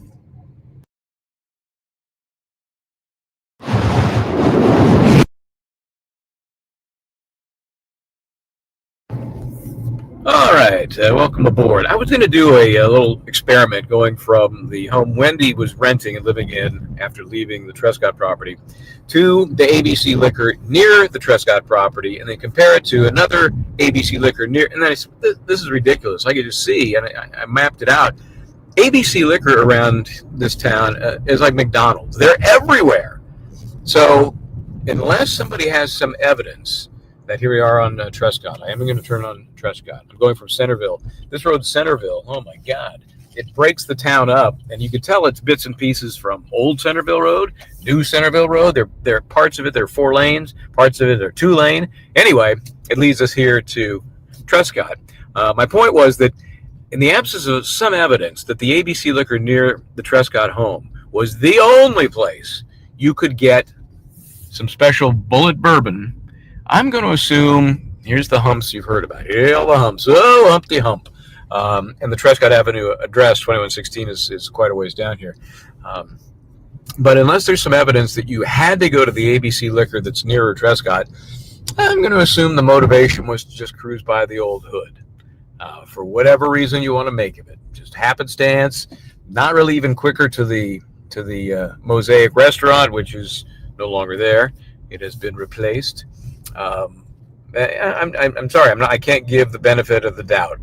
That's what I wanted to check on. Could I see, hey, is it within a few minutes? So maybe it's just, a comfort factor. Up, get ready for the speed bumps here. Here we go. Or was there some purposeful reason to want to come through Trescott? Now, remember, depending on which testimony you believe and remember, Wendy Adelson said there was crime scene tape either right at the entrance where I turned from Centerville onto Trescott, or it was a little further down. It's varied. There's another home, but I will show you where the actual crime scene tape was, and it's in a position where if in fact she had gotten close enough to see it, you could see the house. It's just that close. But she said she did that turn almost immediately from Trescott, where it intersects with Centerville, and that it just makes no sense. So don't know if she's got that confused or she's lying. But you can see how, we've been going on Trescott here for quite some ways. We got another couple of tenths before we get there. Nice neighborhood. This is far different than the neighborhood she moved into, which was much more tract homes, TRACT, where they build like 20 different homes of every model. These are a little more unique and a nicer neighborhood, no doubt about that. So coming up on the houses now, very soon, you're going to see Mr. Geiger's home. Okay, you can see Mr. Geiger's home first.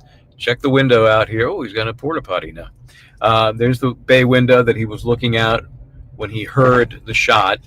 And here's where he heard it, right here, 2116. There's the driveway, but he wasn't shot in the driveway, was he? No, he was shot in the garage. So I just wanted to, abandon my plan to get a sense of, where this ABC Liquor was compared to Trescott. Why would you go? I'm not buying the story. There were so many ABC Liquors nearer where Wendy Adelson was living that you did not have to come this way.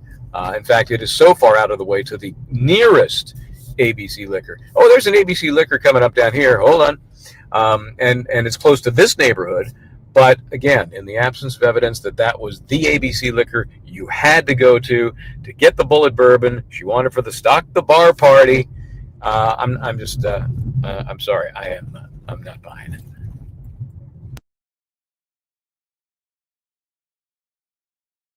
Courthouse here with a huge fan, follower, travel from Jacksonville, Susan, and your show is called? It's True Lifestyles, and I'm based out of Jacksonville, Florida. Okay, so let me adjust to you. We only need to see you. Don't need to see me. So, how did your thing begin, and what's the connection to this case? Basically, I just was following the Dan Markel murder through the podcast Over My Dead Body back in 2018. I'd seen a few specials on Dateline 2020. I started following Mentor Lawyer. He's a local lawyer here, and following his videos religiously, I started to take notes and watch the trials for him back in 2018 and 19, going into COVID. I was a frequent commenter, and then I just started my channel and started doing my own research. So what do you think?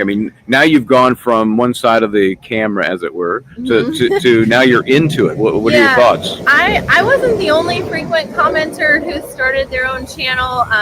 Fancy Fiction was a frequent commenter, also Katie Kool-Lady, and then AA Legal Focus started to come out, and then Surviving the Survivor. So we kind of all started to network and share information. I did the court records. Fancy Fiction had done the phone calls, sharing the wiretaps. AA Legal Focus had started to share their insights, her insights, because she's a lawyer out of North Carolina. So we all kind of networked together into going into Charlie's trial and arrest and Donna's arrest and trial. Okay, so you've seen them all as they've unfolded, as we have at Justice Served TV way back to 19. What has been, if anything, a standout difference to you in this version of as the Adelsons turn on one another?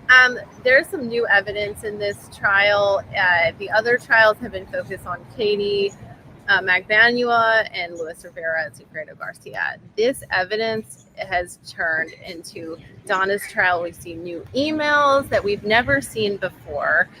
We see a lot of evidence pertaining to Wendy that we've never seen before because it didn't necessarily pertain to Charlie. So this new evidence that we've seen today, the birthday text, Wendy purchasing of the house, Charlie telling her not to purchase the house. These emails are very important. To her taking the art off the walls is all new information that nobody has ever heard before. Canceling the cable, no one's ever heard that as well. How about Rob Adelson? Yes, Rob Adelson's testimony, we all as a group thought, what does Rob really have to say? We've heard him on the Over My Dead Body podcast. We didn't really know if he had any more information to tell, but he said it so eloquently, especially the information about Wendy sending him the text of Jeffrey Lacosse's picture. A lot of people feel like Wendy did that to make Jeff the fall guy and to encourage Rob to contact the FBI about Jeffrey Lacoste.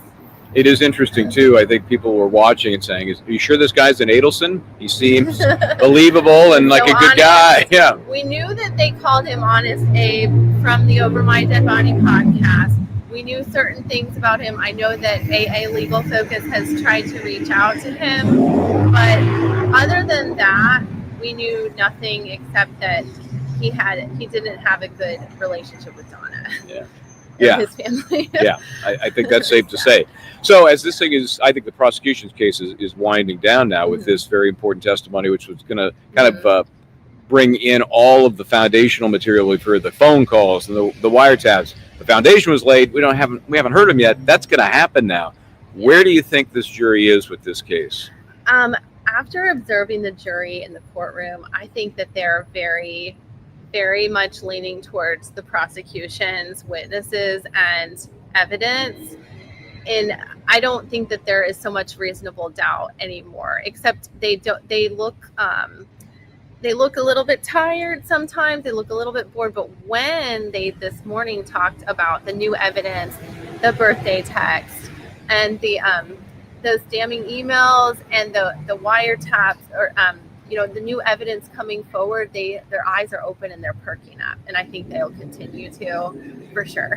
Do you have a favorite juror for any reason? I think there's a lady taking tedious notes, and I think she kind of sets a good example to the other jurors. She's kind of like the mama bear. Is she the back row far right? Yes. Yeah, I talked about her yesterday. Yes. She's on it. I call her the secretary. Yes. And I mean that in the best way. She also brought her pillow today. Yeah, she did bring a big pillow. A big pillow. And everyone brought a big sweater. They're getting comfortable. They're kind of leaning in today. They're a little bit more wide-eyed about stuff that's happening, and because it is getting interesting. I think today it just started getting interesting this morning. Yeah. Well, they're building, I think. Yes. So, thank you. Appreciate your time. And again, what's the name of the channel? True Lifestyles, and I cover the jail records and kind of behind the scenes, whoever's in the Tallahassee jail. Great. See you next time. Thank you so much. Bye.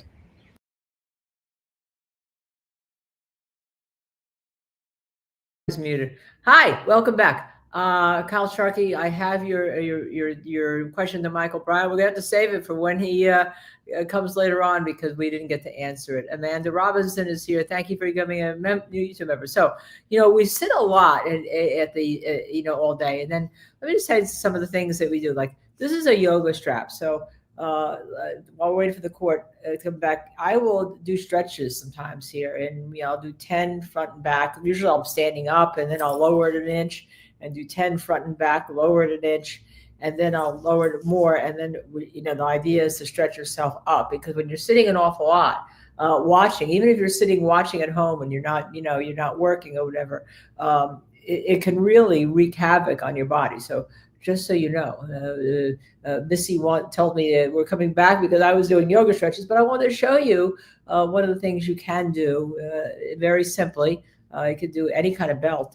Happens to be just a yoga belt, but you can do any kind of long thing and all. So stretching. You're stretching. Missy, Missy sits more than I do on this chair. And it really is. But again, normally I'm standing up, but right now I'm tethered with my IFB into my computer, so I can't really, I can't really move far. So it's incredibly difficult on the body to sit here, and especially when you're used to moving around, it's incredibly difficult. And so it's just a little fun fact if you're watching TV and you're worried about just hanging on.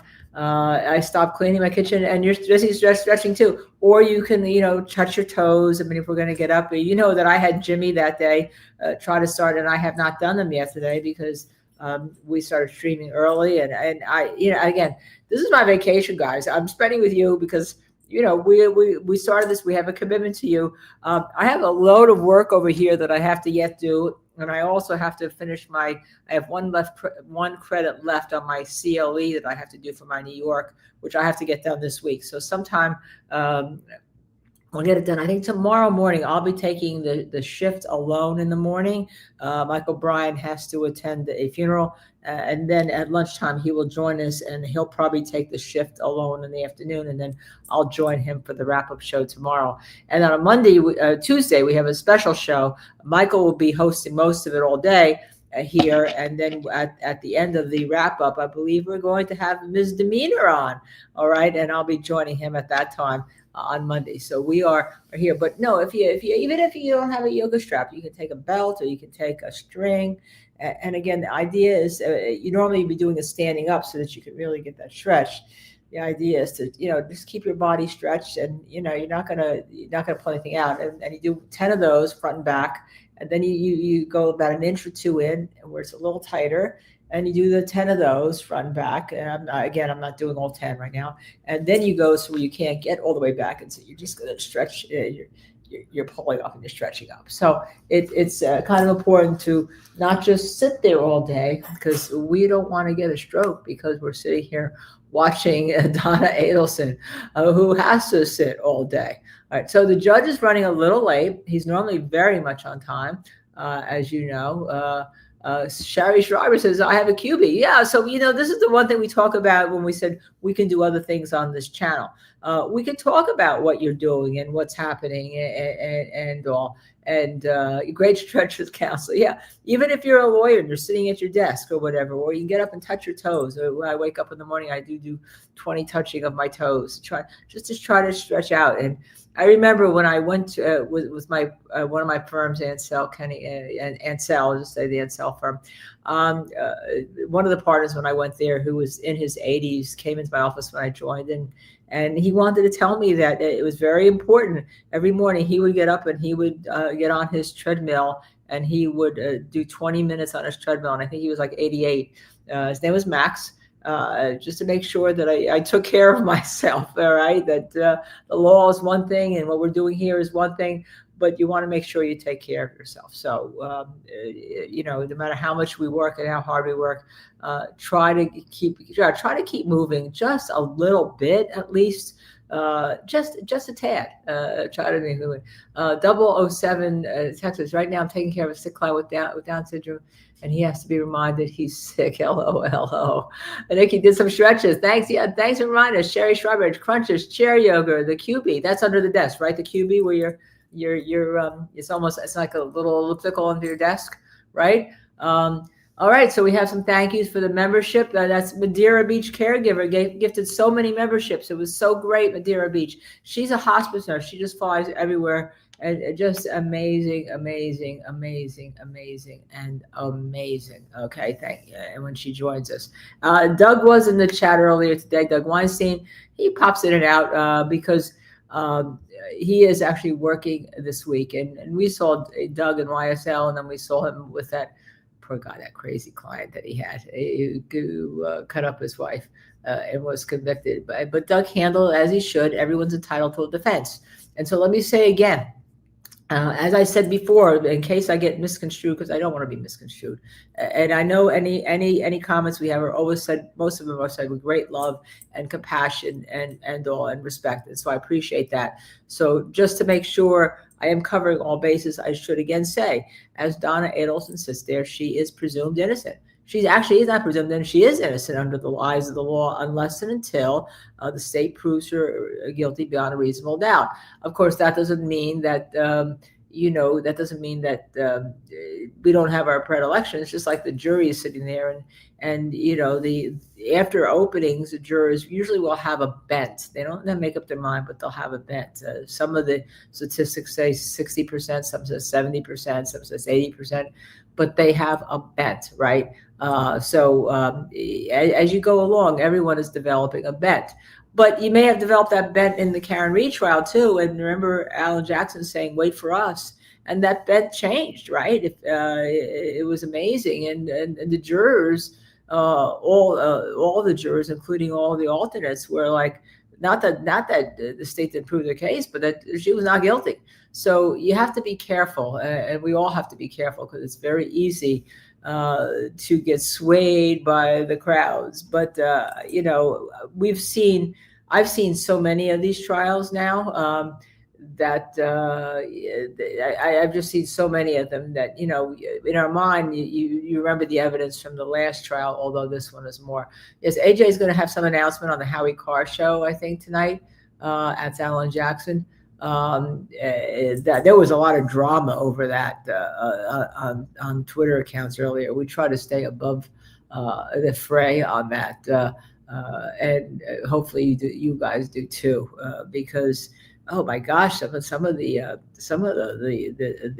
tubers were also in the fray. It was just kind of amazing how people get so absorbed and take ownership of things, and but there was really a lot of drama. So we think we have enough drama in the courtroom, right? So we really have enough drama in the courtroom.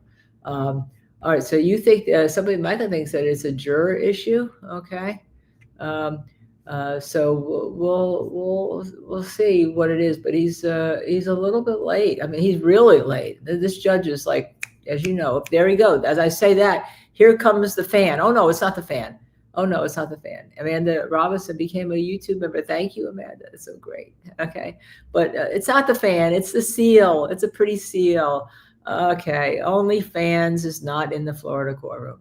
Judge Everett is great, isn't he? Judge Everett, just terrific. He was a school teacher before he became a judge, and he's terrific. And then somebody on Twitter posted that Miss Dugan has applied for a judgeship.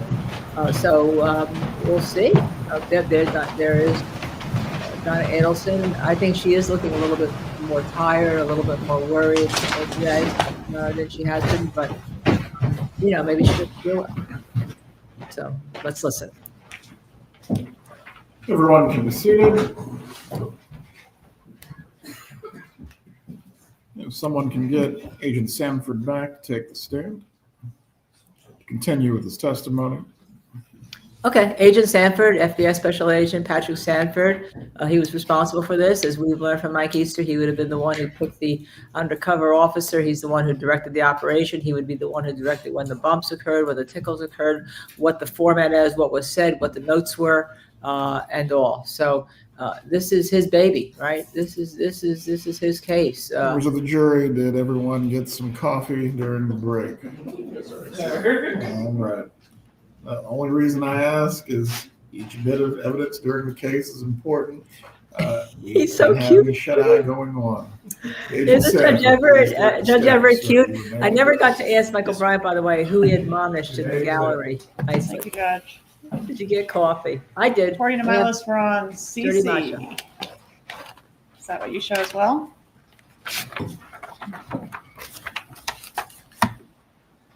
Yes, ma'am. Okay, so can you set up CC for us? The call we just heard, we had, I don't know, it appeared the FBI made Katie mad. Yes. Remember that call? Yes, that one was Katie and Charlie talking. And This- Charlie was supposed to go back to Donna to find out if the number was on the device at the office. Correct, if the caller ID showed up and what it read. So CC is on the same day, Charlie to Donna at 10:50, which is about just a couple minutes after, a minute or two after the last call. All right, let's publish CC, please.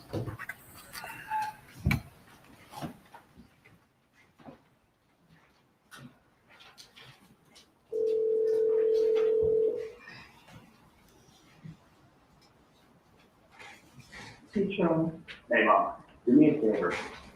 Does Erica have call ID at the office? Yes. There is no call ID. No.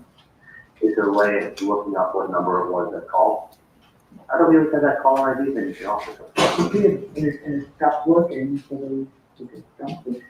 Like not working properly. Okay, if that number was a non-working number, I'm gonna have someone try and call it again and find out maybe it's working now, okay? Yeah. All right, I'll call you as soon as I hear something.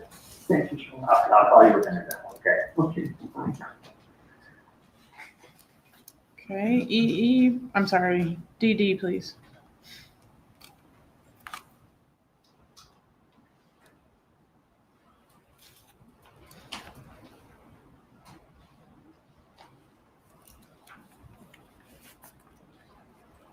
Yeah. Okay, there is no caller ID at the office. Call the fucking number that I gave the other day. I know it was not working the other day when you called. Call it again. It is very important that I tell you a working number, okay? Exactly. So Exactly. call it again. If somebody give you a fucking wrong number, and it's like, Hey. you have an email fucking number. I'm telling you, bro. I'm telling you, I'm in the fucking office and I'm standing outside fucking screaming, okay? Call that number. Whatever it is, it's either somebody's fucking with your family, fucking with my family, fucking setting somebody up. And Okay. I don't Well, think they're fucking game. And you know what? You're thinking, you're not thinking. You're not thinking. okay, what do you want me to do? You wanna call my fucking phone? What's that? You wanna call my fucking phone? I can say, well, where do you call from? I'm just saying, Exactly. My God, bro. all I'm saying is, I don't give a And the fuck. number's been called 100 times. Okay, call it. If you go, you go ahead. No. You go ahead and you fucking find a fucking phone and you call. And find out what the fuck is going on. If they pick up. Because they're obviously not, it's not a working number. You find another phone and you go call. Whoever set up this bullshit is, if somebody's trying to fish for fucking some shit and just fucking going on me or whatever, Okay. fucking somebody fucking missing everything. Okay, well, there's nothing that they can listen to whatever conversation they want. I'll call from the office, and then from there, I'll call you. Exactly. That's all. All right, let me know then. Okay, that's the only,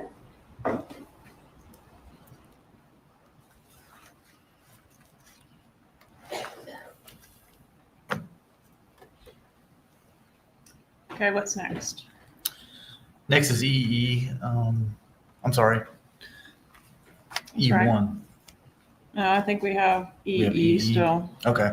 E's Charlie back to Katie again, 37 seconds at 11:17 a.m. Where to publish, Mrs. Adelson, if you need your amplification device or your headphones, please wear them. It's very important that you are able to follow all of the evidence as it takes place during the trial.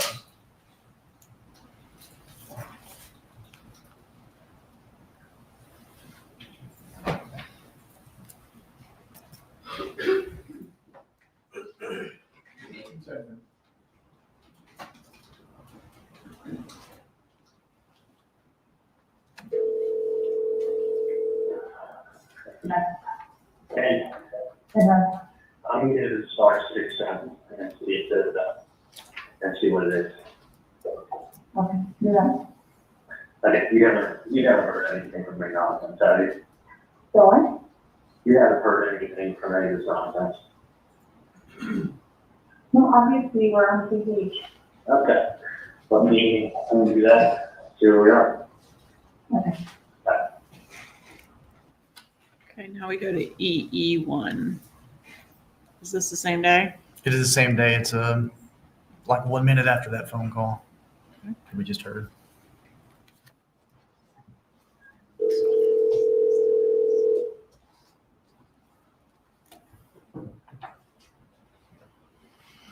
It starts at the start.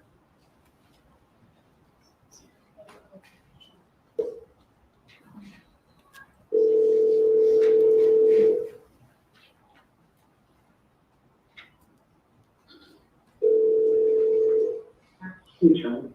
Hey, hey, the number there that said, was it 712-6570?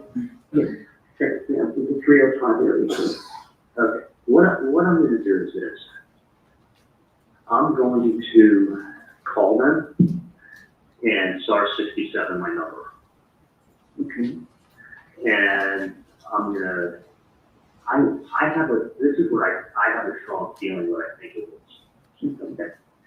I think it may be either some private investigator, or I think it's the FBI, or somebody just trying to fish around and stir the pot and see how people react.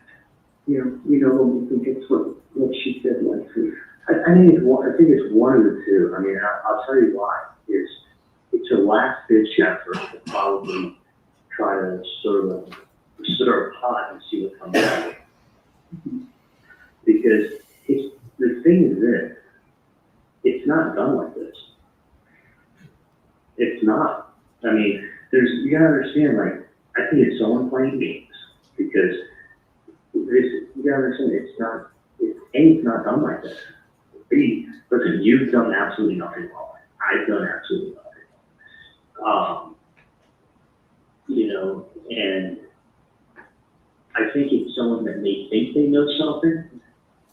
So since they think they know something, and they're trying to stir the pot.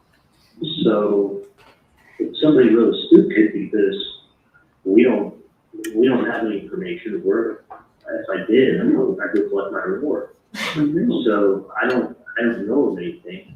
You know, the fact that you're being extorted, sometimes people react differently to different things. Some people are extorted, and they're just like, you know what? It's like agents who extort you all the time. They're like, give me my money back, or I'm going to the board of entry. Well, I've done nothing wrong, but if I go to the board of entry, it's a bigger fucking headache than anything else. Right. So even though I'm 1,000% right in the dentistry I do, in the work that I do, I don't deal with the board of dentistry. I don't want to walk in there and have them say, you didn't tell me. Yeah, that's funny. I was talking to the dentist yesterday about it.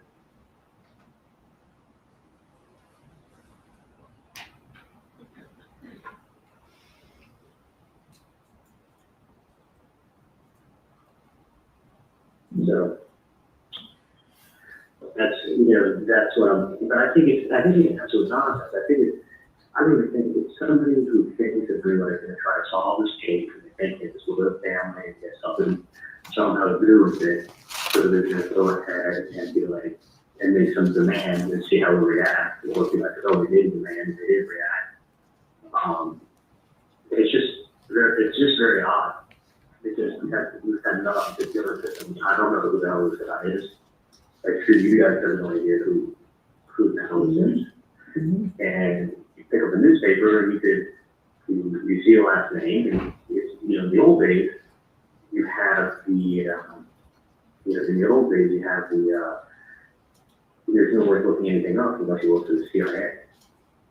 Nowadays, a homeless guy with a cell phone can go on the World Wide Web, push a name in, and 3 seconds has addresses, addresses, locations, and then for $19 you can find anything. So, and that's the thing is like, me, my house is not listed. So if you went that search route, you wouldn't find it. But that's like, the difference is, what's even odder is that they're not bugging you. Because that would be the first person I do it. I mean, and that's the weird thing that they're not talking to her, you know. You know, I don't, that's why I just kind of like, I don't want to have a headache, like, you know. Interesting. Because you don't want to create one set of nonsense to the other set of nonsense. But you also don't want to have someone not read your order every other week. Exactly. That's why I was hoping, you know, maybe if you had friends in Houston that you could. So that's not working out. Yes. So, but I think I'm just gonna call them up and see what they want. If it's a non-working number. Well, that's what I want to see if it's not working. Yeah. You know, maybe not working the other day. Yeah. If it's working. So let me see what they want. I don't think, you know, let me see what's going on. Okay. Dad went to work today? She did, but I told him on the way, which I didn't want to do, but I knew that after this could tell him that he came in, so that was an option. Okay. All right, let me talk to Do you. you want me to check the number with Erica and call you back? No, check with it, or just call me back in a minute. I'll just text you back. No, just call me back. Call you back. Okay. Call me back. Okay. All right. Does Charlie call the undercover? Yes, he does. Okay. He does. On what date? This is the first call to the undercover, right? This is the first call to the undercover on 4/28 of 16. Please publish FF.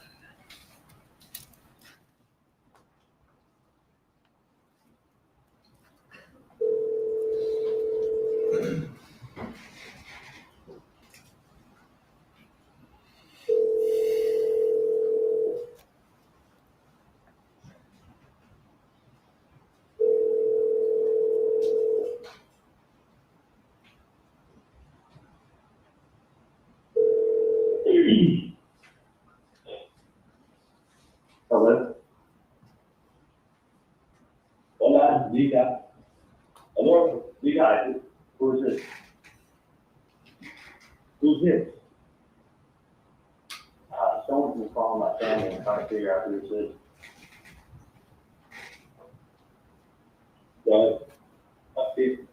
In reference to what, man? Someone by the name of Sammy call?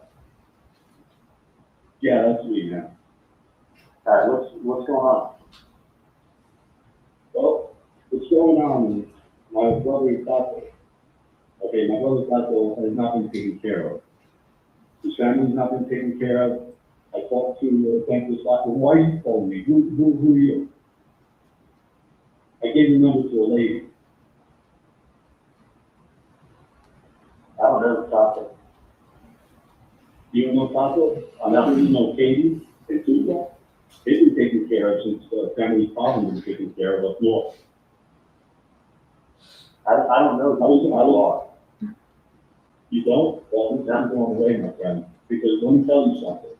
I was a driver with Tato, and he told me the whole story. He told me nobody was taking care of him, nobody was taking care of his family. The family was taking care of Katie and Tuco, and nothing was taking care of Tato. So we know what's going on. And Tato needs to be taken care of, do the right thing. The lady already has the paperwork, she knows what I'm talking about. We know Katie, we know Tuco, we know they've been taken care of. Let me look at it. No more fucking around, man, no more fucking around. This ain't going away, you guys need to do the right thing for Tato. That's my brother, man.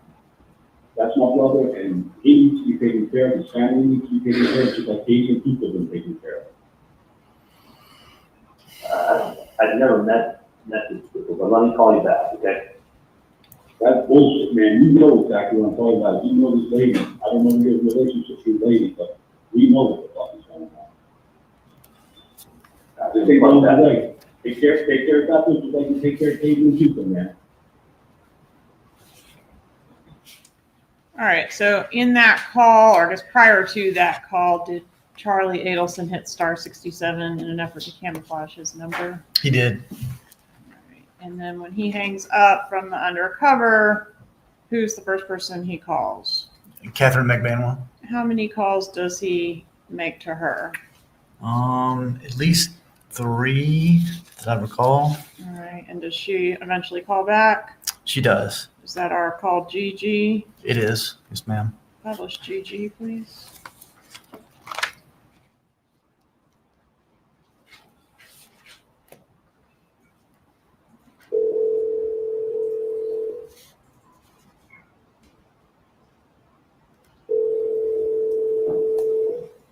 Hey, Yeah. okay. Hold on a second. Huh? Can you give me 2 minutes? Wow. Hang on 1 second.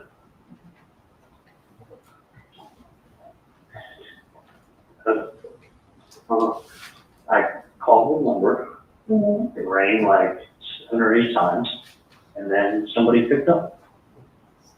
And it sounded like he goes, who is this? And I said, I'm returning the call. And he said, what is this in reference to?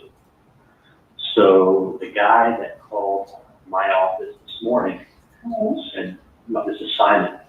So I said, someone by the name of Simon placed a call this morning. And I go, what's this about? He's like, who are you? I go, that's not important. Well, what do you need? You there? Yeah. So I said, it's not important who I am. I said, what can I do to help you out? That's what you need. And he said, listen, man. He's like, Tuco, or whatever the fuck his name is. He's like, someone did a really big favor for you and was there for you. And we know, I'm Tuco's brother. Mm-hmm. And I was with him in Broward. So I don't know if this guy's from Broward or whatever. He's like, I was with him down in Broward. And he hasn't been taken care of. His family hasn't been taken care of. And he's like, it's fucking bullshit. He's like, as he's letting him talk, as he's talking, he's hearing a little bit of a New York accent. Mm-hmm. As he's trying to, when he picked up the phone, he didn't sound like a tough guy when he picked up the phone. But it was like, as he was talking to me, like the tough guy routine sounded like it was coming out. So he's like, listen, he's like, I know you guys took care of and you're taking care of Katie and Tudo, and you're taking care of their family. Now he needs to be taken care of. And I was with him in Broward, and he's done a big favor for you. And I go, sir, I go, I don't know. He goes, I know you've been giving money to Katie and Tudo for taking care of their family. I go, no money's been given. I said, I don't even know who these people are, and I don't know what you're talking about. And he was like, who are you? And I was like, listen, it's not important. I said, I don't know what you're talking about. No one's paying anybody. Mm-hmm. And he's like, well, listen, man, this shit's not fucking going away. You better fucking do the right thing. He's like, it's not going away. Oh, so he said any bad words? What's that? So they said any bad words? He may have said that. He may have cursed. But he was, listen, he left it with me to listen. He made it like this shit or whatever it is. This shit's not going away. And you need to help Tudo's family, whatever his name is, family out the way you're helping out Katie and Tudo. And I go, I don't know who you're talking about, and I don't know what I can do for you. I said, he goes, well, it's not going away. And he says, do the right thing. You gotta help him out. Which, when I should have been like, who are you? Number one. He told me he's his brother. Obviously, he's not going to get his real name. And I was being really polite with him. I said, hold on a second. You got to give me 2 minutes and I'll be right there. I was being really polite. He said he's a brother from Broward? No, he said, I know him from Broward. Or I saw him down in Broward. Mm-hmm. So I don't know if, this guy they're talking about was incarcerated in Broward, or held in Broward, or whatever. The guy A referenced Broward. B referenced Katie and two-toed. So the same name again, Yeah, so it's your name and some other guy's name, I don't even fucking know. Mm-hmm. You know, so these things we were talking about two-toed, which I don't fucking know who that is, but that's two people I don't know. And he's talking about your family, saying your family's being helped out, which I don't fucking know. And other than the hours I give you to go up from the office on the weekend and take care of it. Exactly. But that's, I do, I kind of help you out. You fucking earn the money on the weekend when you go up. And this is the 301 number you called, the 305? Yep. And he left. And you rang a long time? I want to say it was like on the 7th or 8th ring that it picked up. And he That's left. a long time, because you usually. No, I was phone call. I was almost like, and he was asking me, like, you know, who is this? He was, listen, I gave that paper to a lady. He goes, who are you? I go, don't worry about it. I go, I'm trying to find out what's going on. Mm-hmm. So, you know, this person is on the assumption that. So you said they're a friend in Broward, or you said they're a brother from Broward? He said he was this guy who's evidently told my mom was incarcerated, his brother. And he's saying that he has not been paid and his family has not been taken care of, and this is not going away. And like, I don't just give charity out with us. Like, you come around. Like you can't be like having like freaking people threatening you and mentioning names. You know what I mean? And he sounded, honestly, he didn't sound Latin, and he sounded like there's a little bit of a New York accent that is tough. Mm-hmm. But like, so, yeah, didn't threaten me at all. Did not threaten me at all. He just let me know this is not going away. And he's like, you need to take care of him, you do the right thing. He was there for you. And I don't know. He goes, I don't know who this person is. I said, let me call you back later. That's how I left it with him. I said, sir, I don't know who this guy is you're talking about, but let me give you a call back later, okay? He's like, okay, do the right thing. Just do the right thing. Do the right thing. You sound like a fucking cop that's fishing, that sort of investigator, or someone's playing games. But he's coming up with a lot of fucking details, and I'd love to know these details, but I don't know two of the people's names they're talking about, and you may be using the wrong key, and then I feel even more like a dumbass. Exactly. Just a little quick recap, just because I don't want to say, like how to make the conversation start. It just rang, and he goes, who is it? He goes, hello? I go, hi. He goes, who is this? And I go, I'm returning a phone call. And he goes, what is this in reference to? That's the exact word? Yep, what is this in reference to? Reference to, wow, this is very simple. I should give you the word. Yeah, no. Well spoken on my mom now. He says, what is this in reference to? So I said, I'm returning a call that Simon, I'm returning a message that Simon had left this morning. That was the name, Simon? That was the name when he called up my office, spoke to Erica, and said, listen, I gave a piece of paper to Mrs. Adelson last week with a number on it, tell her to call it, and this is Simon. So I said, okay. I said, I'm returning a message from Simon. So then he knew that it was in reference to this fucking nonsense. So I said, what I told him. I said, I go, I know that your family, and money. He kept referencing that, like, we're giving all this money to a fucking family, like, and referencing, there's two names, Tudo and Tuco or whatever. And supposedly I'm giving money to you and some other dude and your family. I don't know these people, never met them. So, and he's the brother to this person that he's saying that's incarcerated? He's saying he's his brother who's incarcerated. And he's saying he's from Broward? He said he referenced something with I was with him in Broward. Oh, what's in Broward? So I don't know if this guy incarcerated in Broward County, is he from Broward? I don't know who these people are. But definitely. And your family, and I don't know who the dude is that you're with, or if they're just making up names, or if I feel who should just go to the FBI and say, let's play phone tap. Exactly. So I don't, you know what I'm saying? You could have been like, while you're doing all this, number one. I don't know what the fuck he's talking about. And this Well, is- he never said he was in a hurry. And he was, you know, I just wanted him to keep talking.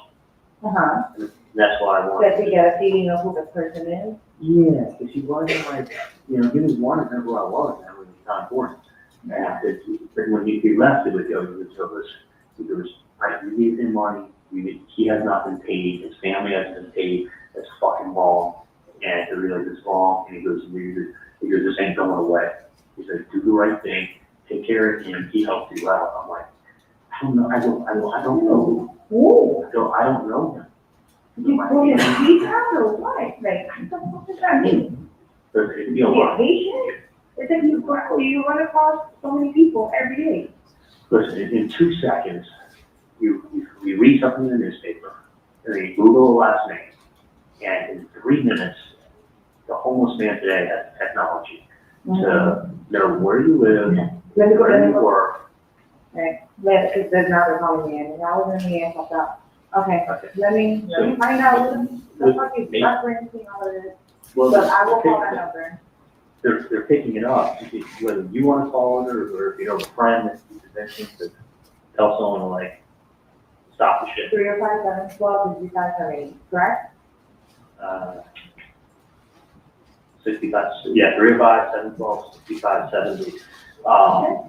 They need to know that I'm not, it's fucking stupid what they're doing. Like, it's nothing, I'm not paying anything, I think you pay something, you admit to guilt. Yeah, no, what the hell is that about? The only thing I want to do is collect my reward from the FBI. Of course, no, I want these people to go, I don't want these people to go to jail for like a freaking, like, right? You know what kind of vacation I could get with that money? Exactly. I need Right. a fucking vacation. Let me go to the line. All right, I'll talk to you later. Call me later. Okay. Who is the first person Magbanua contacts after this call with Charlie Adelson? Sigfredo Garcia. Is this the first time? I know that the Undercover said Broward to Donna Adelson on the bump, right? That's correct. But is this the first time we're hearing the word Broward on the wire? It is, and specifically to Katie.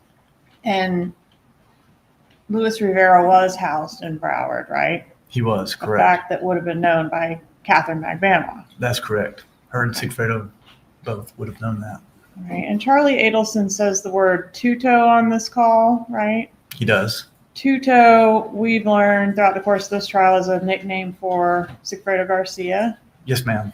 Is there any evidence that Charlie did know who Tuto was before this call? Yes, ma'am, there was. Okay, so he had referenced Tuto in the text messages before. There were text messages where he'd referenced him. Yes, by knowing name. that was Catherine Magbanua's child's father. That's correct. Okay. Let's go to HH. Is that a text message? Yes, ma'am. Okay, tell us about that text. It's a text from Katie to Catherine Magbanua to Sigfredo Garcia. And it's at 12:57, which is right a couple minutes after she hung up with Mr. Adelson. All right, what does the text say? It says, "Baby, call me when you can." Does she wait for him to call her when he can? No, she doesn't. All right, does she make a phone call, I? Yes, she did. Okay, and is able to get him? Correct. All right, let's play I, please.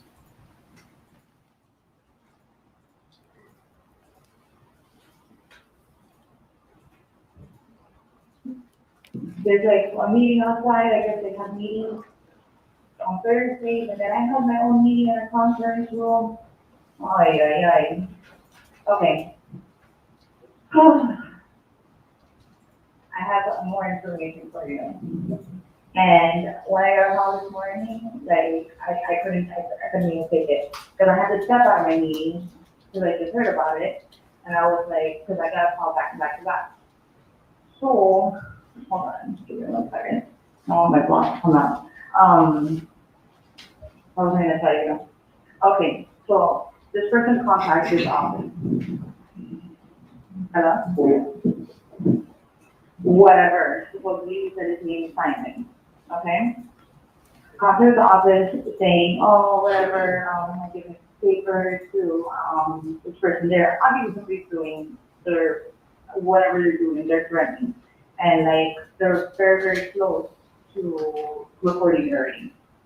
Whatever it is, it's getting pissed because my name's involved. And, this gets better. So I'm like, you know what, well, she's just telling me everything on the phone right now because I don't have time. I'm fucking working, like, what is it? Like, I want to handle this and I want to handle this like right now. So, Michel came about the office. I was like, look, I tried to contact that number, it's like not a working number. They're like, I was like, why don't you go ahead and start to decide it and go call a freaking number. And then, whatever, that person did it. They go, okay, I'm returning a phone call. And the person goes, who are you? And they're like, doesn't matter. I'm returning a phone call regarding something of a paper or whatever. And then they're like, okay, well, we know you've been helping now. They said my name and your name. And I, Is it Katie Escalating? yes, it's their name. They've been helping me now. And he's like, I don't even know what they're talking about. I don't even know. I don't even know if you're the right person to be talking about. For all I know, it could be another TV or whatever. And I was like, okay, what else do they say? They're like, oh, well, they're a brother of this other person that's supposedly incarcerated. And they're brother of them, and they know him from Broward.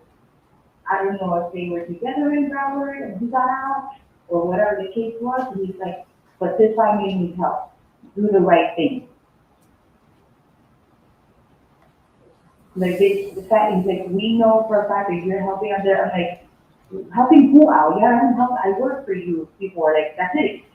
I was like, well, that's not helping me out. It's me working for you. And I was like, I don't know what they're talking about. So, but they said, do the right thing. His name is supposedly Simon.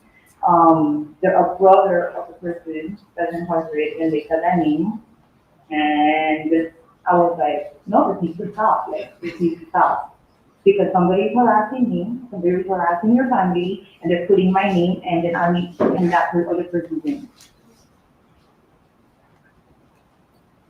It's getting too detailed. It's somebody that's, for sure. Yeah. For sure. He said that the person had, like, he's just trying to get him to talk more. He's like, the person has, like, kind of maybe a New York accent. Some of the words was a little bit, like he wasn't threatening at all. He was just saying, it's time for you to help out this person and their family because he needs it. Because we know that you're helping out. What family? What person, what family? The Staffel and his family, because they need it. And then before and he goes, I don't know what the hell you're talking about. And the person goes, well, do the right thing. Did you tell them, well, listen, you gotta keep harassing me where that's not cops? So that's what I said. I was like, why didn't you just say that? Oh, no, the person said this is not gonna end. Do the right thing. All right, did you get information where you want me to leave? Get the phone number. Your number, just give me our numbers. No. 305-712-6570. They picked up. Because I was getting tired of it. I don't know what's happening or whatever. 712-6570. No. 305-712-712-6570. That's what I said. Fuck this is in the top. There's obviously no somebody. They're putting my name, they're putting your name, they're putting, and they're called out the families. Okay? Right. Are you going over right now? 712-6760. No. Text it to me, right? Text it to me. No, I don't want to. 712-6570. Bye.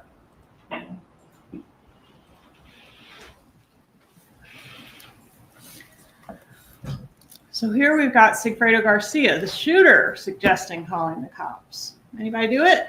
No, they did not. Okay. What happens next? Sigfredo calls Catherine back at 1:46. Actually, there was a hang-up call to the Undercover, I believe. I think Nope, that's sorry. after KK. That was, sorry, I got my time mixed up. All right, so this is JJ. just about 20 minutes later, we get another call between Garcia and Magbanua. That's correct. All right, It's so at can we- 1:46 p.m. Okay, publish JJ, please.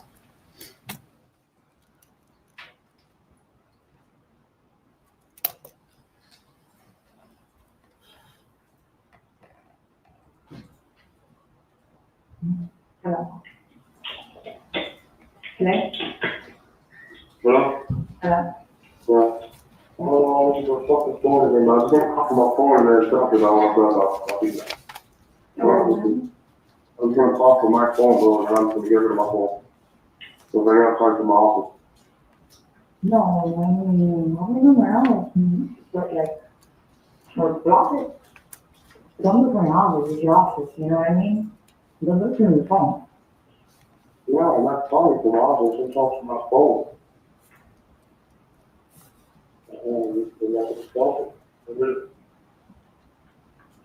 I'm trying to fucking take one of the possible. No, but I can't, this is what you've done.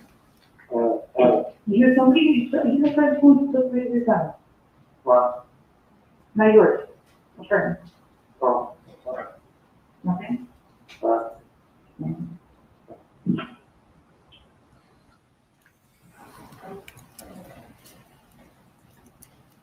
All right, and then do we have another call between the two of them at 2:09 p.m. that same day? That's correct. One more call. Publish KK, please.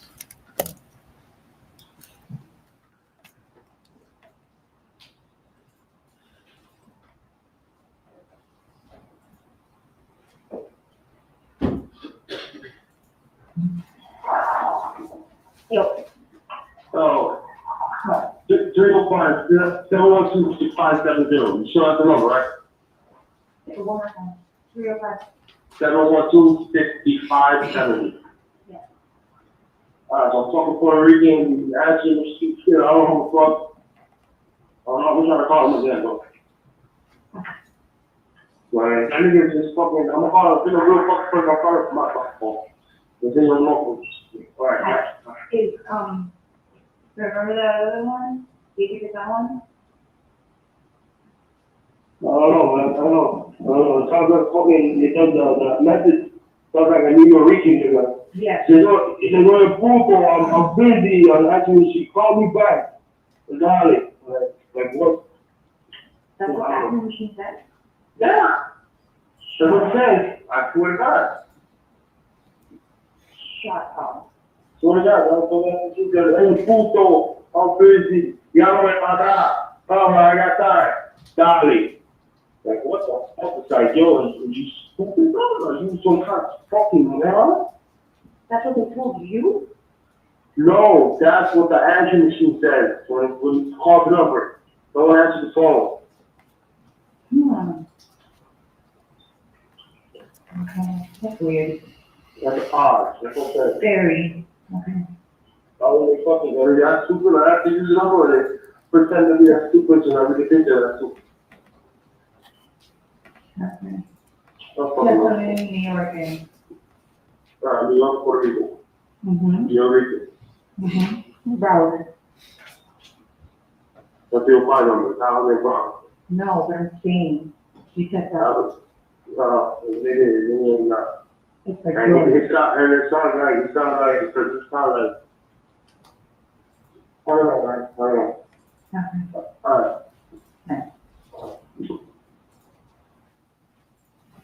All right, so we do have one hang-up call to the Undercover around this time, right? We did.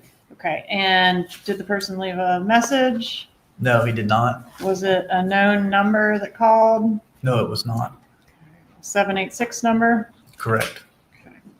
All right, and then we have the next contact here, LL, between Charlie Adelson and Catherine Magbanua. Is that same day? That's correct. Same day at 4:58 p.m. All right, please publish LL.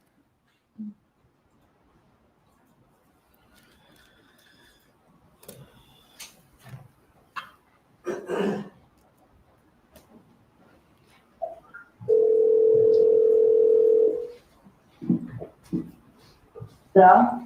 Hello? Hey. Hello? Yeah, here. Yeah. Hold on.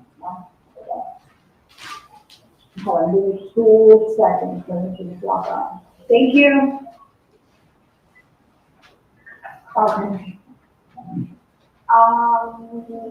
So weird, I called the number, right? And like the answering machine, there's like something answering machine now, like, what the fuck? Like some ghetto guy, like, talking on answering machine, and said one of their names for you guys. Like, I don't understand the joke, I don't get it. So it's just an answer machine, no one spoke to you? No. Like, then tickle. And like, were they talking on? And then my answering machine, all of a sudden, I don't know, like, just like 10, hardly remember, that's what I had to like, find out for me, you know? And it was like, they said, I don't know if they said their name was whatever, that, Hugo or Donna or whatever, shit, they put on an answering machine. All of a sudden, now it has an answering machine. Like a voicemail, I mean. What did the voicemail say? That, like, I don't know, let me find out, because it's like, I can't, like, really talk at work, and then I can't understand. Call, when you call, do you call with the call block? Huh? Yeah. Do you call? Yeah. Yeah, but it doesn't matter. No matter what phone you're using, it's still, you know? Well, it shows, it doesn't show who's calling. I know how to drop a call. Right. That's the point, but it's just. Star 67. So I did that, rang 7 times. I'll be there in 1 minute.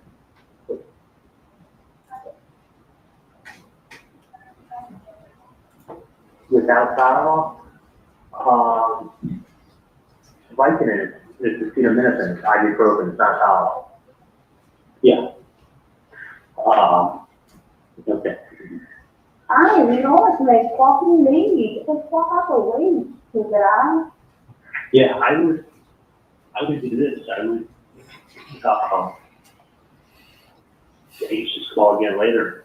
And no, but you know what, with all this crime happening, I'm gonna call from every fucking bloody phone, and fucking leaving a message in everybody's fucking phone, from everybody's phone. I'll play games, I'll play games. But it's really fucking odd, like a lady, they picked up on the phone. For you. And they called, and I mean, the only thought in my head is just that one thing. Maybe you could find out, or I'm gonna wait a couple days, and then I may call the person back. The person was, when they answered the phone first, they weren't that ghetto, and I could start talking to me, they started talking more tough, but it was more like I could hear a New York accent in there. And it sounded like that. The voicemail finds New York, but I gotta find out what's going on. But I'm gonna call from somebody else's phone, because I don't want my phone, because you know, I use this phone for work. Right. And the thing is, I need is like, somebody crack calling me.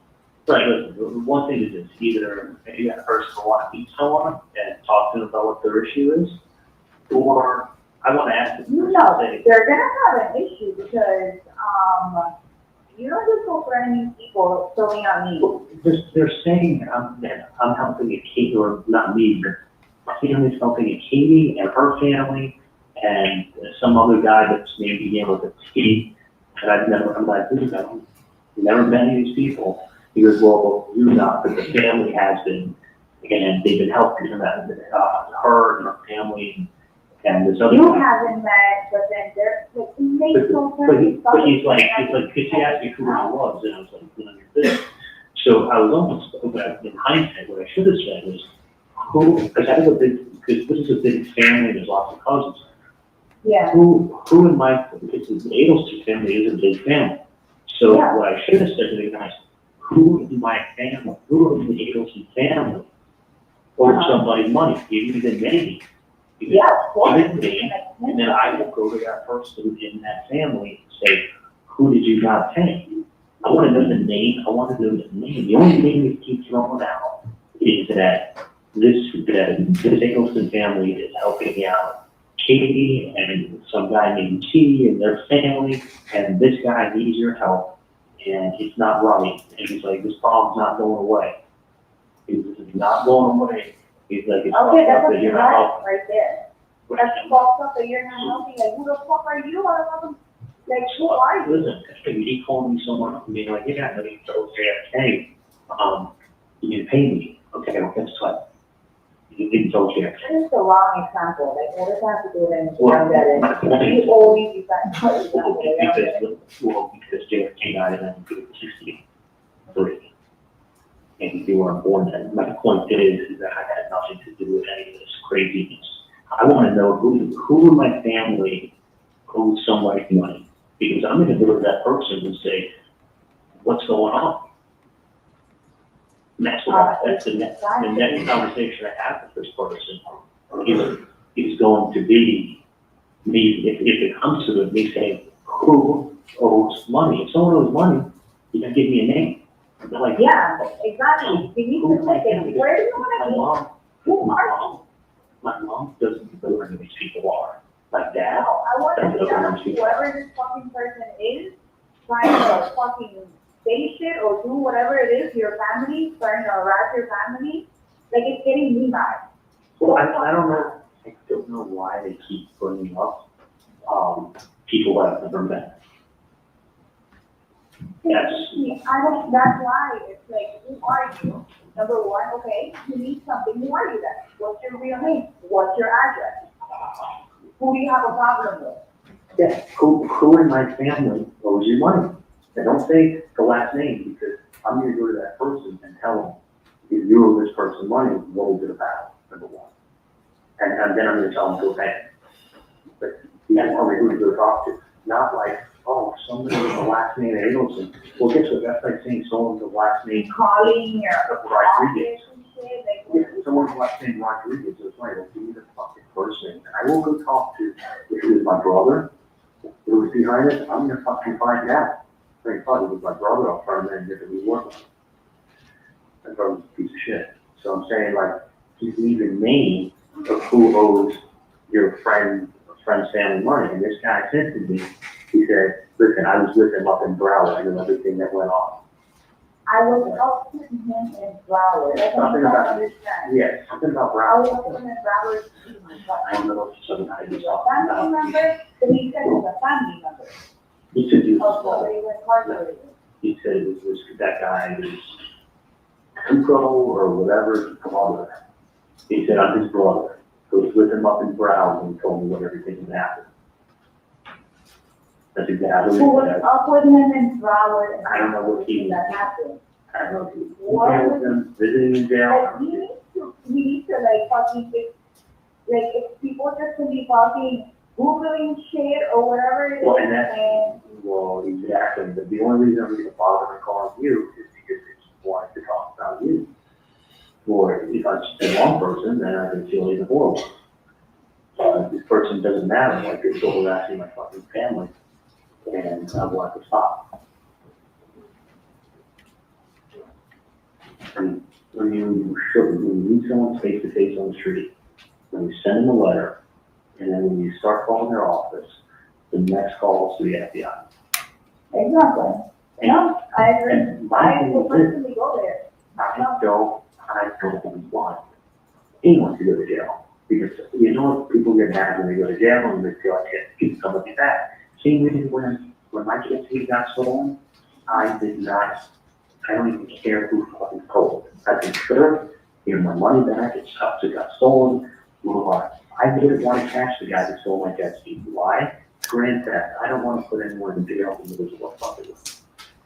Okay, but you know what, if this person keeps fucking saying shit, then they need to start giving information.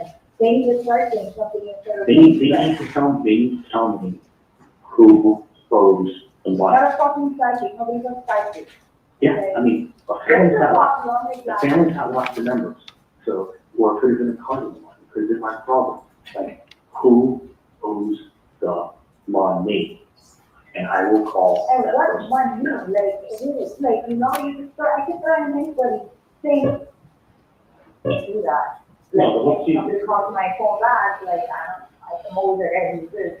I'm just curious to see who's so interested in your family and what's going on. That's why. It's like, that's why you're pissing me off. It's like, why am I being thrown into something? If they weren't talking about you, some other guy whose name goes by T, seems like everyone goes by T these days. But whatever the guy's other name is, he said it so quick, I don't remember. But if it wasn't talking about you, your name, and then some other guy's name. But I mean, you're just saying too much now. I don't even know what the fuck you're saying. That's what I'm repeating to you what the guy said. I know, I heard you the first time. But that's the only reason. I know, It's something repetitive and like, nonsense.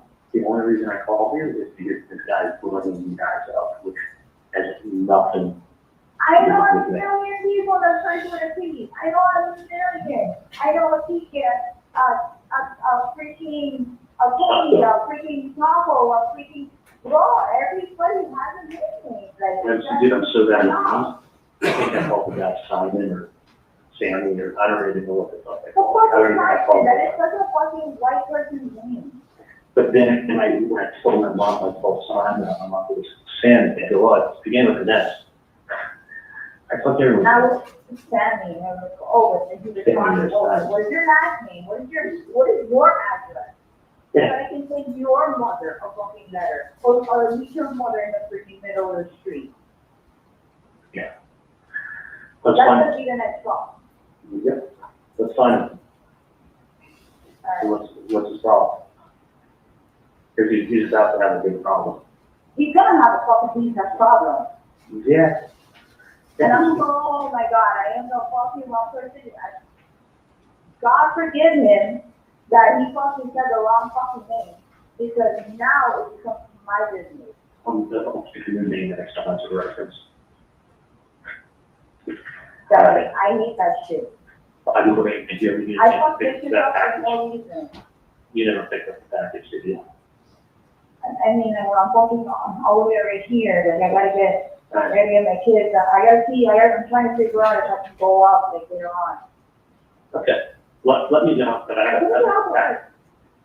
I'm still here, I'm probably going to be here in an hour. Yeah, but I mean, you're gonna be home, right? Yeah, I'll be home, actually going by 7. Okay, leaving me halfway, it's not just, I know. Okay, I forgot. and I gotta tell you stuff about work anyway, so I have a lot of shit that I have to tell you about work. Yeah, I'm beginning now to use online to get a look on it too. But let me, I think that's a good review. I know. Let me call you.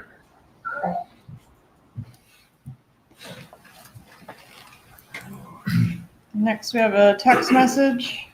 Yes, text message from Sigfredo Garcia to Catherine McBanwell. All right, and that's labeled MM. What is the content of MM? He says, I called 3 times, no answer, and I did not leave a message. Is there any evidence that anyone called 3 times to the undercover phone? No, there's not. All right, and then we go to NN. That's Catherine McBanwell to Charles Adelson at 7:49 that same date. PM. And in case we've lost track of the date, that's going to be April 28th of 2016. Correct. Publish NN, please.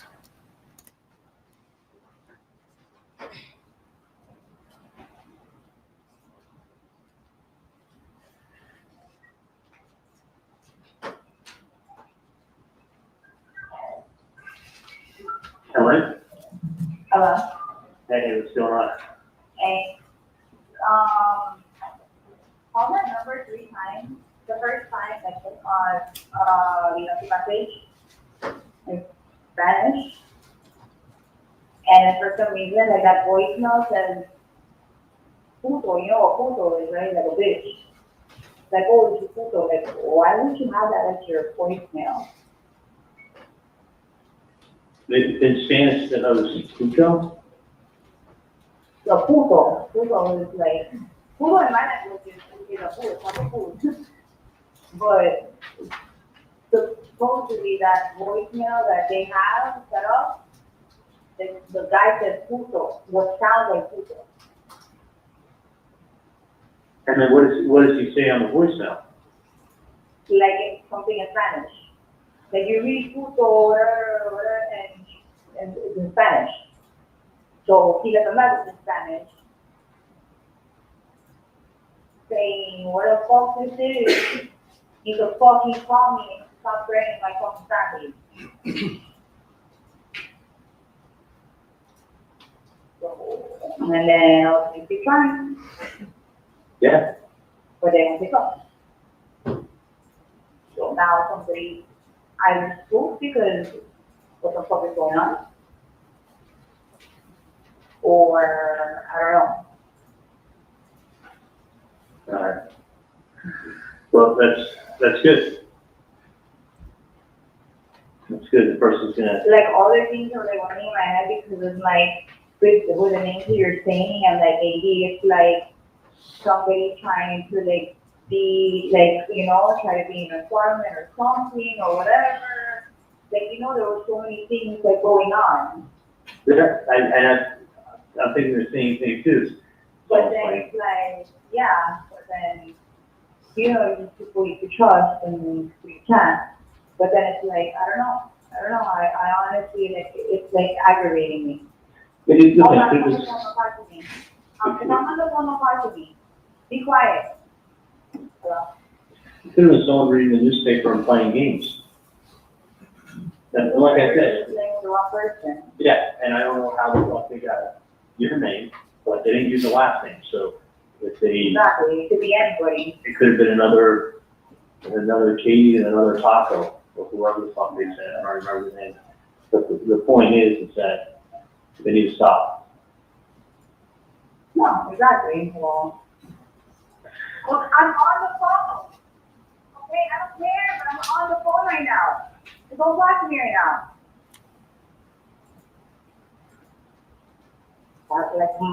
Like I'm boiling so right now. Like you don't understand. Like it's pissing me off. Like pick up the fucking phone. Yeah. Like now you don't want to pick up the phone. You want to stress, but you don't want to pick up the phone. Yeah. So it's one of two things. Yeah, no, I got you with that. And I just, fucking call it, Basically, he said, hey, you're messing with my family, and if you don't stop, we're not a problem. It's Spanish. So whoever it is, they're gonna have a problem with us no matter what. They're gonna have a problem with me. So what? They're gonna have a problem with me too. I mean, Exactly. listen, you're Whoever going, it is, they're gonna have a problem with either one of us, or even if I'm in the mix or not. dude, you're coming up to my fucking mom on the street. Then you're sending letters to their house. Then you're fucking calling my dad's office. The office. Even that is just like, that's No, 3 times, Like when no. he was living, my friend was and I was like, look, can you do me this favor? Because it's like, I'm not a guy, I don't know if it's me they're talking about, and then he's like, that's some fucked up shit. Yeah. And it's like, don't worry, no matter what, like, whatever it is, like, I'm gonna handle it. One plan. Yeah. Well, I feel better. I definitely feel better. I apologize for not getting a Hallmark card, but I got a little something, so. I'm just, it's like right now I'm about to go to like 15, like I'm taking the Zumba classes and I'm on edge, like you don't understand, it's like I want to punch somebody in the face so bad. Picture yourself. One thing is like when somebody, I understand it and I feel for your parents and I Come care to for me, them. don't come to my parents, like, Exactly. like my parents That's are what I'm fucking saying. old, like dude, Like, it's doing these threats, that's why, like my parents was put in that part, I was like, look, you gotta understand, like imagine somebody doing this to my mom, doing this to your mom. And that's when I had gone angry. Like, look, I don't know what it is, I don't want to get into anybody's business, but if they did mention your name, I don't like that. And it's gonna be handled.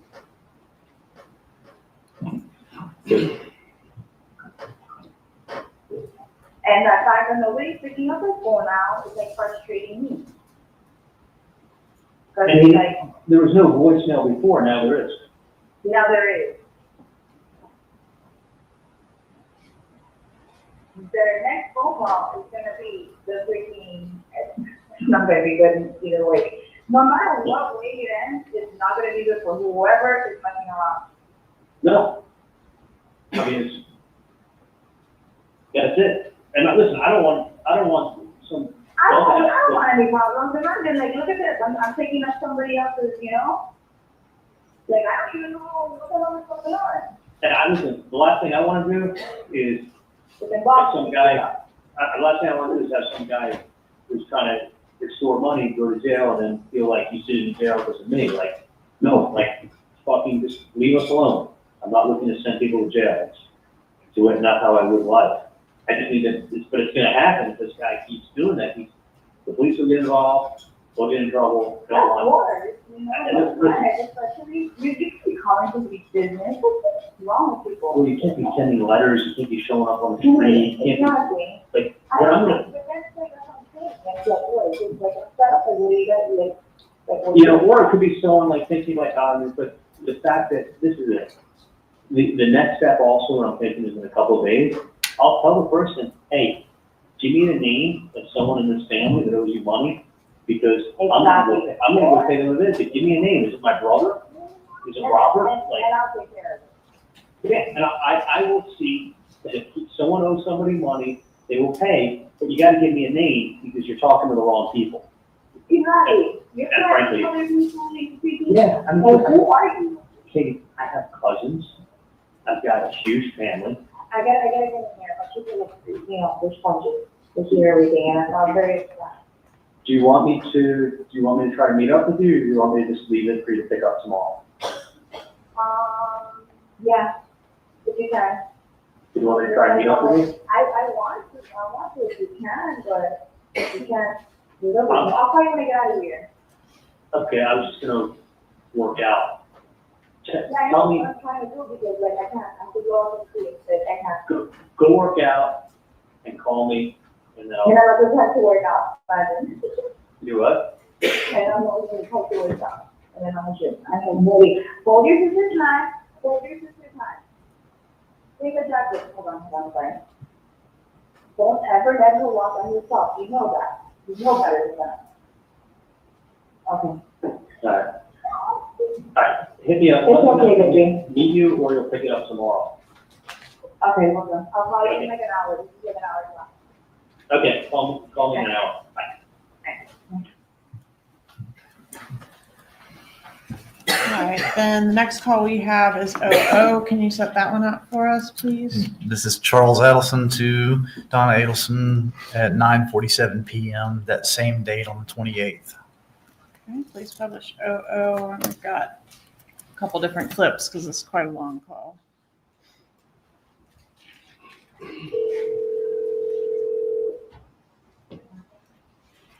Hey, Charlie.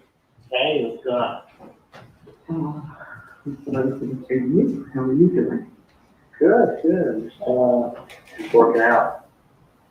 Okay. Have you along with your friend? Yeah. So, what happened this afternoon? No. No. But I did, I'd rather not talk to him. Yeah, okay, so, tomorrow I was gonna tell you that, actually Janice is Jessica right now, and we're almost finished, but she came up with a brilliant suggestion. I was telling her that tomorrow, my birthday, then we can, we're gonna tickets to go to the Los Angeles Food and Wine, festival. And so we have tickets, I think it's supposed to be from 7:30 to 10:30 at night, so we'll go to 10th Street in Los Angeles. Oh, really? Yeah, so, so then I said I should bring the kids to the courthouse on our way because, we won't get there at any time that I can actually, reserve during parking. It's like parking by the Riverside Hotel, I think they said, and parking, in the garage by Tiffany. And other than that, there's very little parking. So I said to Jessica, I don't know what I'm going to do. So you just park in my house and take an Uber? Yeah, so that was her suggestion. She said, well, you can Charlie's house and park there and take an Uber over. And I said, you know what? I can do that. That's a good idea. Would that be all right with you? Yeah, or you can take the limo and actually no, the limo's getting fixed. Okay. Because I was saying, I'd just take the limo and go up there. That was her other suggestion. That even one way that there was always buffering and I never, and it never. Let me see, I can ask Alice to see in the shop. No, but it doesn't matter, because you could just as soon take leave our car in your driveway and take an Uber to that level, that would be fine too. I just realized that we may not be able to park there. So I thought we would try to park and if we can't. Yeah, well, with the limo, you just get dropped off and text them and watch pick you up. Right, right. But, you know, if it's been fixed, it's been fixed, but if we can't get a parking spot, we won't. Yeah, you do that and just park in the house. Okay, I just wanted to verify that was the case. If we do that. So where are you going to be tomorrow? Number of times. Number 5. Okay. I'm still different every day. Yeah. Well, we have, I got your questions. Okay, that's it's a 10:45. And then come back here to pick up the kids and then go back up. But maybe there is some way I can change the figures. Okay. Sounds like you can do that. Yeah, no, I mean, nothing big. I gotta say, I think I'm about, I'll tell you what it is, right? It's tomorrow. So maybe, if you're at the point, there's a chance that we can combine either on our way down or on our way back. You'll text me an address. The only problem is that when I stop, I'll tell you where I am. I'm at Memorial Hospital. So there's like zero parking. I have to come downstairs. I remember. Not so easy to come out.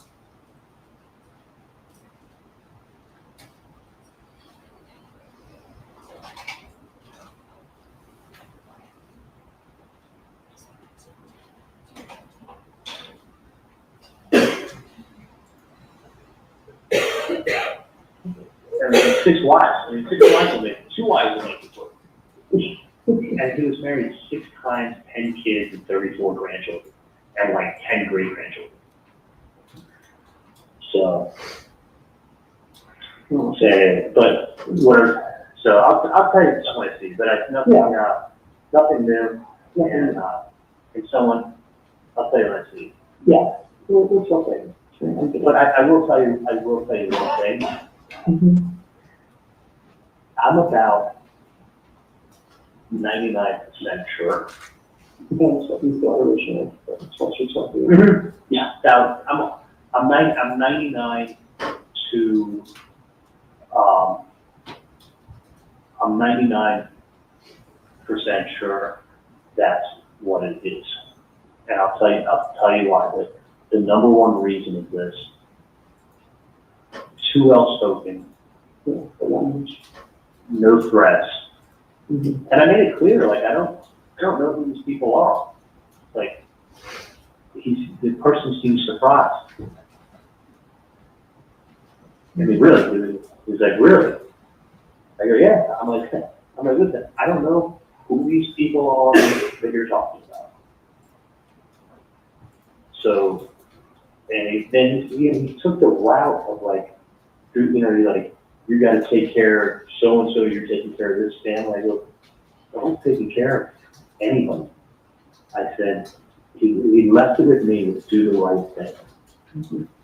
That's not language. No. That's when someone says do the right thing. And I'm going to tell you something. Think about a high school, a high school fight or a high school threat. Well, I'm going to kick your ass after school. Mm-hmm. I mean, just that simple. I mean, listen, that's just how people talk. Your dog shits on the carpet. I'm going to kill him. I'm going to beat your ass. Like, You know what I'm saying? Like, I even talk like that about Ben. I'm like, you just smack his ass. Like, that way he hears the threat. Do you notice the one thing missing from everything? Never once was there a threat. Do you notice the one mom? That's the most, I mean, even if you don't mean it, I mean, I'd say to Ben, I'm going to kick your ass if you hit me again. Do you know what I'm saying? Sure. Why? That's not accidental. Because that's the first thing you tell someone is, I'm gonna beat your ass, or I'm gonna do this, or I'm gonna break your legs, or I'm gonna do this. Like, do you notice? Not one time has there been a threat, even an implied threat, like your health or your anything like that.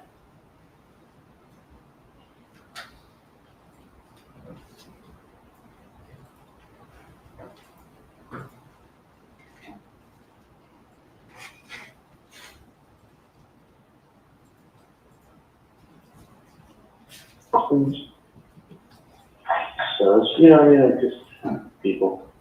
But no, that's the other thing. I am so sure that it's that. And it makes complete sense, given a couple of things. One, the timeline. Mm-hmm. 2 years later, I mean, you have to understand, they want, and listen, if I had any information, I would talk. I would help out. I don't have any. But you gotta understand, without a question, I would be beyond shocked that the family doesn't hire their own private investigators. Okay, I would be beyond shocked. But really, what are they gonna do? They're not gonna be able to go knock on a door and go, hey, did you do this? Oh, okay. Just thought I'd stop by and ask. They have to come up with a plan that's gonna stir the pot so that if there is something going on, like what are they looking to achieve? What are they looking to, you gotta say to yourself, what are they looking to get out of doing this nonsense? Mm-hmm. If it's money, I'll be shocked, because the way you collect money is you go to someone and you tell them what you're going to do to them, and you give them 48 hours, and you tell them where to meet somebody, who's going to drop it off, and if there's any nonsense, this is X, Y, and Z is going to happen to you. That's it. And if you get one of us, you're going to get one of us, because someone else will take you out. Like it's done with such precision and being ruthless. Do you know what I'm saying? Mm-hmm. So what happens is it squeezes somebody and they don't have a choice to think straight, and they just go in to give you the money. Do you know what I'm saying? Like, even if you're innocent, it's like someone saying to me, listen, I'm going to the Board of Dentistry tomorrow, unless you walk in your back office and write me that check. I am writing to the Board of Dentistry tonight when I go home and filing my complaint, and I will sue you tomorrow. I promise you, if you don't write that check back. It puts you on the fence real quick. And remember that lady whose mom wanted the whole case, I got to refund what you spent? And she goes, I want the money for everything. And I said, we already agreed that I would give you the money for whatever failed. And she goes, well, now that yes. She goes, no, I want the money for absolutely everything. I already spoke to my attorney. There will be a lawsuit filed and a board complaint filed before the end of this week if I'm not able to pick up that check. Do you understand? And the work was fine. Over half the work took. What do you think I did? I wrote the check. Yeah, that was the accusation, actually. So, but I'm thinking to myself, these people aren't looking for a check. They're not. What do they want you to do? What's the one thing they want? Well, you know what they want, I mean, There's nothing, Well, true, it's not. I got it, but they don't know that. So what do you think the one thing they want? They want everybody to start talking. Mhm. They want you to hand deliver yourself, because they think you know something, but they want you to hand deliver yourself and start talking as much as you can when you walk in. Because otherwise, if they were to just come to you tomorrow and say, I mean, they get the same result, but I'm saying, if the cops were to come to you tomorrow and say, Donna, come down to the station with us, we need to talk to you. You'd be like, you know, I don't need this aggravation. Give me your business card. If I can help you or hear of anything, I absolutely will. Right? That's what the answer is. But if you go ahead and you make it seem like, you know, you're being extorted or blackmailed or anything or something crazy like that, then what are you going to do? You're going to run down there and start talking yourself. Exactly. It's so clever of them. What's that? It's clever of them. It's Of course, them. these are not, first of all, this is not someone who started, this is not someone who started doing this yesterday. Mm-hmm. So this is not,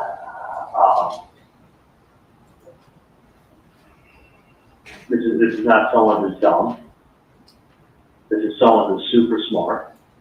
And they know, listen, a lot of times this is what goes on.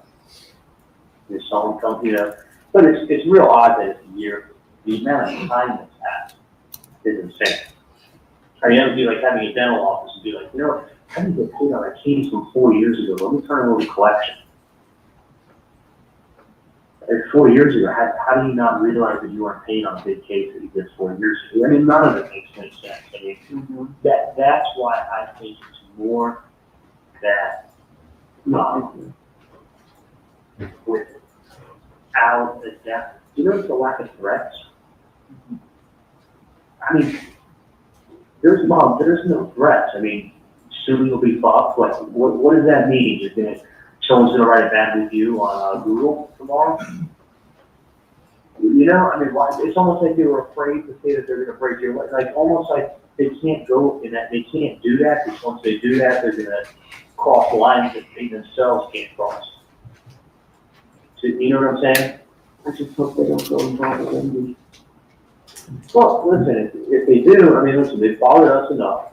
If they bother anymore, they're not far from just going to police. I mean, when you go to police, do.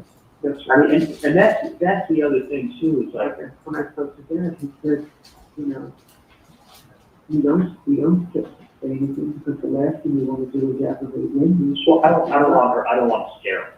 I know. She was scared from day one. She's finally over being scared. Right. And if she heard this, she would be beside herself. absolutely. And you know the thing is this, Mom, is that everybody handles every situation differently. It's like somebody has a death in the family, and if they don't act devastated and everything else, well, it doesn't mean that they were responsible for it. No, it means everybody handles tragedy differently, or confrontation. I mean, some people, you know, it's like fight or flight. I mean, some people are confrontational, some people have a nice day, some people just turn their back and walk away, some people ignore you. You know, you get, you know, and none of them, and who's to say what's right and who's to say what's wrong? No, nothing. Everybody's different. You know, there is nothing.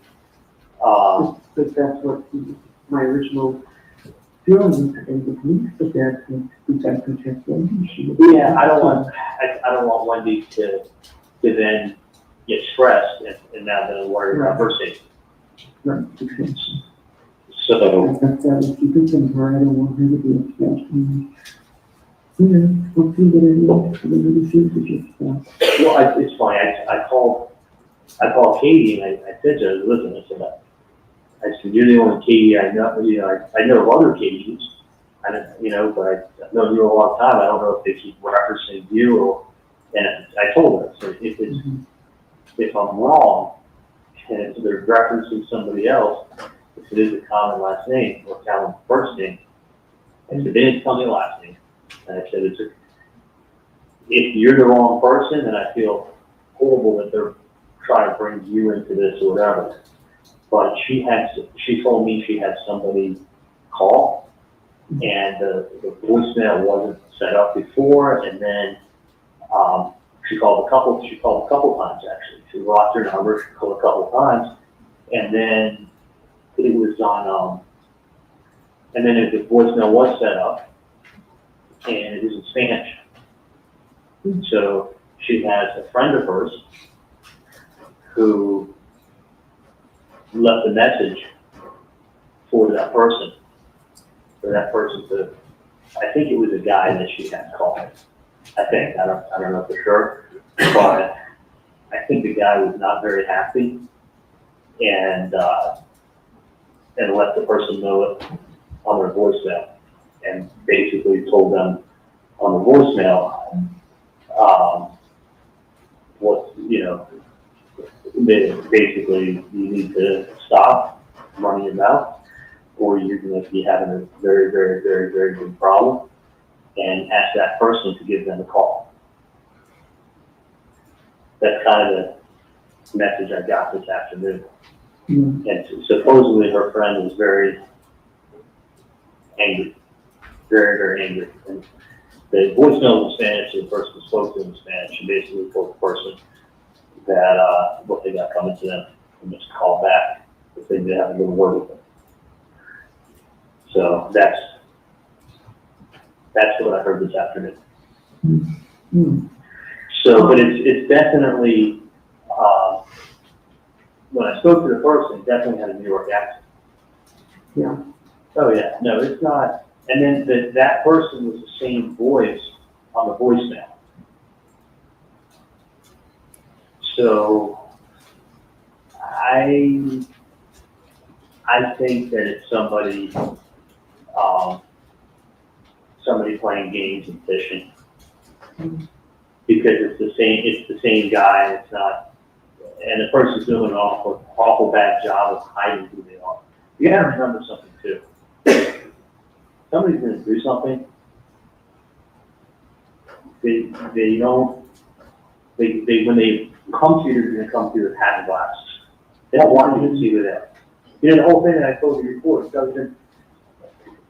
doesn't have to, you know, if you look at, there's 15 different things from the language, the fact that there's no threats, the fact that the person's using devices that they can easily be traced to, the fact that the person's language, the last thing they said to me was do the right thing. That is like, Yeah. that's do the right thing. What is this, like a state school speech?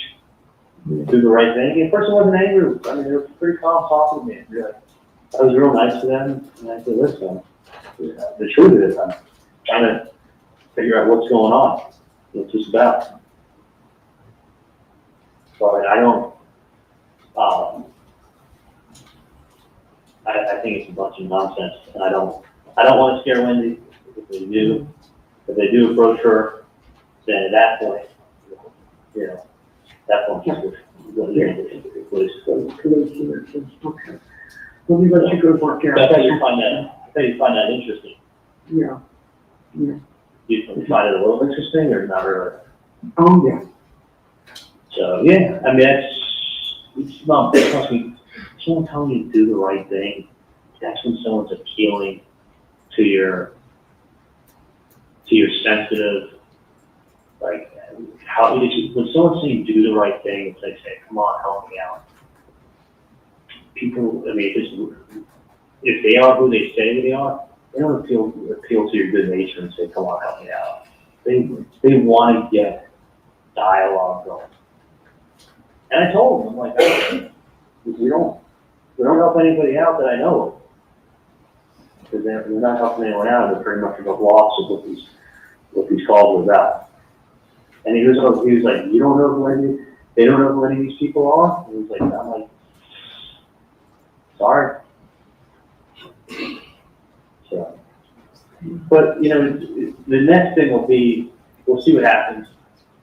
A couple days from now, if I have to, I'll reach out again to this person and ask them, because I gotta tell you, I'm curious to know who from my family has this, whoever this guy is that he's saying he knows, spoke to. That's why I think it's also nonsense. Because, yeah, no, and because what I want to know is, I mean, obviously we have cousins and we have close family friends. We have, I got a brother up in New York, but like, I wanted.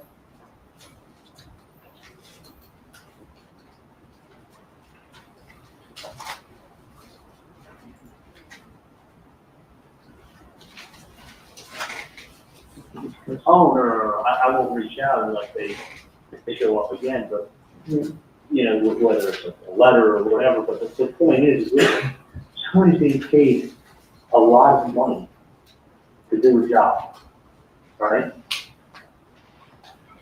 So they're trying to investigate. How do you get the investigation going? You stir the pot of soup and you see what comes up from the bottom. That's a minimum pot. Well, they're doing, listen, if that's what it is, they're doing, listen, you gotta put yourself on the other side. That's true. If this is your family member, you wouldn't hire a private investigator, you hire someone or whatever you're trying to do. If someone saying, hey, let's see, listen, they got theories out there, okay? This is probably one of their theories is that someone in our family paid for something to be done, right? So if they paid, it would make sense that someone's coming back for more money. So let's either make up some sense or make up some names or do something like that and see if all of a sudden it's, and listen, does it either A, bring them into the police so they can sit down, tell us what they know, which is fine, tell them what you know, or you go ahead and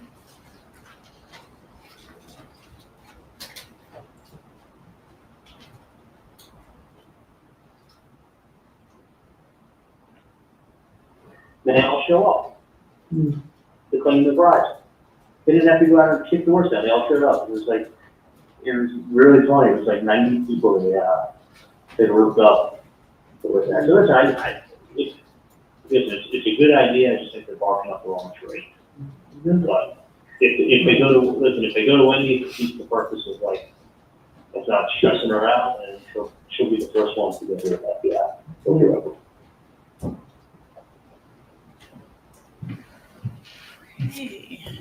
Judge, should we have a stretch break? We are going to have a break. Members of the jury, the bailiff will take you to the jury room.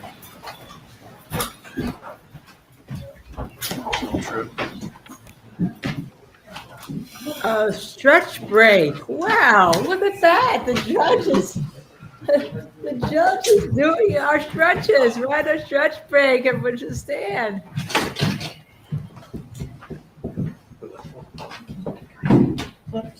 Stretch break. How are we talking about that? Oh my goodness gracious. We were just speaking about that.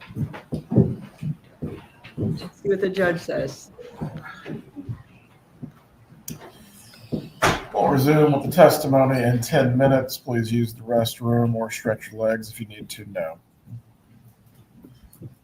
Okay, basically this is a bathroom break. He doesn't give these long breaks where, it takes up half the afternoon by the time they bring the jurors down in a room. He appears to have coffee either brought up to them or coffee in the room or something like that. Imagine being the FBI agents that have to monitor all of the calls. Okay, now this day obviously was particularly interesting because this day involved a lot of Charlie talking, and then they get the call to mom. That kind of gives them a little more of what they were looking for. But boy, Katie McBanois, right? After listening to her all day, that sweet, innocent, tone that she portrayed on the stand was one that was so false and so ridiculous. It's just false and ridiculous, right? The jurors probably saying, good thing they didn't give her a deal, because listen to her. Listen to her. But we have a bunch of calls here. I've been posting some of the screenshots of the transcripts I thought were kind of important, and just some buzzwords where Charlie kind of says this could be the FBI, right? And they talk about with Katie McBanois about possibly setting them up. But boy, I don't know about you, but I kind of got tired of listening to Charlie. I mean, not tired of listening to the call, but boy, he couldn't stop. I mean, if you want to talk about somebody that a wire gives you a lot of information, because he keeps going and he keeps going. He keeps going. At one point, even suggests maybe his brother Rob is behind this type of stuff. And then very interesting. Garcia says he calls the wire. I wasn't sure because apparently there was a hang up on the OCU's. It wasn't the wire. The OCU's called the quote answering machine, where he basically says he was had a New York Puerto Rican accent. But this wire, man, I wrote down the one between Charlie Adelson and Donna Adelson. That was just before they took the previous lunch break. And then this about not talking on the phone again, not talking. I'd rather talk to you in person. And we get to all these that Charlie keeps saying to his mother, I'd rather talk to you in person. I'd rather talk to you in person. I'd rather talk to you in person. Now, who may think that they're more at risk if this is the FBI or the bad people, which he's now convinced himself that it's not gang members, right? He's kind of convinced himself, he's talked himself through that. But who would be more at risk if he's the one who, through Katie McBanois, did the hit, which is, as we know, how it went down. He's the one who had the asset, shall we speak, to get to her assets and her baby's father, Sigfredo Garcia, who is also a bad guy. And the more I listen to these wires, Luis Rivera took the deal. So he got, 16 years. He pled guilty to a second degree crime. He got 16 years, served concurrently with the federal prison sentence that he was going to do for 12 years. Did he get a deal, man? And are these people stupid? Okay, Katie and Sigfredo.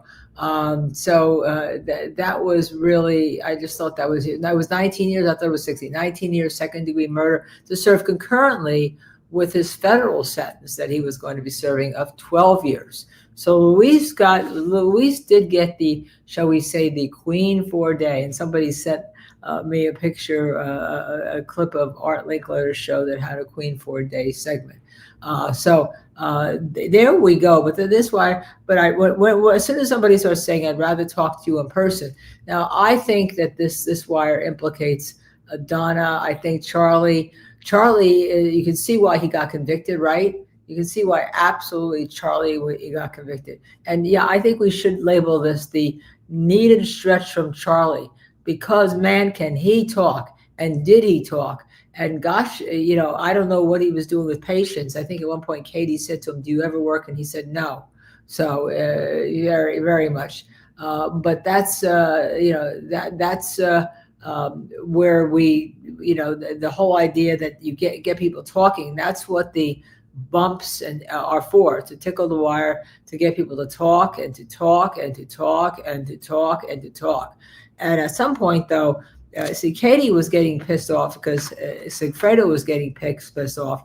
And Katie said, they've picked the wrong people, right? Indicating that she's got the bad guy behind her. Maybe that's why she didn't want to take the deal afterwards. Not because she was scared of Sigfredo, but because she thought that she could outrun the cops because, of who her baby father was, right? And then she could play the act. I don't know what was in her mind, okay? But let me tell you, whatever it was didn't work very much. So the only question I really have, let me see. I see there's a starred comment, but I'm going to leave that to later.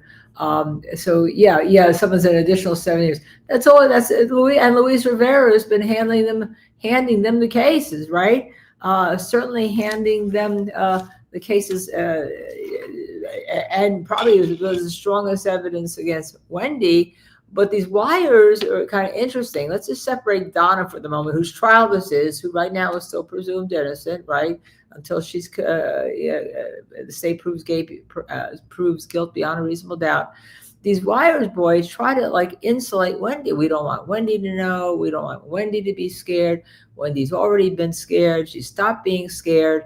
You can see why that right now the FBI, see why the state gives Wendy use immunity, because they do need her to get to the rest of all of these people, including that did use her to get to her brother. Okay. Zoe B. Now I wonder if the FBI Sammy wasn't picking up the calls from Siggy and Katie because he wanted to force Charlie to call. They knew he was biting at the chomp to find out who Sammy was, and it worked. Yeah, I mean they knew. I mean it finally worked, and he was. He then just says to his mother, "Look, yeah, she claims it was because Sigfredo was claiming the death penalty. I am not sure I buy her anything she says anymore." Okay. With regard to Katie, when I listen to these wires again in context again and over and over and over again.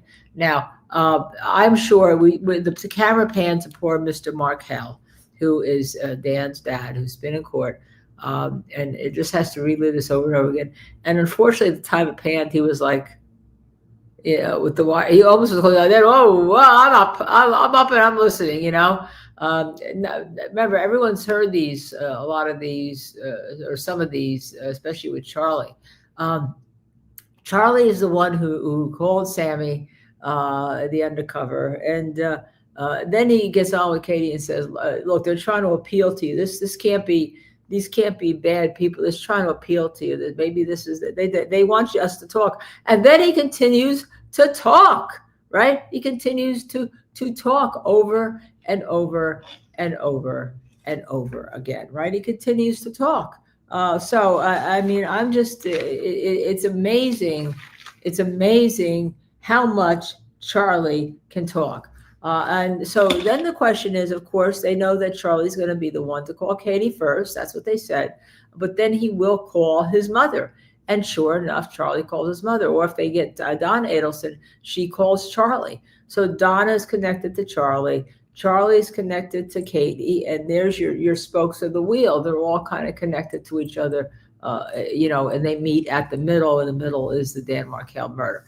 So, you know, the problem I have is that if they're innocent, and they're talking about this, if they're innocent, you go to the police and say, there's someone's trying to blackmail me.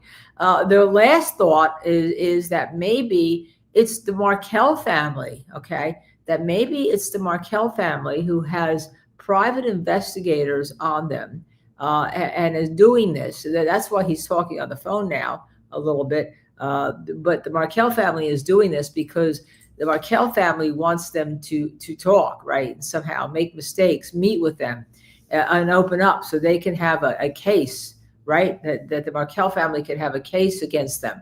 They're not even thinking at that point, FBI. They're thinking that the Markel family is doing this. That's his most recent thing. But what he does, but what you should be doing is not making 47,000 calls, because it felt like that, right? Listening to it. But if you have nothing to hide, you're going to the police if somebody is threatening you. And you're going to give them the number. And you're going to say, look, this is the person. And their name is Sammy. And they called and I spoke to him. And maybe he would, it's remarkable that they got that far. It's actually remarkable that you know what the state did here is just keep building cases against one another and then using the previous trial to build on the next trial. So you know, once they convicted Katie, first they get Luis, right, who gets the deal, who gets the queen for the day, the deal of the century. Then they convict Sigfredo. They don't convict Katie. She's got a hung jury. Then they convict Katie, and then they flip Katie, even though they don't really flip her, but just being in prison for life. Well, she's smart enough to know, well, maybe if I testify, they'll be nice to me. What she doesn't know is that, I mean, she didn't give too much more. She gave a little bit to get Charlie, right? Obviously.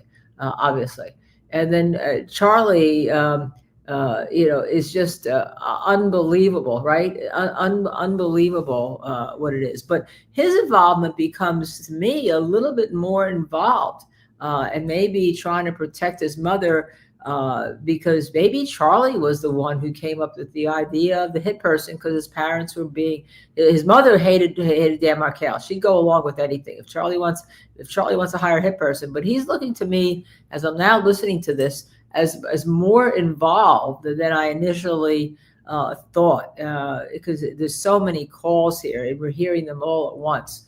Okay, but again, Charlie is also a nut job. His whole life is kind of like, he lived off the fact that his dad had built this thriving dental business, right? And then there was definitely something going on with the cash money and deposits. That's why he would have money in the safe stapled together. I've never heard of that one. Maybe he thinks it makes it harder for people. I don't know what he thinks makes it hard for people to steal. I'd like to know why he had money stapled together. Okay. Michel Bryant, before he left, thought that the nexus had been made. And I think the nexus has been made for conspiracy to commit murder, right? She's Donna, Morrissey's iCloud is definitely an accomplice. Yeah. And it's because of her. Remember, if things had calmed down, if Charlie had looked into hiring a hitman the year that the relocation motions were going, and then what Donna didn't know is that when the judge came down with the order, and maybe the judge, maybe Wendy and they all felt, look, I'm just tired of fighting. This is the way it's going to be. And she agreed to it because she knew that they could take other action in the future. We don't know. We don't know what the prosecution's theory of that is, or at all. They thought they could take other action in the future. But clearly, for about a year, things had toned down until the grandparents' motion had gotten filed. And that's the one to talk about alienation of affections. And what do courts do? They either sever the grandparents' rights, or they put a schedule that, you have to meet once a week, and it would have to be up where the kids are and all. And clearly, Mrs. Markel was not happy about that. Not Markel. This is Adelson. Donna Adelson was not happy about that. And when you heard the early part of the case, she is the driving force, right? The early part of the case, she's the driving force. Charlie may have taken over with regard, because he had the assets to hire somebody who could harm Dan Markel. But it looks like they are all involved that right now. And I'm not going to exclude Wendy for the moment. Thank you, Janet. Thank you. This is a Justice Served TV, leg of yoga, because I thought we would need some stretching after 4 days, and a hoodie. A hoodie. Thank you very much. Dressed up, of course, as I tend to do. But Charlie is very interesting. Okay, Layla, I see a question here. Okay, Lala. Okay, let me just, whoops, wrong coil. These things go by so fast, you have to understand. What if Charlie gets on the stand and confesses everything and says that Don is not involved? Well, he's not going to do that, because I think he's going to get on the stand and saying we're being blackmailed and Donna wasn't involved. We're just being blackmailed. There was nothing to be involved with because we didn't do anything, because he's not going to give up his appeal. He's going to keep saying that, look, we thought we were being blackmailed, and these, these tapes don't prove anything. And by the way, Katie is just a liar, right? So that's what he's going to do. And that's why he's probably been moved, and he wants to do that. He wants to try to, again, protect his mother in some way. Like, let's not meet. And I don't want to meet. When somebody says, I can't talk to you about this, over the phone, that's like, I'll guarantee you every FBI agent who had a wire duty was ears perked up, because that's exactly what you're looking for. And then, of course, you're looking for them to meet to try to do the surveillance, which was tried a couple of times. One time, oh, excuse me, I think I just got tired from the wires too. Geez, didn't know they were affecting me so much. I need more coffee. Anyone upstairs listening to this? I need more coffee. Just kidding. But so they tried it one time. They couldn't get, when Katie and Charlie met at the outside restaurant, right? And they were in the outside table. They couldn't do it. And there was another time they'd set up a meeting through WhatsApp, and they couldn't do it. And there were two meetings. There was the Harvey meeting that the lens was through a fishnet bag. yes, I guess they have fishnet bags as opposed to what we normally say fishnet stockings, fishnet bag. And so you didn't really see too much and you didn't really hear too much. That was the one that was Dad, that was Mr. and all. And of course you do have the Dolce Vita restaurant meeting. But you guys are funny. Nikki D says we all need a bump now. Very, very interesting. But you know what? The jury has to hear all this. They have to hear what the investigation was, why it took so long, what the government did, right? They have to hear all that, right? They have to get to this point. Now, I think they showed that Donna was Ma Donna in the beginning, that I don't care who Charlie is. Charlie's not going to authorize a hit, okay, unless his mother had approved. It's as simple as that, in my opinion, after I heard all Madonna early on and all of her pleadings and all of her shenanigans and all of her connivings and all that kind of stuff. And that's all you would really need for a conspiracy, is to have her authorize it with one overt act, and the overt act could be, I authorize it, right? All you need is one overt act to be guilty of a conspiracy here. And the overt act would also be the money, the paying of the money. I mean, talk about an overt act, right? According to his parents, according to Charlie, drove up with the money. Donna texted, according to the evidence, I'm outside your door now. Supposedly the money is put into the trunk of the car. And Charlie had told Catherine that my parents were just here because she came in, he was holding a gun. And then, she gets the instruction sheet that she doesn't open, and that gives you Dan Markel's picture, his address, his name, and what they're supposed to do. And they knew when they were supposed to do it by. So, I mean, that's where we are now. Legally minded friends. I'm just going. Whoops! I'm sorry. That supposedly there was a rough up, but I don't believe that. There was a lot of money for a rough up. Okay. Terry Schreiber's been watching AJ on the Harry Card Show and says no big announcement from AJ. Okay. Everyone can be seated. No, we could all yawn together. Members of the jury, as a matter of scheduling, after discussing this with the attorneys, we will have a bit of a shorter evening. The state does have some additional matters to conclude with Agent Sanford, but I believe we will have our recess a little bit earlier in the evening. You may continue. Oh, these promises you make. Well, the other way of saying it is we're going to hold you captive listening to phone calls. We're going to recess in a little bit. I love this judge. Finish with Agent Sanford. Right. Torture will continue until morale improves. All right, let's skip to RR. Could you set up RR for us, please? Yes, it's on 4/29, the day after all the calls we just listened to, and it's Catherine McBanwa to Charles Adelson at 3:03 p.m. Okay, RR, please. Wire was tickled.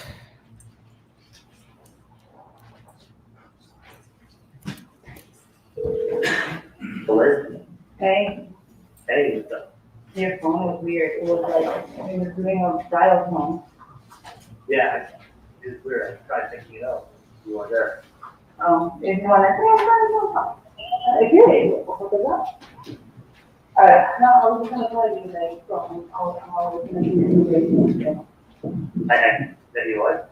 I'm gonna pass by, where you left my shirt. Oh, okay. Then, Are you? I have no freaking gas. Yes, I was like, oh, I got to leave now. Like, I have a Huh? Yes. Are you at the gas station or you're out now? Actually. Okay. So, we're gonna do. So, anything else? Nothing? At work? That's good, boring day. Huh? Boring. Yeah. Sometimes boring is a good thing.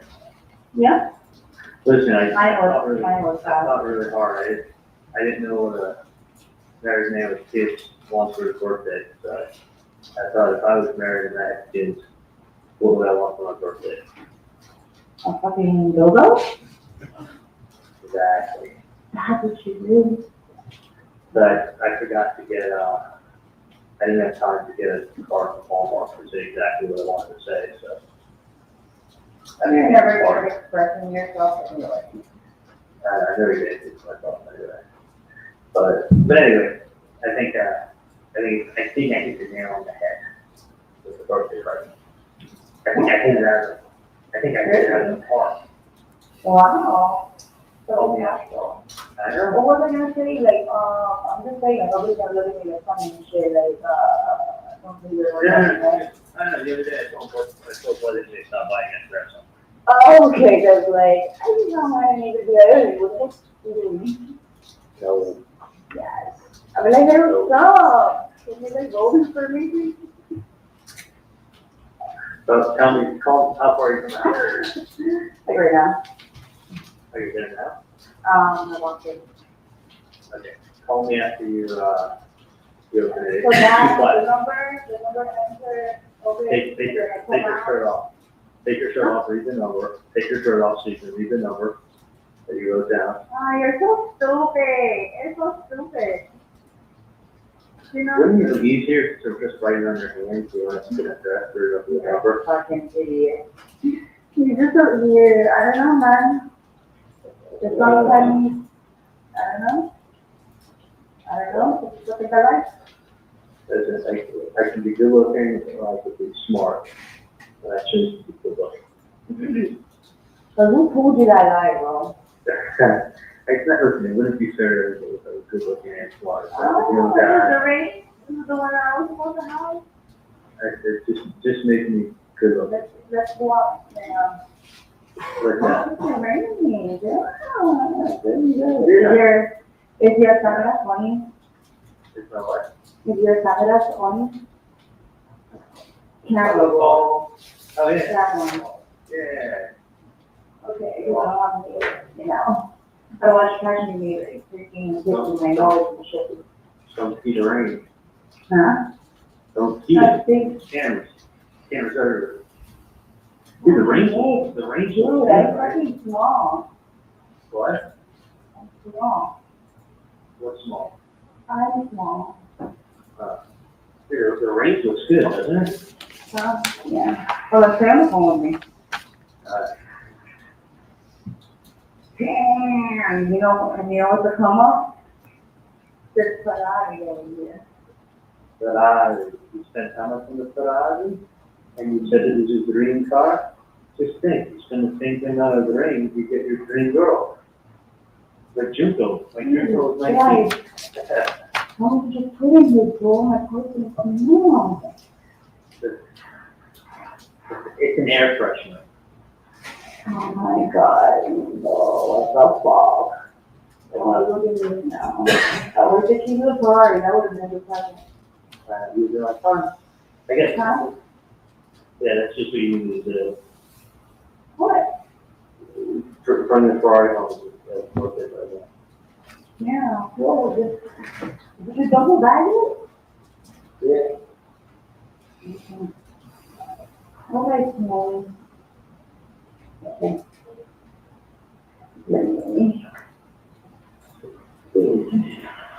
Fucking tree, what's your making something? Did you open it? Huh? No. You threw it in your trunk? Welcome. Okay, I didn't open it first.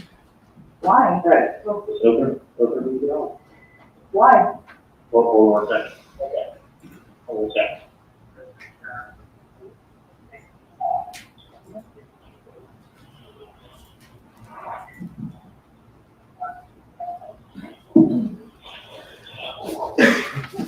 Patient at the same time?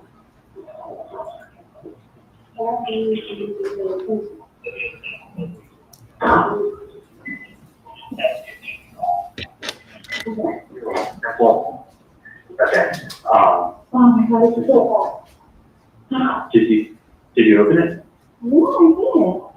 Yeah, I did. Then you're gonna open it when you get home. Oh, why? So what else is in there? There was a gift card.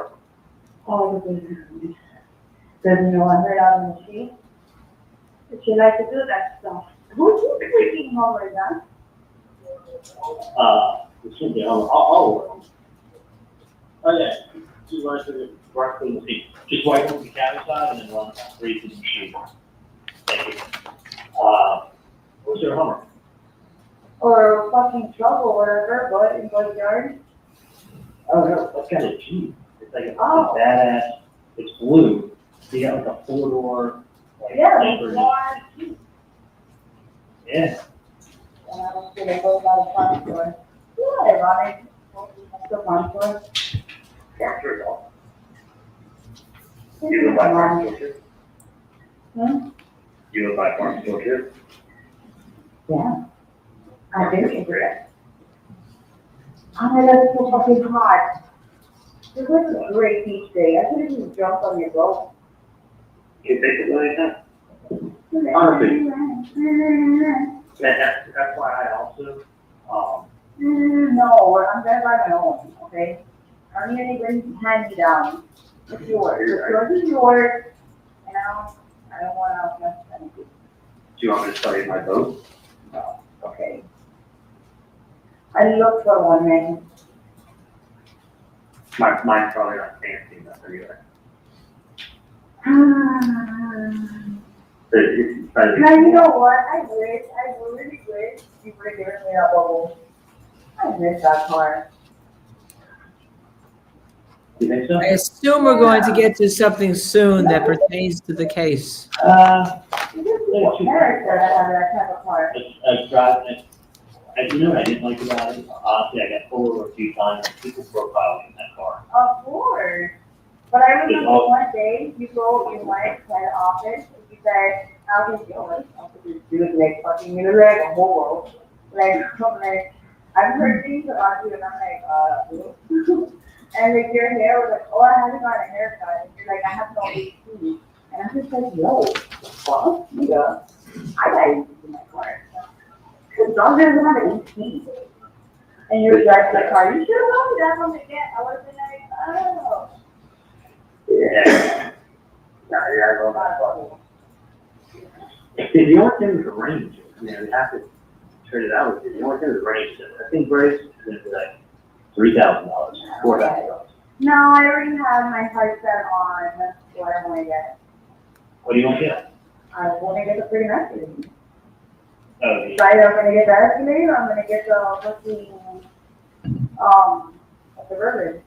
Like, I have my heart set out on it. So. Yeah, and I can tell you something else. Since that car was made, like, before, when to like save money on like gas and shit, my range would get like 9 miles per gallon. I had never driven a car that bad on gas. Oh, yeah. No. It makes gas just look like the fucking like shit gas. Twice as bad. So, I'll tell you what, we'll figure something out. See what we can do about cars in the future. And just figure it out. I mean, right now, tonight, the car payments. Yeah, no. Honestly, you talk to people, and the two biggest expenses they have outside of childcare are house payment and car payments. Oh my shit. I completely, you know what? Honestly. Hey, can I call you? Hey, let me call you in 15 minutes. Yeah. That was it? That was it? Charlie Adelson, friendly with Catherine McBanoa, Yes, very. and also friendly towards Sigfredo Garcia, Yes, he was. indicating he's got a birthday gift that he's procured for Garcia, That's correct. and offering McBanoa a Range Rover. Yes. I want to skip ahead to May 4th, 2016. I'm sorry, but I thought that Is was there another final attempt at a saying a bump? birthday gift. Yes, I there mean, is. Could you tell us about that, please?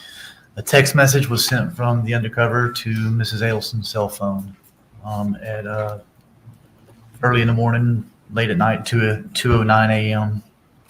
What's the content of the message that was sent? So the text read, "So you don't take me serious. You think I'm playing. You have some puta call me to see if I'm for real. If you think what Katie, baby daddy did for you can't come back, you're fucking crazy. I want the," there's actually I believe $sign there. "Now, or I'm going, sorry, or I'm going after the 100K, exclamation point."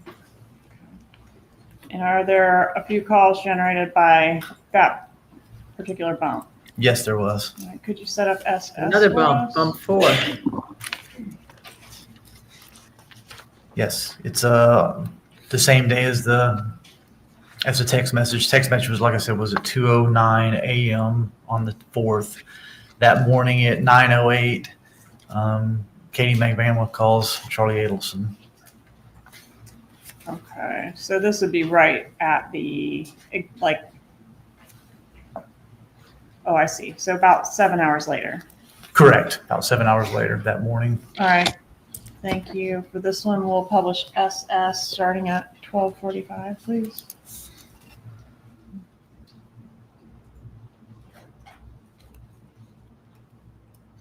I think this call is going to be a follow-up on the gift for Garcia. Is that right? I believe it is. Okay. I don't believe they've talked yet. All right, let's play SS. It's in my person. Like in my other place, I told you that I know that. So you haven't opened up the public space? No. Why? There's a, I'll open it later. It's scaring me, though. no, it's not like I put a fucking hamster in there. Well, you can hear, I don't want him to die. I got him a guinea pig for his birthday. Aww. He's been in there for 3 weeks in your trunk. You're an asshole. Okay, I gotta get him. Okay. Yeah. Okay, Sleeping. it was supposed to be a birthday present for somebody, if you know his birthday. And he's basically still going on, so. Okay, well, would it be okay if you told him for me, or is he gonna do that? I don't know. Well, take a look and then you can tell me. Open the button thing. There's a very nice gift card in there. Okay. I try to You're think. fucking in there, though. I don't know. You know what he said? He told me, oh my god, that felt so bad. Like, he's like, well, because my mom always owes him a present, right? Like, he took us out, like, he took him out for dinner and shit, whatever. My mom always does that, like, for him. And he told him, he was like, well, you never get me a present, because I knew you said about present. He's like, you never get me a present. I'm like, oh, you're not 10 years old anymore, like, get over it. Well, I got it. I have fucking no present. Well, guess what? I actually did. Well, thank you. So, you're welcome. So, open it up. If you think it's okay to give him, if you think he's old enough, then give him a present, okay? What And if fucking you- pocket rocket? If you think it's not, then don't do it. What pocket I rocket? just make sure the shit's in a safe place. I gotta run. Okay, this is like. You gotta run, I'm fucking like, supposed to be in the office, right? Yes, throw token water in the check, but that's all. On my feet? Is that what you said? Huh? Yes. Did you get on my feet? I thought you said you spilled coconut water on the chest. I spilled it everywhere, I'm like, oh. Right, Oh, you on my feet, bro. Alright, don't forget to look it up. Bye. Oh my god, yes. Could we publish TT, please? Let me start at 4:55 on this one.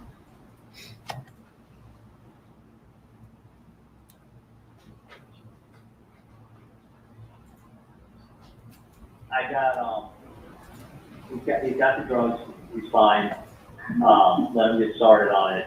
And it is, if you don't think it causes anything, you can tell him this is from me, when you open up the present. Okay. Every person You said- scaring me, I'm gonna put down, I'm gonna go, yeah, I'm gonna open it now before, I don't know, because you're scaring me. Was it in your car or is it your house? It's in my house. But I get it.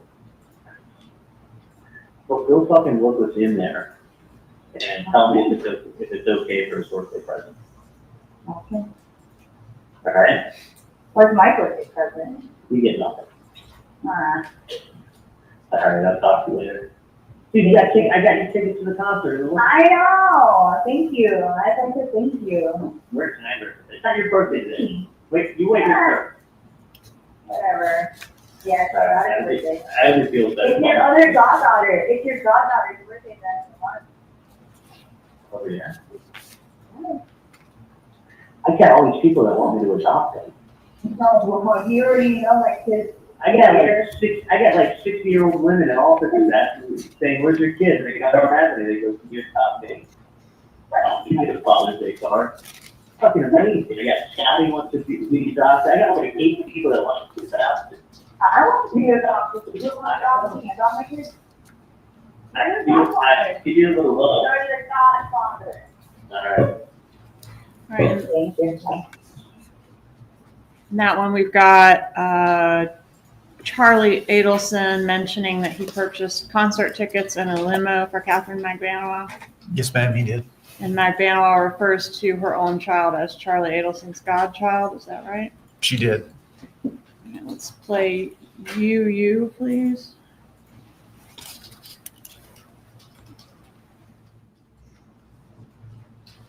This is when we go to 10:30.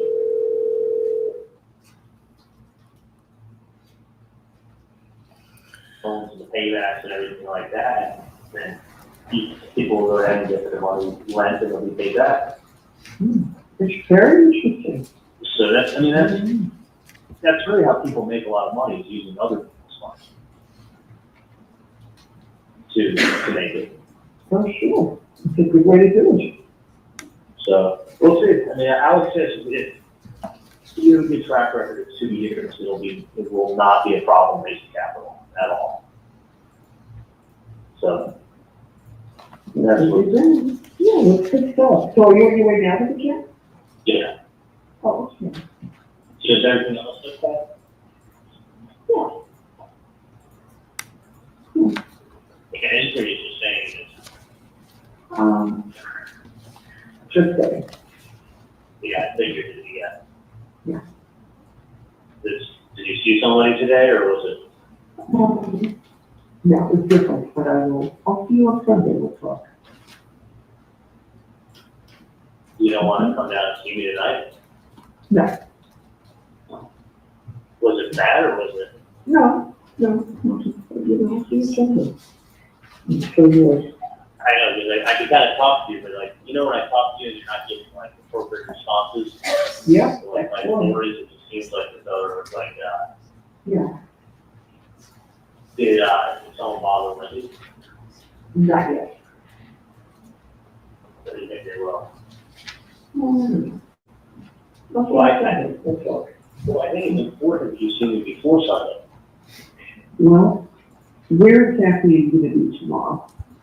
Dad is off tomorrow, so maybe it's your chance.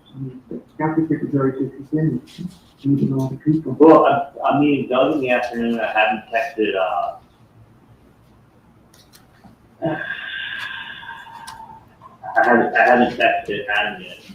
I'm supposed to meet him at some point, because, I mean, I can set up a meeting with him at any time. I mean, do you want to go up to my house in the morning, or? That might be a good idea.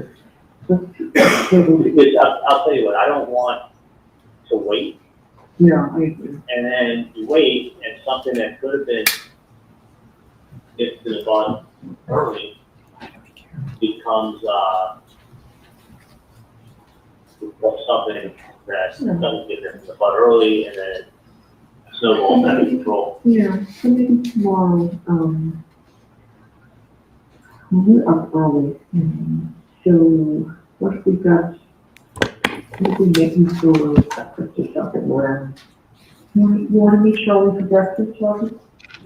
Yeah. You want us to come to you, right?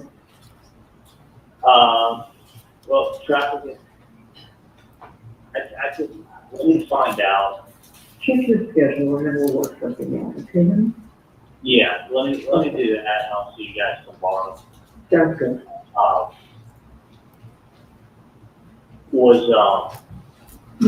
Yeah, let's discuss that once you check. But I mean, I think it's just better that things get in quite early. Yeah. I don't know why you wouldn't just call and let me know. Good reason. Let me talk to you tomorrow. We figure out your schedule. We're free until, until we have to pick up the kids. So we'll work around quick. But, I think we'll do some other errands. Okay, circling back to the Garcia birthday present, that was being discussed, we had it on a couple different dates, but in April of 2016. Is Garcia's birthday in April? It is.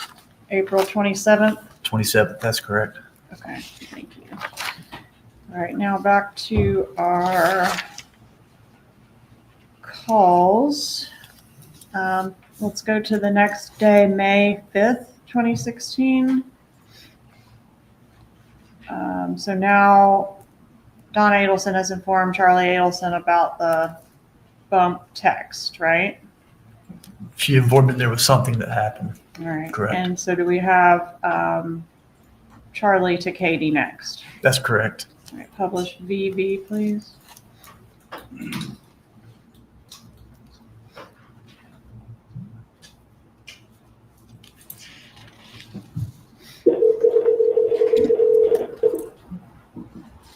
Yeah.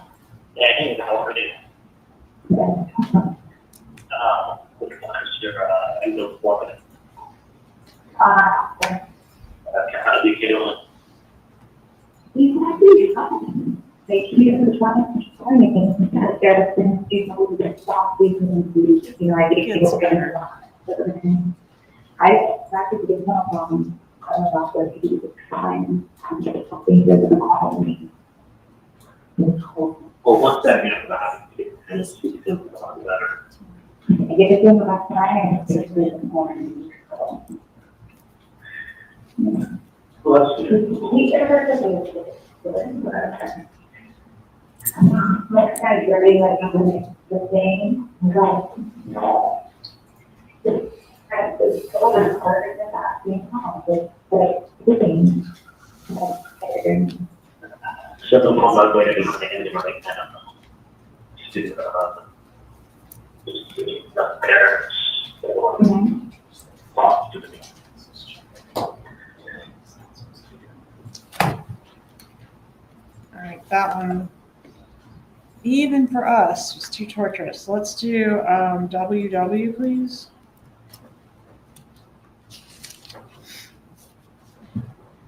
So the only indication that mom told him about the bump was they're always come up with something or other.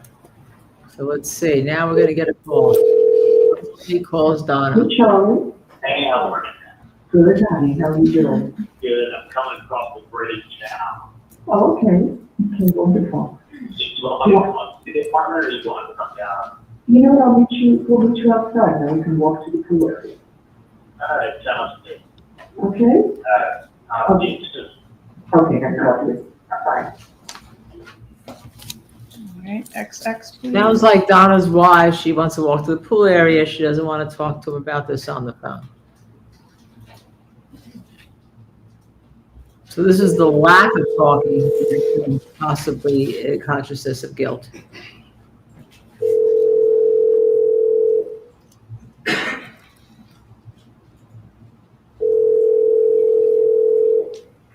Ma'am. Hello? No. No.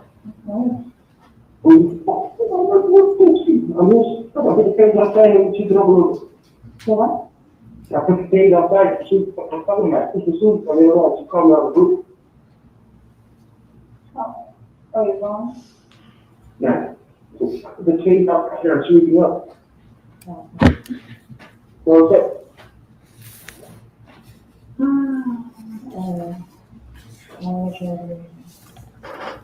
So we go through it. Yeah. No got everything, so, but I don't even know. Anything else about this?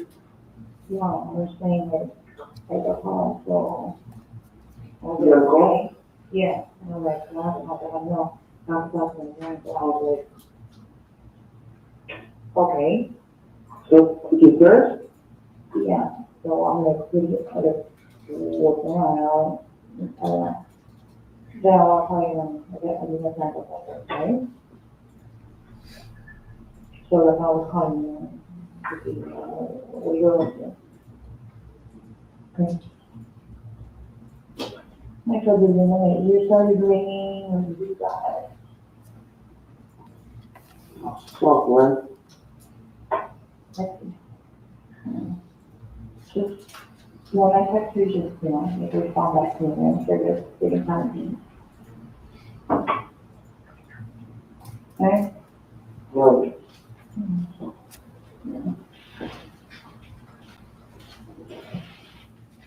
All right, so everybody's waiting to find out what this next thing is that Mrs. Adelson's got to say. That's correct. Play YY, please.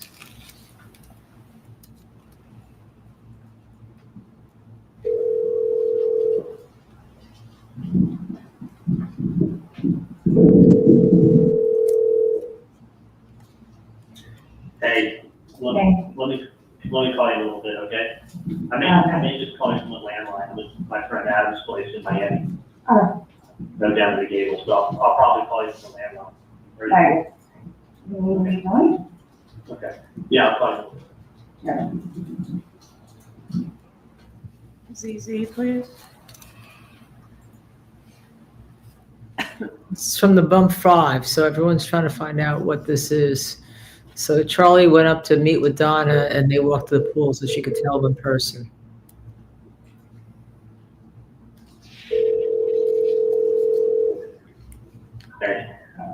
Okay, so like trying to find my mother, like I don't even know where he is. Just with the monkey bars. Yeah, probably him, right? Okay, just give me a quick recap because, like what exactly on the text? And I'm not asking you to do anything about it at all. Oh, sorry, come on. Pause it for a moment. Yeah, you gotta go to an appointment. I might have this a little out of order. Has the meeting already occurred at the Adelson's condo? Yes, ma'am, it happened. Okay, I'm sorry, I had that out of order. When did that happen? That happened after he made the call saying he was coming over the bridge. Okay. Happened right after that. At that meeting, was there any surveillance effort made? Yes, we tried to go and get close and do a recording. Where did they go? They were in a pool area inside the building, like a private area for residents only. All right, so were you able to capture any of the recorded conversation? Were you able to record any of the conversation? No, the three of them were in a corner by themselves and couldn't get close to them. Who's the three of them? Harvey Adelson, Donna Adelson, and Charlie Adelson. Okay, so now this has been reported to Magbanwa, and she's about to get more information about what the text said. Is that right? That's correct. Okay, I'm sorry. Please resume the call. Like the person said, so you don't take me serious. And you there? Yeah, I'm here.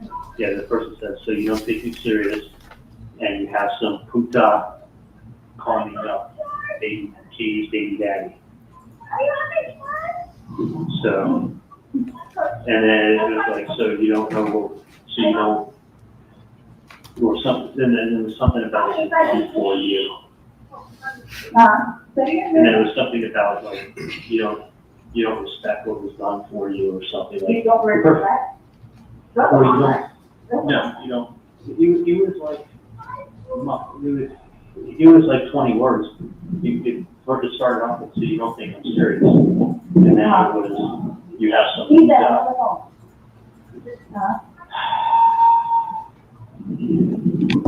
Okay. So, tell me. Yeah, so you don't take me serious, and you have some puta call me up, Katie's baby daddy. You don't appreciate what was done for you or something like that.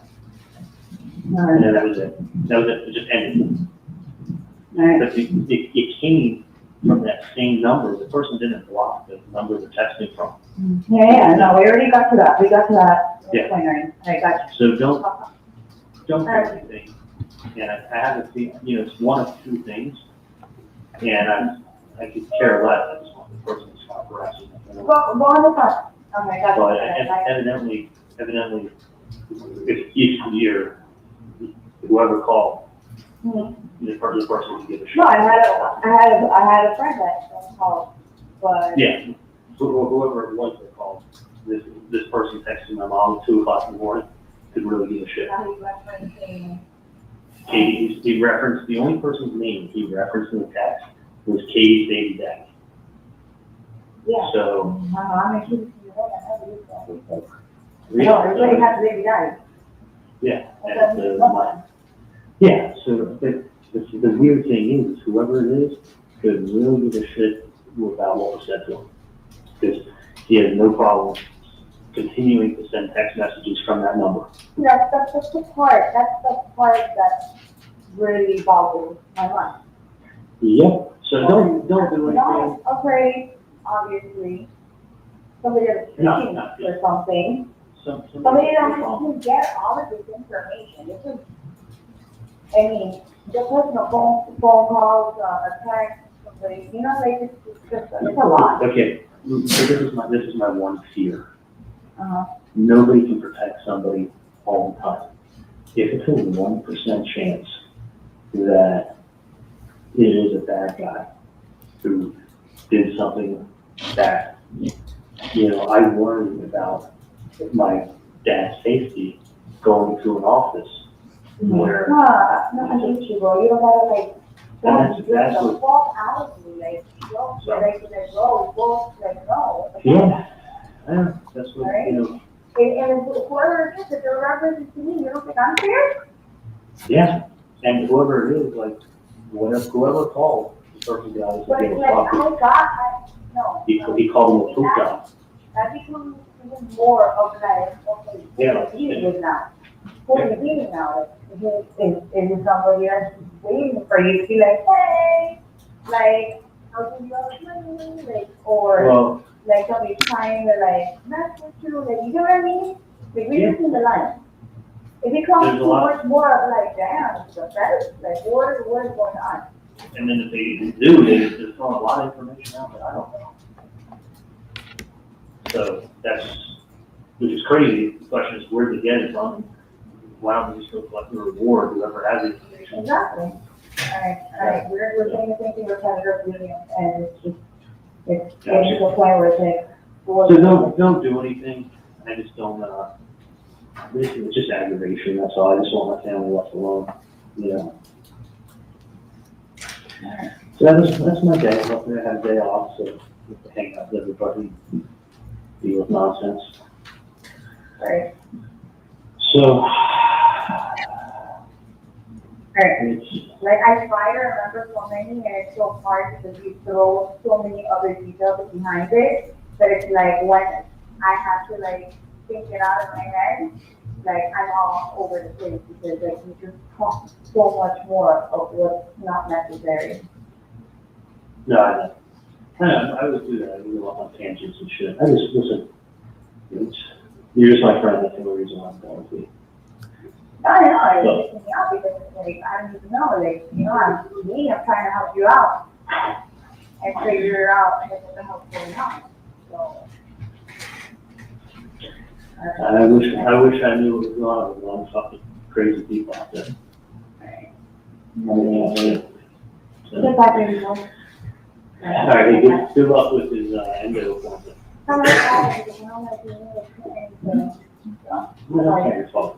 All right, I'll talk to you later. What does Mag Banawa do immediately after hanging up from this call? She texts Sigfredo Garcia. Did she ask him to call her? Yes, Does that call occur? it does. Publish BBB, please. And starting at, I guess, the beginning through the 2-minute 40-second mark, please. Donna calls Charlie, Charlie calls Katie, Katie calls Sigfredo. Hello? Yeah. Are you okay? Yeah. So, were you calling? One of the adventures called me? I was saying, like, remember when I had asked you, like, to do me a favor because somebody's harassing me when I got family? Yeah. Alright, like, they texted yesterday at 2 o'clock in the morning, not giving a shit, not blocking their number, the same freaking number that I had, told you to help me out or whatever, saying, obviously you're not taking me seriously. You have a puta calling me who is his baby daddy, you know, like, what are they talking about? Like, he's texting me, my friend is telling me that I don't even know if it's you or whoever. I mean, as soon as you have baby daddy, you're gonna go out with, like, plenty of kids that have a lot of kids friends. Like, I don't know who the hell it is. And, that you don't appreciate what was done for you or something, and this is not gonna stop. But the funny is, have somebody know your voice, or even if they're talking about it, you could be a completely different person for all I know, you know? Yeah. You're asking me because it's like, it seems, like, you know, because I told them, like, help them, you know, they was like, oh yeah, I'll try to help you out. But it's funny how it just happened late last night at 2 o'clock in the morning, like somebody got hit. Yeah, I agree. Yeah, 100%. And they're not supposed to use that number because their parents will definitely need, you know, they got to how much more should they get her ass. I think anybody should go through that. And it's funny, like, how do you get, you know, it's just calling his mom, like, it's not calling anybody else, but like, yeah, you can look it up or whatever, but it's pretty great. It's my number. Yeah, it is pretty great. So, I just don't like, you know, the fact that my name is being thrown out, and baby backs are being thrown out, like, what is all that?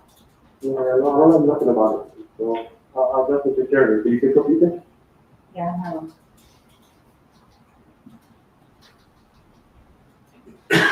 Okay. BBB.1, please. No, we already did it. It's out of order.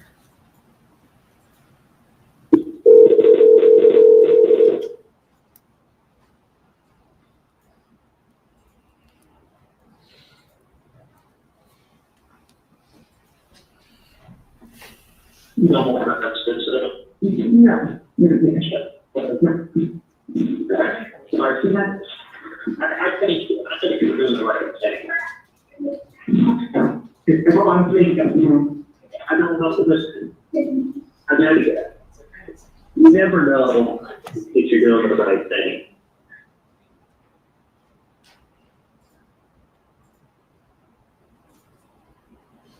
Take a minute. Okay, hear me out for 1 second. Talk to Dad with a lot, and just figure it out together. Don't just rush, you know. But I think when we talk, the rest of that say, okay. I mean, look, it's so small. I mean, listen, it's not. It doesn't have to be tonight, sir. What? You don't think it has to be tonight? In my opinion, I think the sooner the better. But I would be firm. Yeah, I already wrote my letter. What's the answer? Yeah. This one's a little garbled, but is the gist of it that Donna Adelson is going to call the undercover number? That's correct. And does she do that? She does. When does she do that? She does it. She tries to call him on 5/6 at 11:30 and receives a voicemail. She calls again at 5:06 p.m. after he tries calling her back. Okay. And do you have evidence independent of the wire that the defendant downloaded some software to record this call on her own? Yes. All right, publish this call, please. It's on 117. It should be call 3 in that exhibit.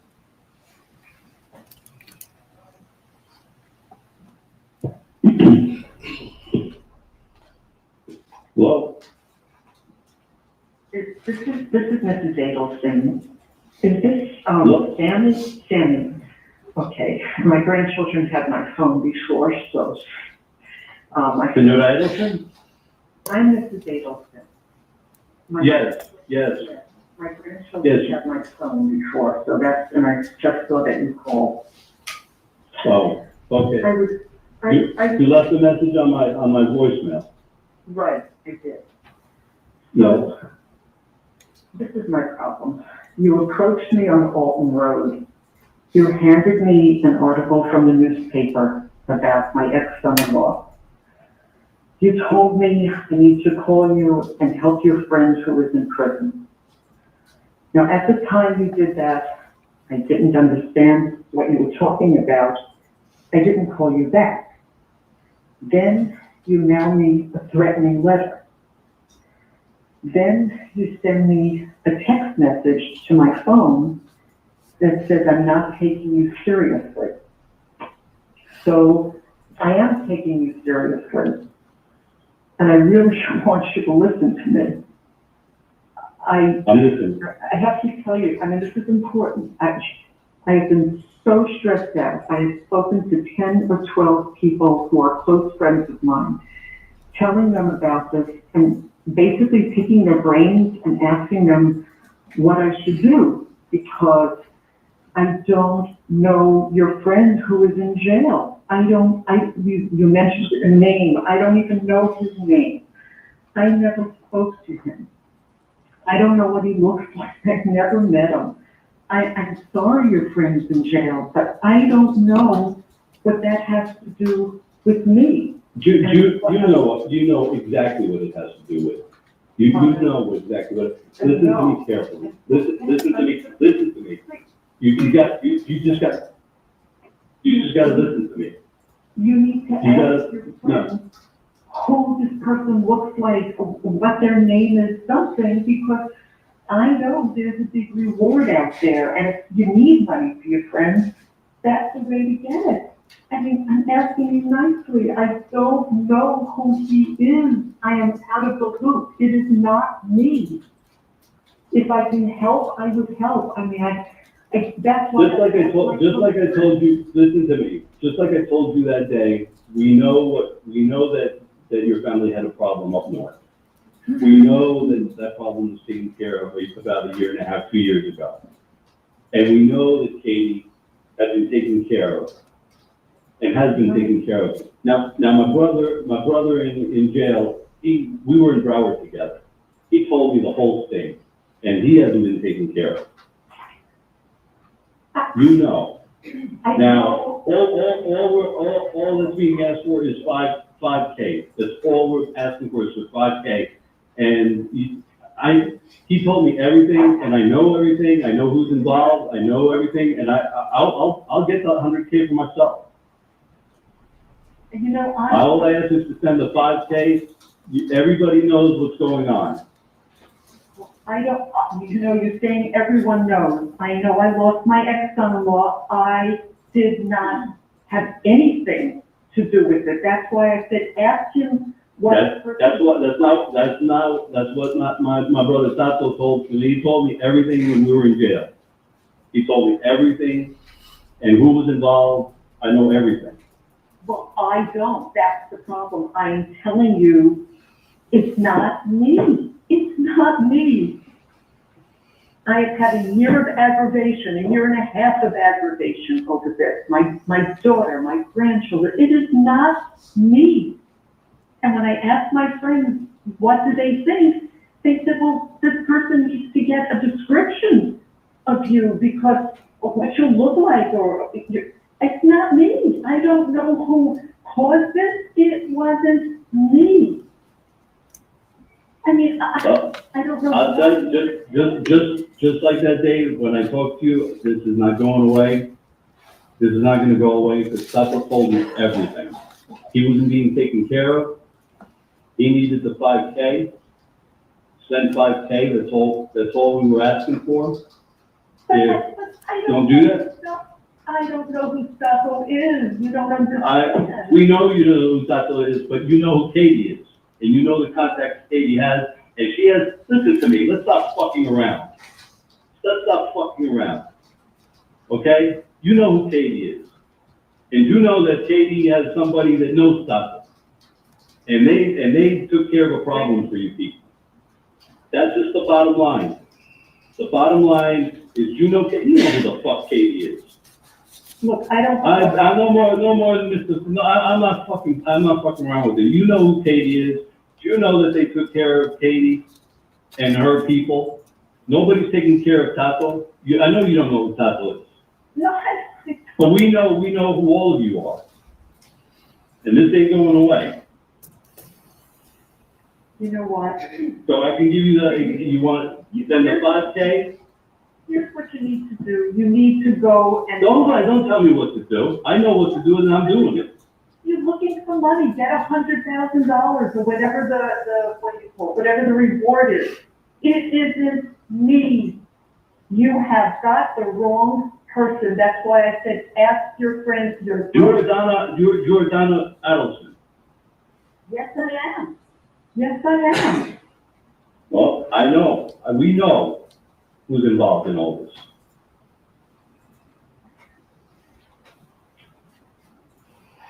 This is not making any sense. I mean, if you want the money, you should get it from the police. They can give you a whole lot more than you're asking me for money for someone. I can't do this. I have had too much stress and too much aggravation from this, and I don't know what you are talking about. I just don't know.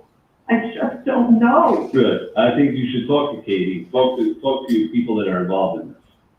You'll know. You know what's going on.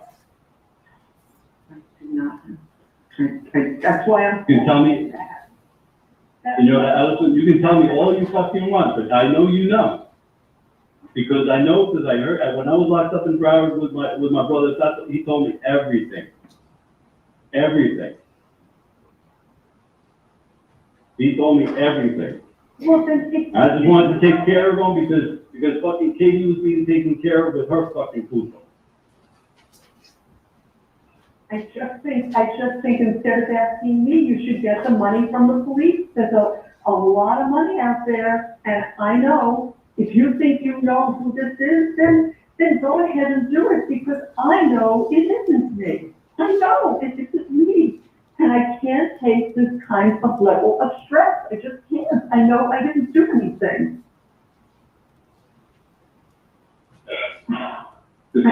Talk to people, you talk to the right people, you talk to people, you make this 5K come to me. That's all I need. Just do it and get it to me. Do it and get it to me. I'll call you Bye. back. Did she call back? No, she did not. Did she call the police? No, she did not. Do she and Charlie discuss, I guess she shares this recording with him and they have further conversations about this call that she made? Yes, they do. Okay. And they're at that point 100% that the bump is the police, right? That's what Charlie tells her, yes. All right, let's publish CCC, please.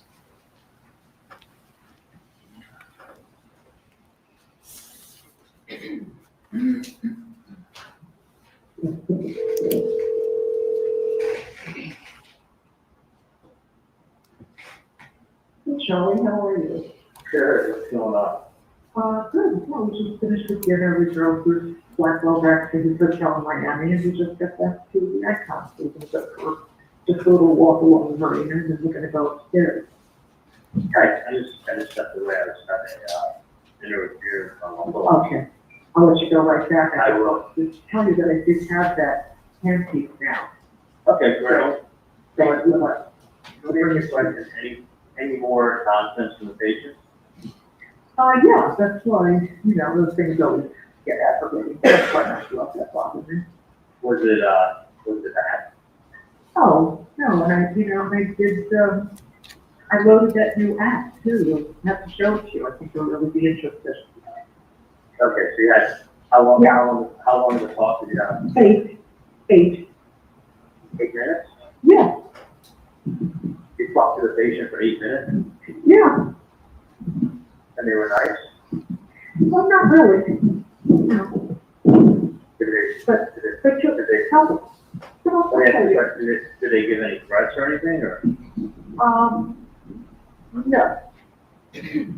That's interesting. Yeah, I thought it was very interesting, but I definitely want you to, I'll play his application tomorrow, but I wanted to make sure I got those stuff to you. So is that, Okay, can we go to DDD next? This is Charlie to Katie about this recording of his mom's conversation with the undercover. That's correct. That last phone call was at 11:17 at night. This is the following day, 5/7 at 5:07 p.m.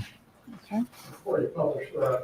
So do you need your headphones or your amplifier to hear the evidence clearly? You may continue.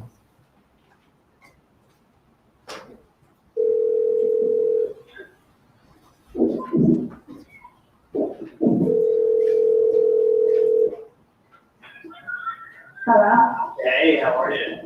Good. Good, I'm on a phone. Are you with it? I'm with a bunch of people, but I got a new TV that I listen to. Next time I see you. Okay. So it's interesting, but it's 100%. 100%. How many was that one? Drop. It's a 100% record break, and if you want to drop the mic. Oh, yeah?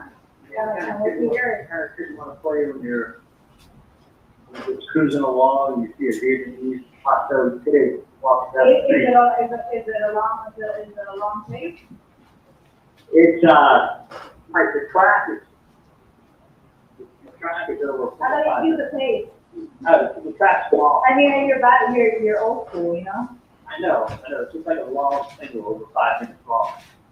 Oh, wow. Lots of talk. Wow. Yeah. But 100%. Did you already re-say it aloud to yourself? I heard So it. you can hear it? Uh-huh. I heard the track many times. I'm gonna record it. In the background. Nice. Oh my God! I didn't say one of my friends used hot belly pig. Has it used what? Hot belly pig. Hot belly pig? Yeah, you know what a pig is? Are you serious? Yeah, they got the cutest hot belly pig. So anyway, That's not good. I know. I like dogs, not pigs. Yeah. They're hard to maintain. But anyway, I Oh, don't. that's exactly. As long as they're housebroken, they're not that bad. Oh, okay. Oh,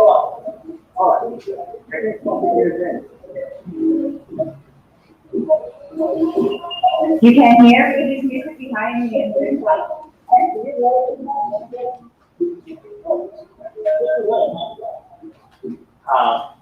Sorry. I can't wait to hear your pretty single. I know, it's playing in the background right now. Oh, yeah? Yeah, drop it like it's hot. It's gonna be like one of the funny. Do you think it's I like ad-libbing.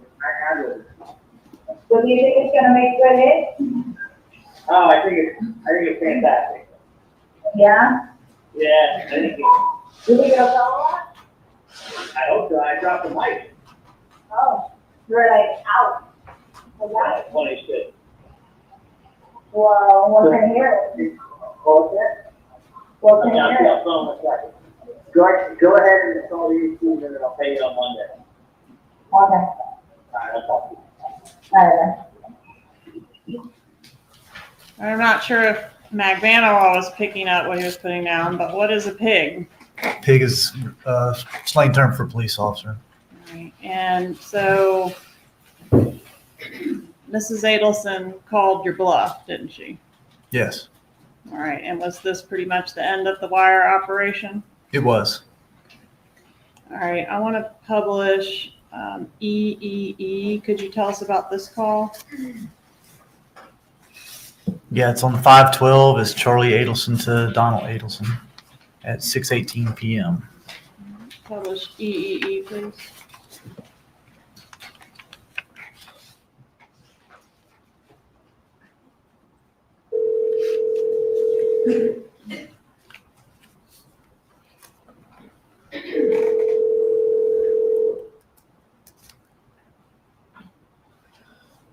Hello, Shirley. Hey, how are you? I'm good. How are you? Wait, guys, 1 second. I have to open the door. Wait, let me just get it. Hang on. Okay, Ben, you go first, honey. Okay. Lincoln, you go next. Go ahead, honey. I'll pump up. I'll pump up, big boy. You can do it. I know you're trying. Hold on. Here, honey, because you have too much in your hand. Okay, here you go. Up, up, up. Honey, I can't pick you up. Sit in the car.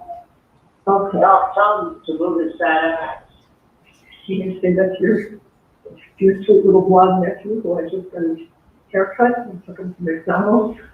They're happy campers. I think he's having a good day with grandma.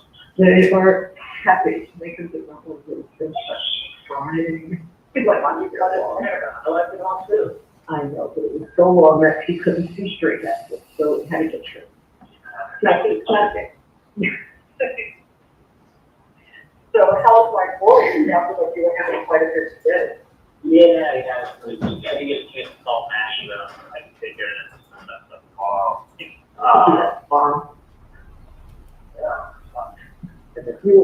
What's the matter? It's just, yeah, it's just. Oh. That's like me on my way to the office today. I had to go off to do the billing, and right next to that, went over to the Atlantic. It's cold. It's not when you're not totally concentrating. Hello? Yeah, that's. Yeah. Where are you going? I'm this way to just stop off at Darren's house. Dinner with him. Anyway, so I just took the big L. Oh, did you?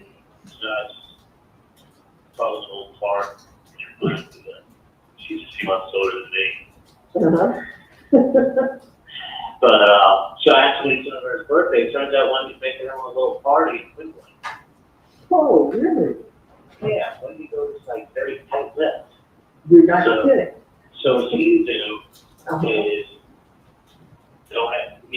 she's obviously tight-lipped for a reason, because she just wanted to know anything. Anything. So, my point is, if she doesn't want to know anything, then don't ask anything. Don't be happy. Yeah. And then I can find everything out to tell you. Okay.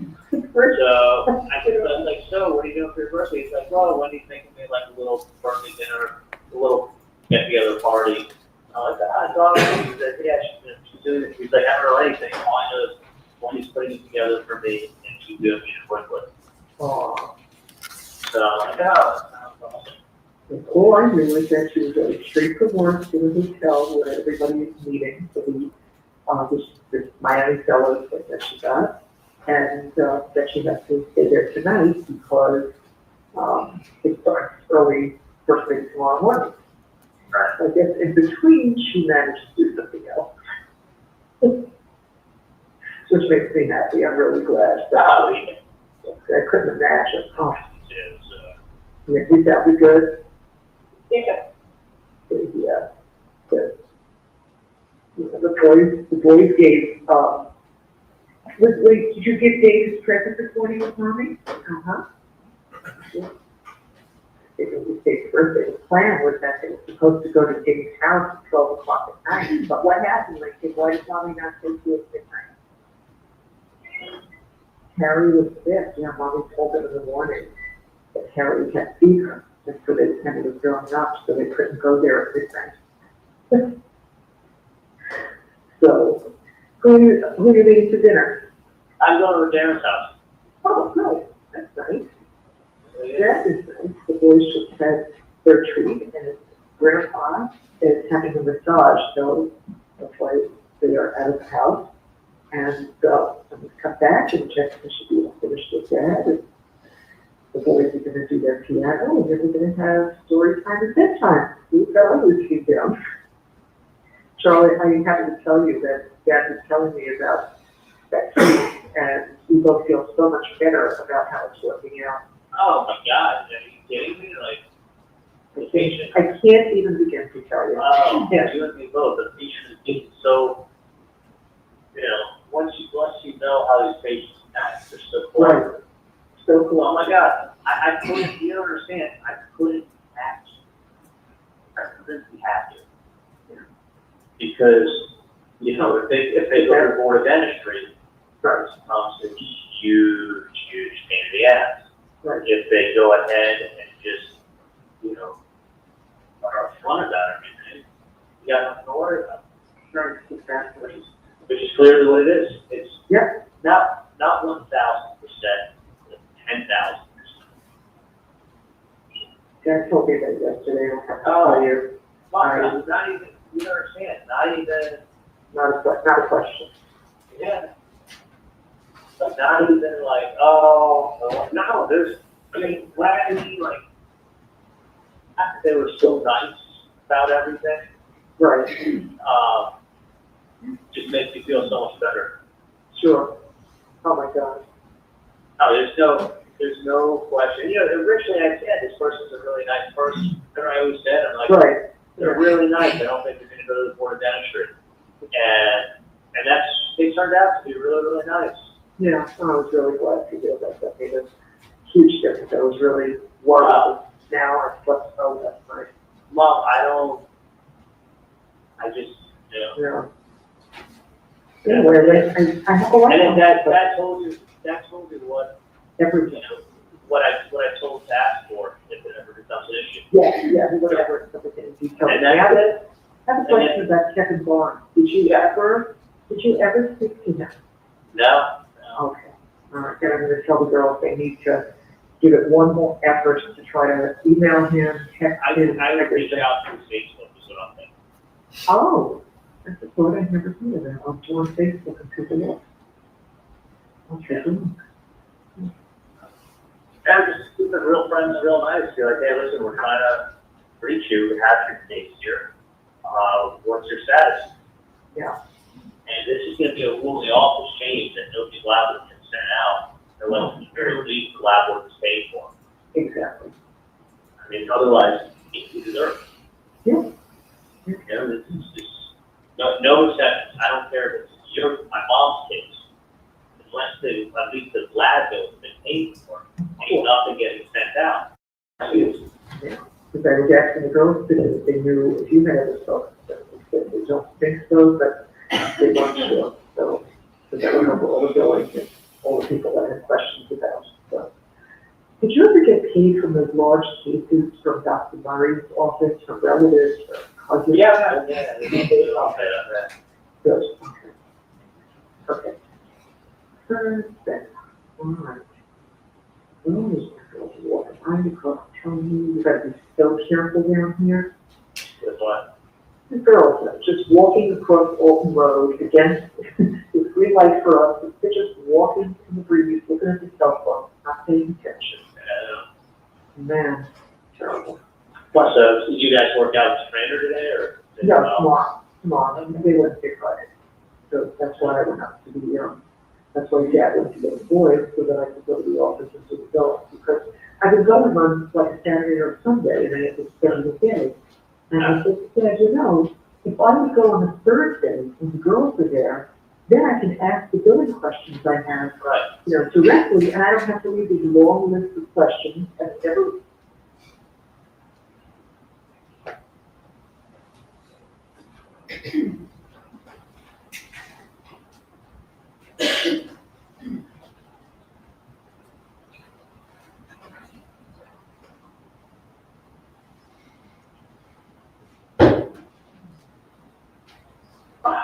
Yeah, thank God.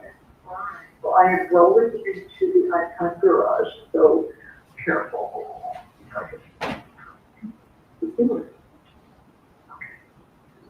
So I love what that is, Christ murder. Yeah. So we just, I gotta say, you just can't, well, you cannot, I mean, now that you know this, you cannot get upset, you can't let patients bother you.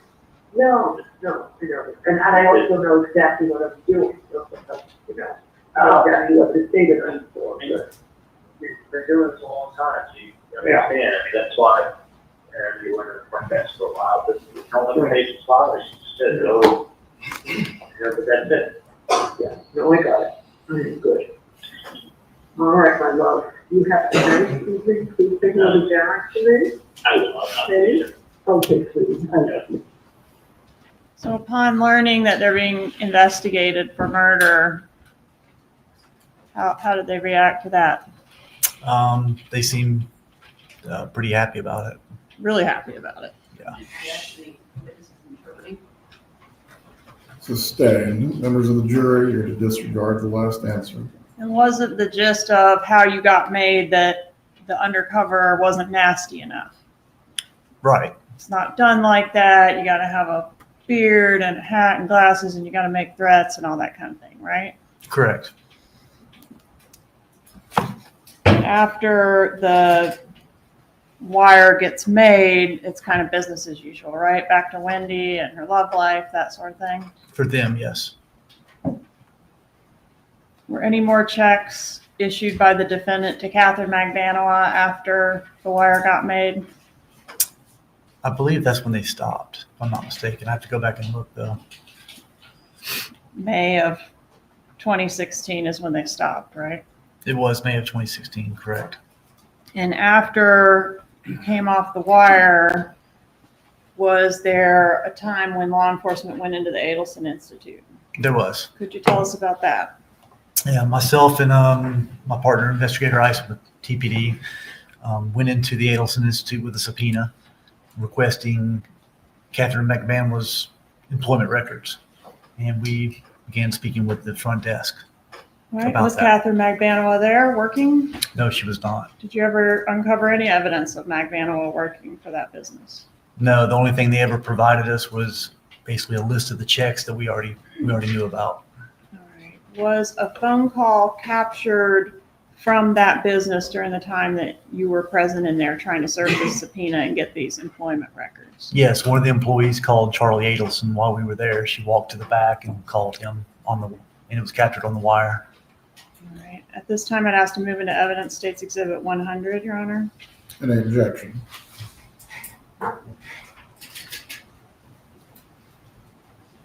No objection. States 100 is admitted. Permission to publish, Your Honor. You may.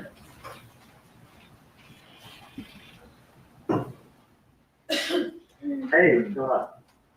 Hey, the FBI is here asking for records for Katie. For what? That she works here? I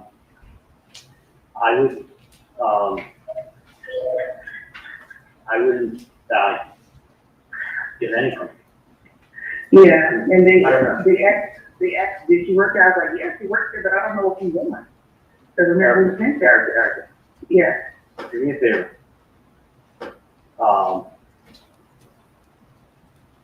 I'm not there right now, Uh-huh, and I'm in surgery. uh-huh. It's not my office. It's my dad's office, Uh-huh. so I can't give anything out. Right. I mean, I don't have access to it. I don't know where anything is. Okay. So you don't have access to anything. And So I don't know anything here either. yeah, so I would do this. I would not, I would not speak to anybody. Mm-hmm. You can do whatever you want, but it's my dad's office. Yeah. So I don't have access to any of that stuff. Okay. So they can talk to my dad, And I'm sure they'll be able to get whatever they want from them. Okay, understandable. So if I had it, I mean, you can talk to whoever you want, since they don't want it, but, No, you know, you wanna do whatever you do. yeah, I mean, no, I mean, I shouldn't say don't talk to them. Talk to whoever on the plan you wanna talk to, but it's not my office, and it's not your office. Right. So we don't have, records to give them, and I don't have records to give them, so I'm sure they'll be able to help them out in any way, any way they can. Okay, so that's what I want. Tell them that it's not, I mean, it's not my office, the office was sold back to my dad, actually, a long time ago. So tell them that because actually you're talking to the wrong Dr. Adelson. Right. So what you need to do is tell them that you will get in contact. Because tell them, it's not your office, you can't do that, right? They said within 20 days of the order statute, provide a bill of cause, with reason. Are they there now, or do they? You're there, but you know, in the back, I'm in the back, they're just waiting for you to come back. Oh, and they want records? Yeah. Do me a favor, I'm gonna call you from the landline on your cell phone, okay? Okay. During the surveillance of Catherine Magbanua, did law enforcement ever observe her to physically go to the Adelson Institute? No, we did not. And she later admitted that she did not do anything to earn those checks that she received, right? That's correct. She did admit that. Okay. And in at least this call, whose office does Charlie Adelson say the Adelson Institute belongs to? He says it says it's his dad's office. And has been for a long time, right? Correct. Okay. And that was said on what date? June 1st of 16, is that right? Yes. All right, now before we do this early breaking, I have one more thing. I want to try to circle back to the call that we had technical difficulties on, I think twice. So I want to go back to Matt Surrey, which was the Early restaurant breaking. conversation between Charlie and Harvey Adelson. You recall that? That's correct. I do. Okay, and this call L.1 on State's Exhibit 99 was shortly after that, or maybe during that. Could you tell us? This is 1695. Yes, sir. Yes, it's after the Matt Surrey meet, correct, between Charlie Adelson and his father, Harvey Adelson, and this call is between Charles Adelson, Harvey, and also his mother, Donna Adelson. All right, thank you. Publish L.1, please.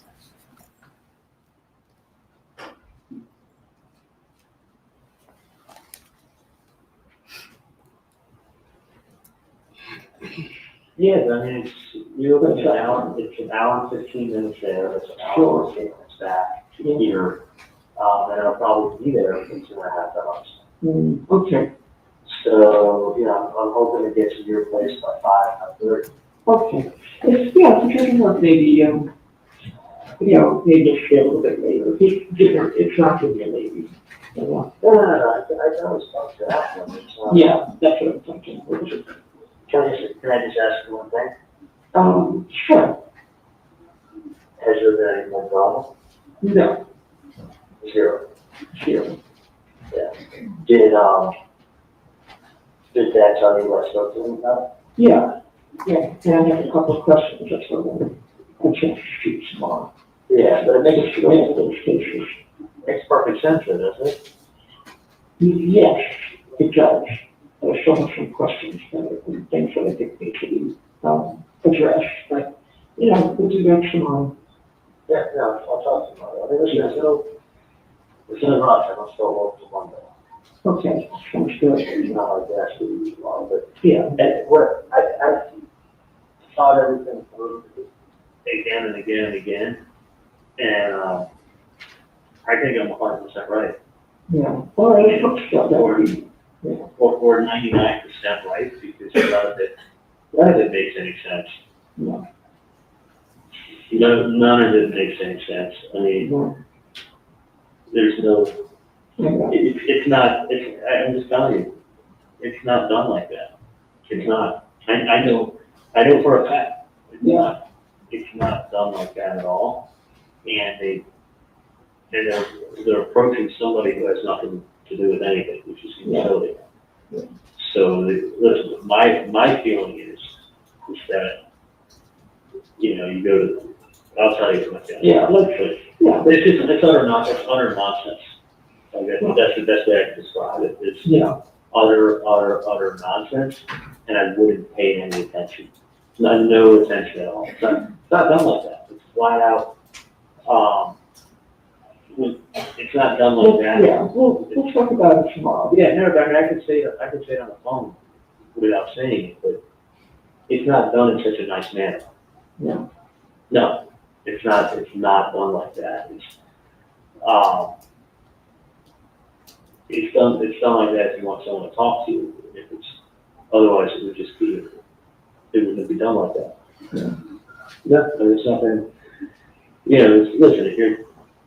Listen, I'll talk to you later. Yeah. Anyway, that's what I thought. I think it's Yeah. process. Yeah. We'll leave it at that. Okay. So you going out tonight? Yeah, tomorrow's gonna be awesome, and just that's spoke to about what I spoke to him about. So I'll even talk to you about it tomorrow. Yeah, I appreciate it. It makes perfect sense. Perfect sense. Well, okay, if June comes out, we can do it afterwards, because I can't just. I can always tell June talking about it, but just now she's got, she's got her nothing. Oh, yeah, no, she won't get out of the Dolphin truly until 5:30, she'll be sports bra and a pair of shorts, and I'll sweat. Okay. So I'll whatever, so. All right, so that's what she's not, I'm 99.999% sure she's not coming. Okay. Actually, I'm basically like 100% sure. Okay. All right, then. So go have a good night, get some rest. I need to get that sleep. Sounds good. I love you. I'm looking forward to seeing you tomorrow. Have fun. I'll take it careful. Okay. I love you, take it. Love you too. Nice recess for you, Judge. Members of the jury, we are going to take our break for the evening at this point. Once again, do not discuss this case with each other or any other person. Do not seek out any information about this case. We will resume tomorrow at 8:45. Please report at that time, and we will get started with the trial once again at 9 o'clock. Agent Sanford, unfortunately for him, will still be on the stand, but the defense will have their opportunity to cross-examine at that point. Have a good evening.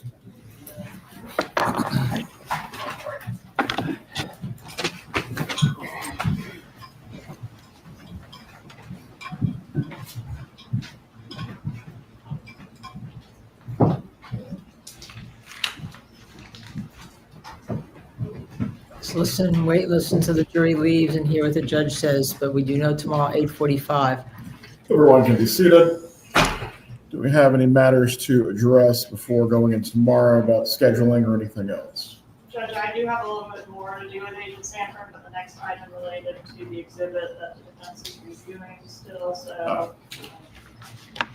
Just for your planning purposes. I believe this is the matter that we addressed earlier, Mr. Zellman. Yes, Your Honor, and Ms. Kaplan also provided me with a one-page excerpt from my client's 2014 planner with some proposed redactions. I just need to have some conversation with Ms. Kaplan about the proposals. Hopefully it won't be an issue that we need to address the more. We can agree. All right, bailiff shall need to have the courtroom open at 8:15 so the defense can speak with their client concerning these matters.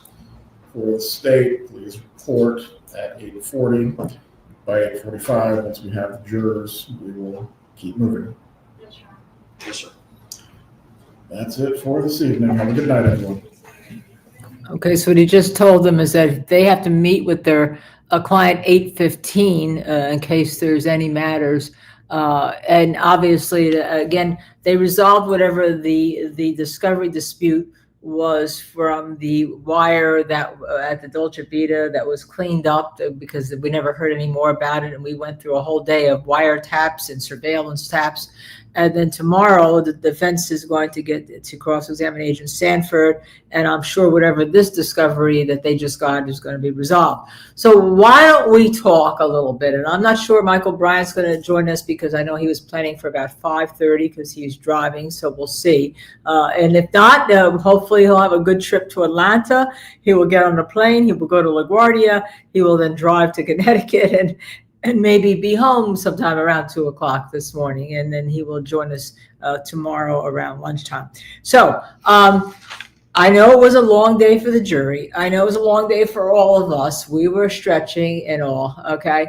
All I can say is if I never hear Charlie Adelson's voice again, it'll be too soon, okay? God, I assume you're going to see Charlie on the stand next week in the defense case. That's what I'm assuming because he has been at the Leon County Jail. I don't think they've sent him back to South Dakota in prison where he was transferred from a Florida prison. So, okay.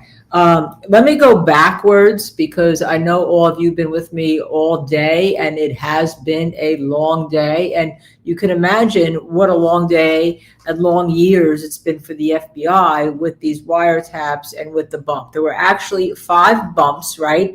And ultimately, the Adelsons smelled something up. Okay, that's what I'm getting now from them. They're smelling something wrong here. All right. Initially, they're scared and they're possibly thinking it could be somebody from a gang, right? Because that's why Charlie Adelson, and we talked about it at lunch, right? Charlie Adelson said in the tap. By the way, they couldn't have known they were being tapped, and yes, they did. And yet, there's indications that they may have suspected it towards the end. But they were freely. There was a lot of talk early on. It's just that they were very careful. I mean, if they are murderers, which we know Charlie Adelson's been convicted, and if they believe they have committed a murder, which we believe, which obviously the state believes Donna Adelson has with co-conspirators, because there's other co-conspirators listed that are not named in the indictment. All right, yeah, you will be careful talking on phones no matter what. And the more careful you are, the more indication is that there may be guilt here. And so, the state was just taking their time. And they did the 5 bumps over a period of time.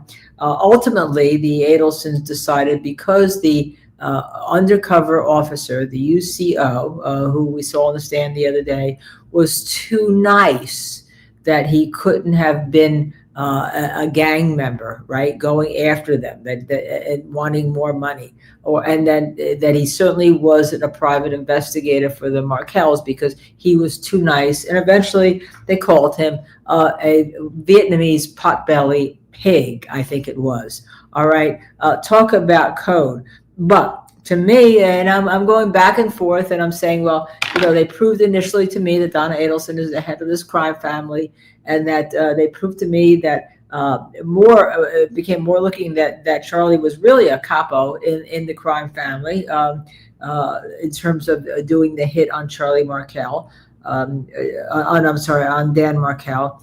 Even though, as Donna Adelson, and I will again say to you all, as she sits there right now, she's still innocent under the eyes of the law, and until and unless 12 jurors agree beyond a reasonable doubt that the state has proven a case. And I've seen some issues that some people think that the case may not be proven, and that's what we're going to be discussing, like we're in a jury room.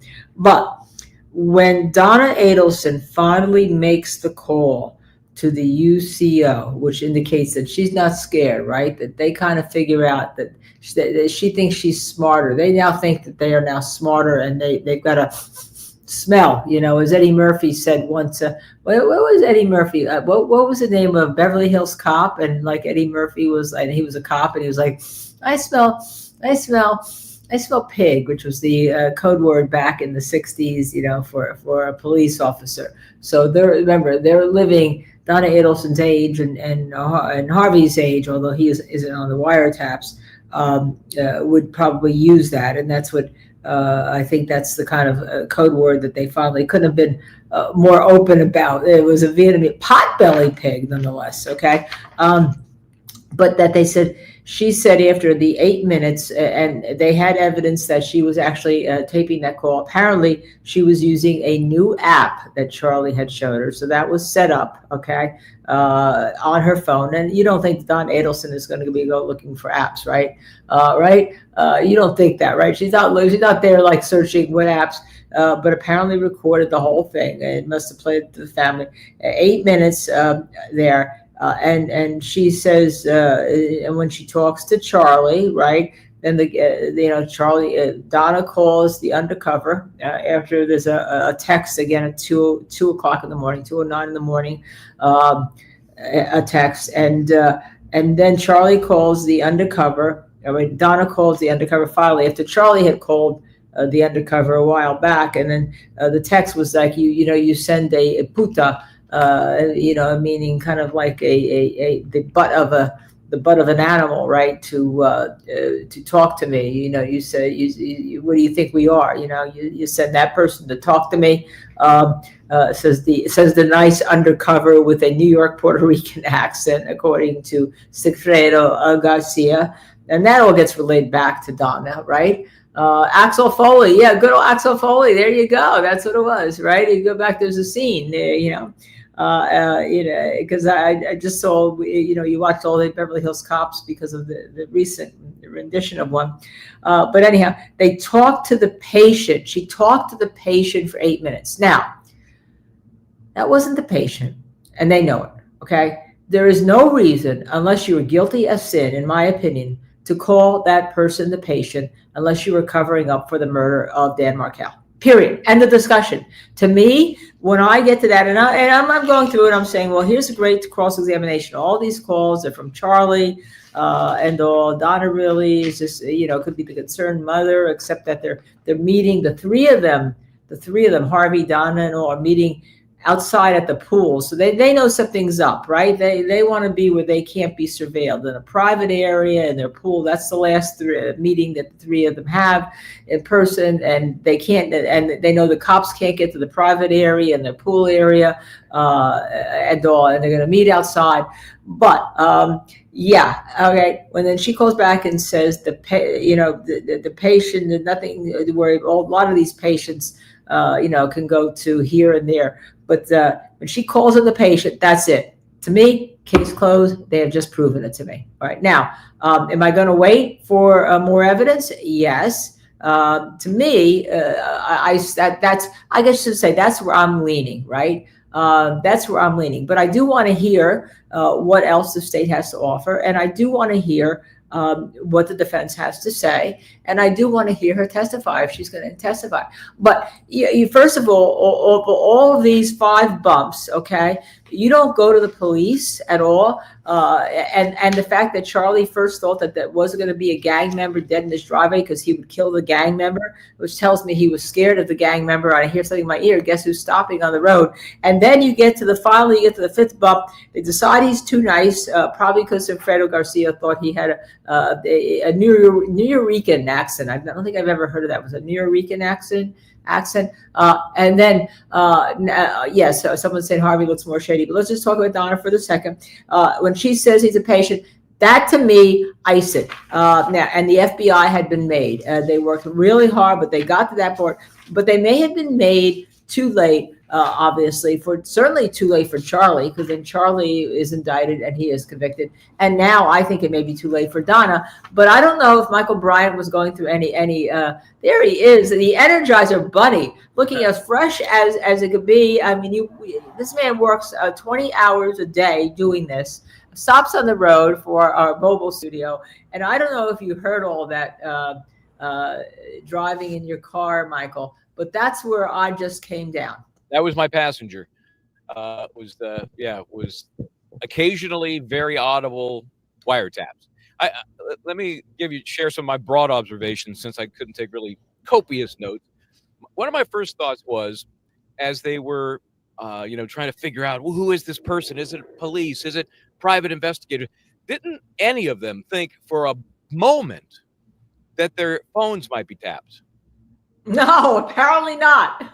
Until later on, when they wanted me to go outside. Then it was over. But over by then.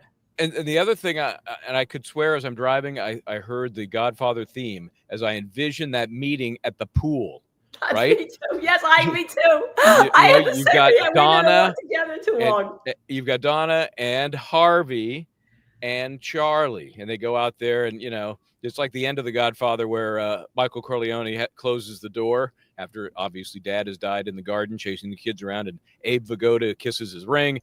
They close the door. And the music, takes you to the credits. I mean, that to me is damning on all of the Adelsons, both convicted and not at the moment. Right, and unnamed, right.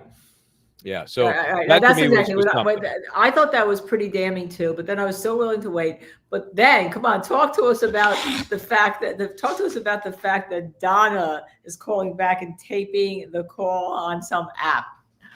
Yeah, well, first of all, I think it's interesting that she ends up being the one making the call, right? She's that further indicts her or convicts her, perhaps. That she's the one that is elected to call and set this guy straight, right? And protecting herself. By the way, as I recall, Florida, I have to double check. I think it's a two-party state. I think it is too, and I think it is too. Which means technically, obviously the cops can get a search warrant and record your calls, but you as a private citizen cannot record anybody else's calls without their permission. So she's technically violating wiretap laws, the least of her concerns, of course.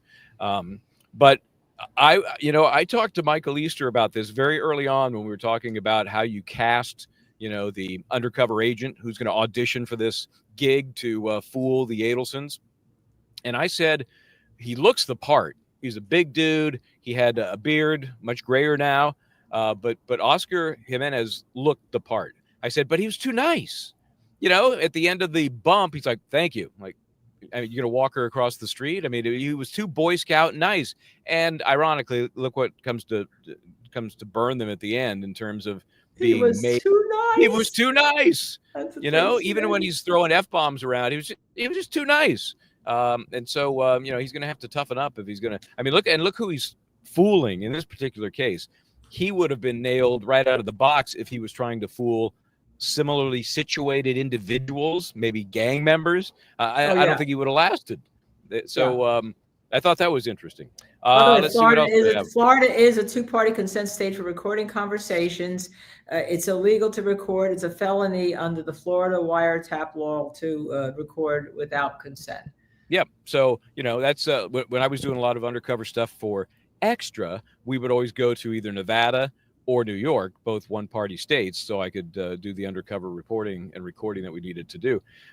Most states are two-party states, and you're screwed. You can't do anything without permission in those, and that kind of ruins the undercover part of the deal.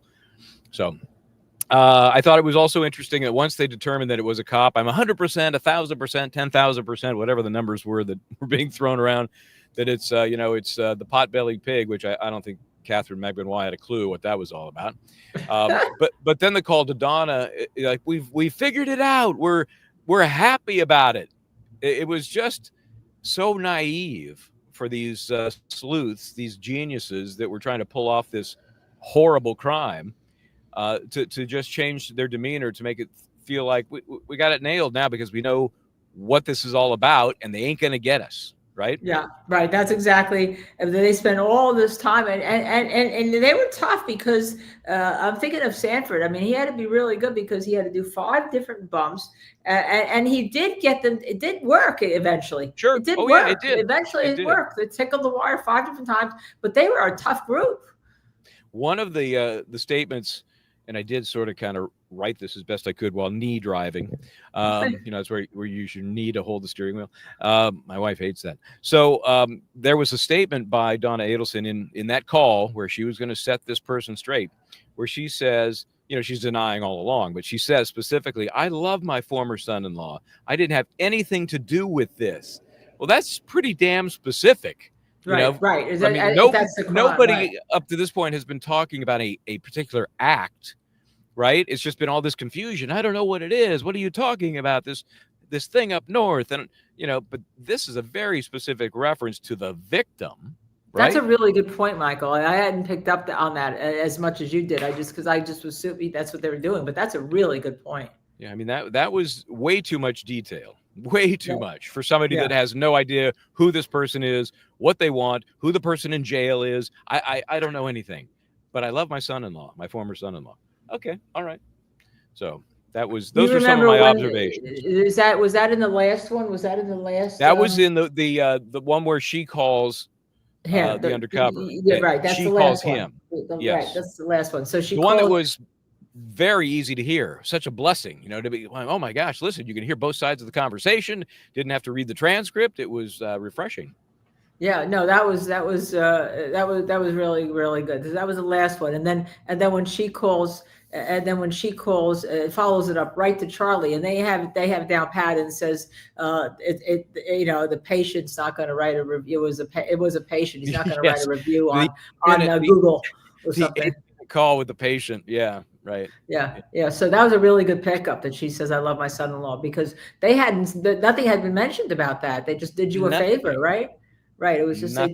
they did you that favor. And so what is the favor, right? Exactly. And if you're going to claim some sort of ignorance, you better be dumb, really dumb. And you don't want to throw out things that tie you so specifically to this crime. So to me, if I needed a little more over the top, that statement, and I've heard it before over time, it's just you forget some of these things. And the Godfather meeting by the pool, dead. And the patient. Those three things and that's really at the end of all this surveillance and the bumps and everything else. I mean, the meeting at the pool comes at the end, at the pool with the three of them. Then I love my son-in-law, right? And then the call to Charlie with the patient. Yeah, I think that puts her. I think you have the nexus. Yeah, I think even if you didn't think that she was guilty, I think it was a great way for George to end the day, and the jurors had to be tired today. I know we were all tired. It's just the concentration needed. It's exhausting. And now they're going to have the cross. I don't know what to expect, but I think it's going to have some entertaining moments. It's going to have some lags and hold it. And can I have a moment, Your Honor? It's going to have a lot of that, but I don't know where they go, except to continue to pound away on the lack of specificity. And of course, if I'm doing the redirect, I'm going right to that statement made to the undercover about the son-in-law. Yeah. So we'll see. We'll see what happens. And then I think they're going to say Charlie's there. Charlie's got the Catherine Magloire. Charlie's this. Charlie loved his mother. Charlie, he wants to protect his mother to be safe. I thought the one thing that was really lacking, though, let's look forward, was any mention of Wendy.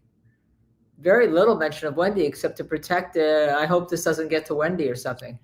Yeah, and it's not a horrible argument. In fact, it's pretty good ammunition if what they have against Donna now it wasn't so strong.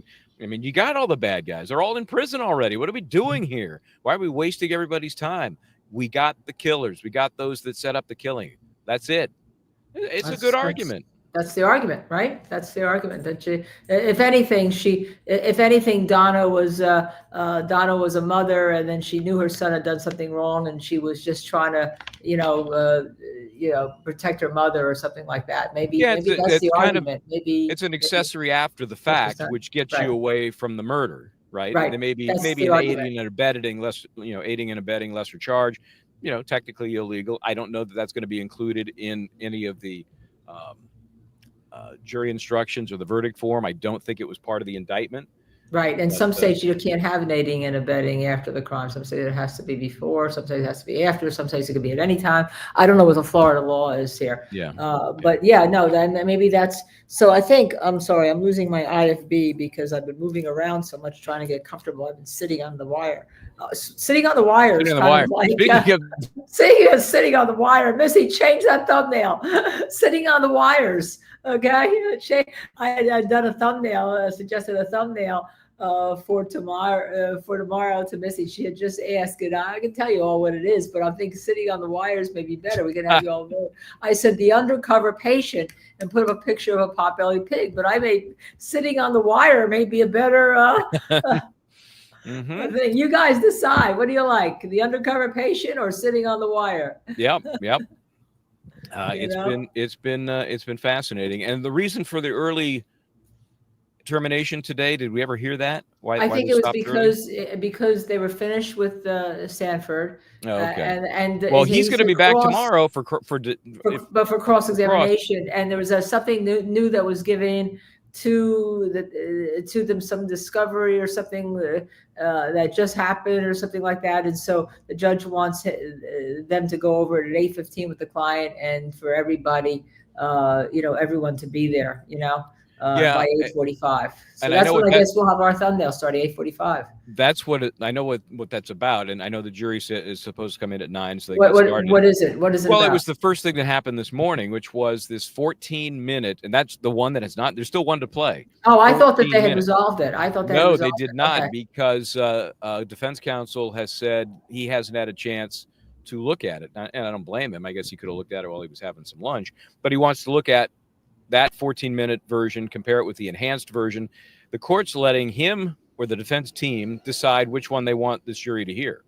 Maybe they'll hear the bad one, or maybe they'll hear the enhanced version. So we may have that, and then the cross-examination tomorrow. Right. And then the other document that defense mentioned just at the end of the day was a letter, or was it a birthday card, or it was something that they just received in the last day or so. And so he's given that a look as well. So they're going to have basically a discovery discussion in the morning. I think it's the Evite, maybe the Evite birthday to Harvey's party. I don't know. The question is who set the Evite up. There was some issues about who set it up. Was it Donna? And then because she had emailed about, she was emailing about it, but maybe somebody else was doing all the setups for her. I don't know. You might remember that this was during Corbett's examination where it was challenged, like, oh, how do you know that she's the one that created the Evite? Because it's anybody can do it, right? And just pretend to be somebody else. He said, well, other than the fact that she provided all of the names, the people that she wanted invited, other than that, no, you're right. I wasn't. We don't know. Yeah, we don't know. Yeah. So that's pretty weak. All right. So tomorrow morning, I told everyone you won't be with us until probably around lunchtime. Well, here we'll have to chat about this offline, because my event tomorrow is scheduled to begin at noon. So maybe I'll hang out. We'll do the lunch break, then I'll go do my event and come back in time for the wrap up for the day. Okay. So maybe we'll do something like that. But in my I got about another hour to drive. So in that hour, we'll chat. Okay, I'm going to let you go. I think we should close down the show. I think we'll see everybody tomorrow at 8:45. Let me just see if there's any starred questions first before you go. Oh, yes, there is. 2. Hi, Michael. Curiosity, what has been the breakfast, lunch, dinner menu? Any good food when you were out down there in Tallahassee? The best meal I had, I've driven by a lot of places I was threatening to go to, but I just don't have the time. So I happened to stumble on a Trader Joe's. Anybody go to Trader Joe's? I'm very familiar with Trader Joe's. They just have some very nice little fresh food selections, and so I found a lovely buffalo chicken wrap, and that was my best meal. Everything else was more like, some crackers and some fruit. Had a lot of fruit. I know you had no time. I never get the chance to really enjoy the local cuisine, unfortunately. But unless you're up at Dedham, we know that. Well, yeah, if you're Dedham, because by then you're in the groove. But this place didn't have any places you could really walk to, which is the key. And Dedham is they have a nice, cute little downtown area there. Okay, and Shakisha, why were they playing recordings that don't involve Donna? Because they were showing, I know the 2 recordings you're talking about, and I was like, why are they playing this? But they were showing the relationship between Charlie and Katie, and then Charlie had bought a birthday gift for Sigfredo, who he doesn't know, and there's no reason to buy a birthday gift for Sigfredo. And I guess, remember the spokes of the bicycle wheel? So they're still proving, they still have to prove the conspiracy by proving all the spokes, although I agree, those 2 recordings, I think they could have done without. Yeah. I mean, there's a lot to choose from here. Remember, all of these recordings took place in a very tight window of time, from the date of the bump to that last, I think May 5th or 6th was the last recording. It was like a 2-week period, maybe slightly more. And there were calls flying. Yes, and stuff flying back and forth, and nasty letters. And I mean, this was a very active couple of weeks for this investigation, and clearly it paid off. Yeah. Okay, so we will see everyone tomorrow, 8:45. Thank you for hanging with us. Really appreciate it. And if you have any questions, get them ready for tomorrow. And Michel Bryant, I'm going to ask everyone before we go to please hit that subscribe, like, share, and notify button, especially subscribe. A lot of you got Madeira Beach Caregiver, great memberships out to people, and you have to be a subscriber to be able to get one of those memberships that are randomly given, except for I gather Apple iPads and Apple iPhones. They don't. Thank you, Madeira Beach Caregiver. And Michael, you drive safely, and I'll let you close out the show. I will, and I appreciate everybody coming along for the ride. It's been very interesting, and we'll see where this trial ends up, because the defense does have an opportunity to do something. So we'll see how that goes. Thank you, Linda, Kenney, and Baden. Appreciate it. I'm Michel Bryant. This is Just to Serve TV. And until next time, try to do the right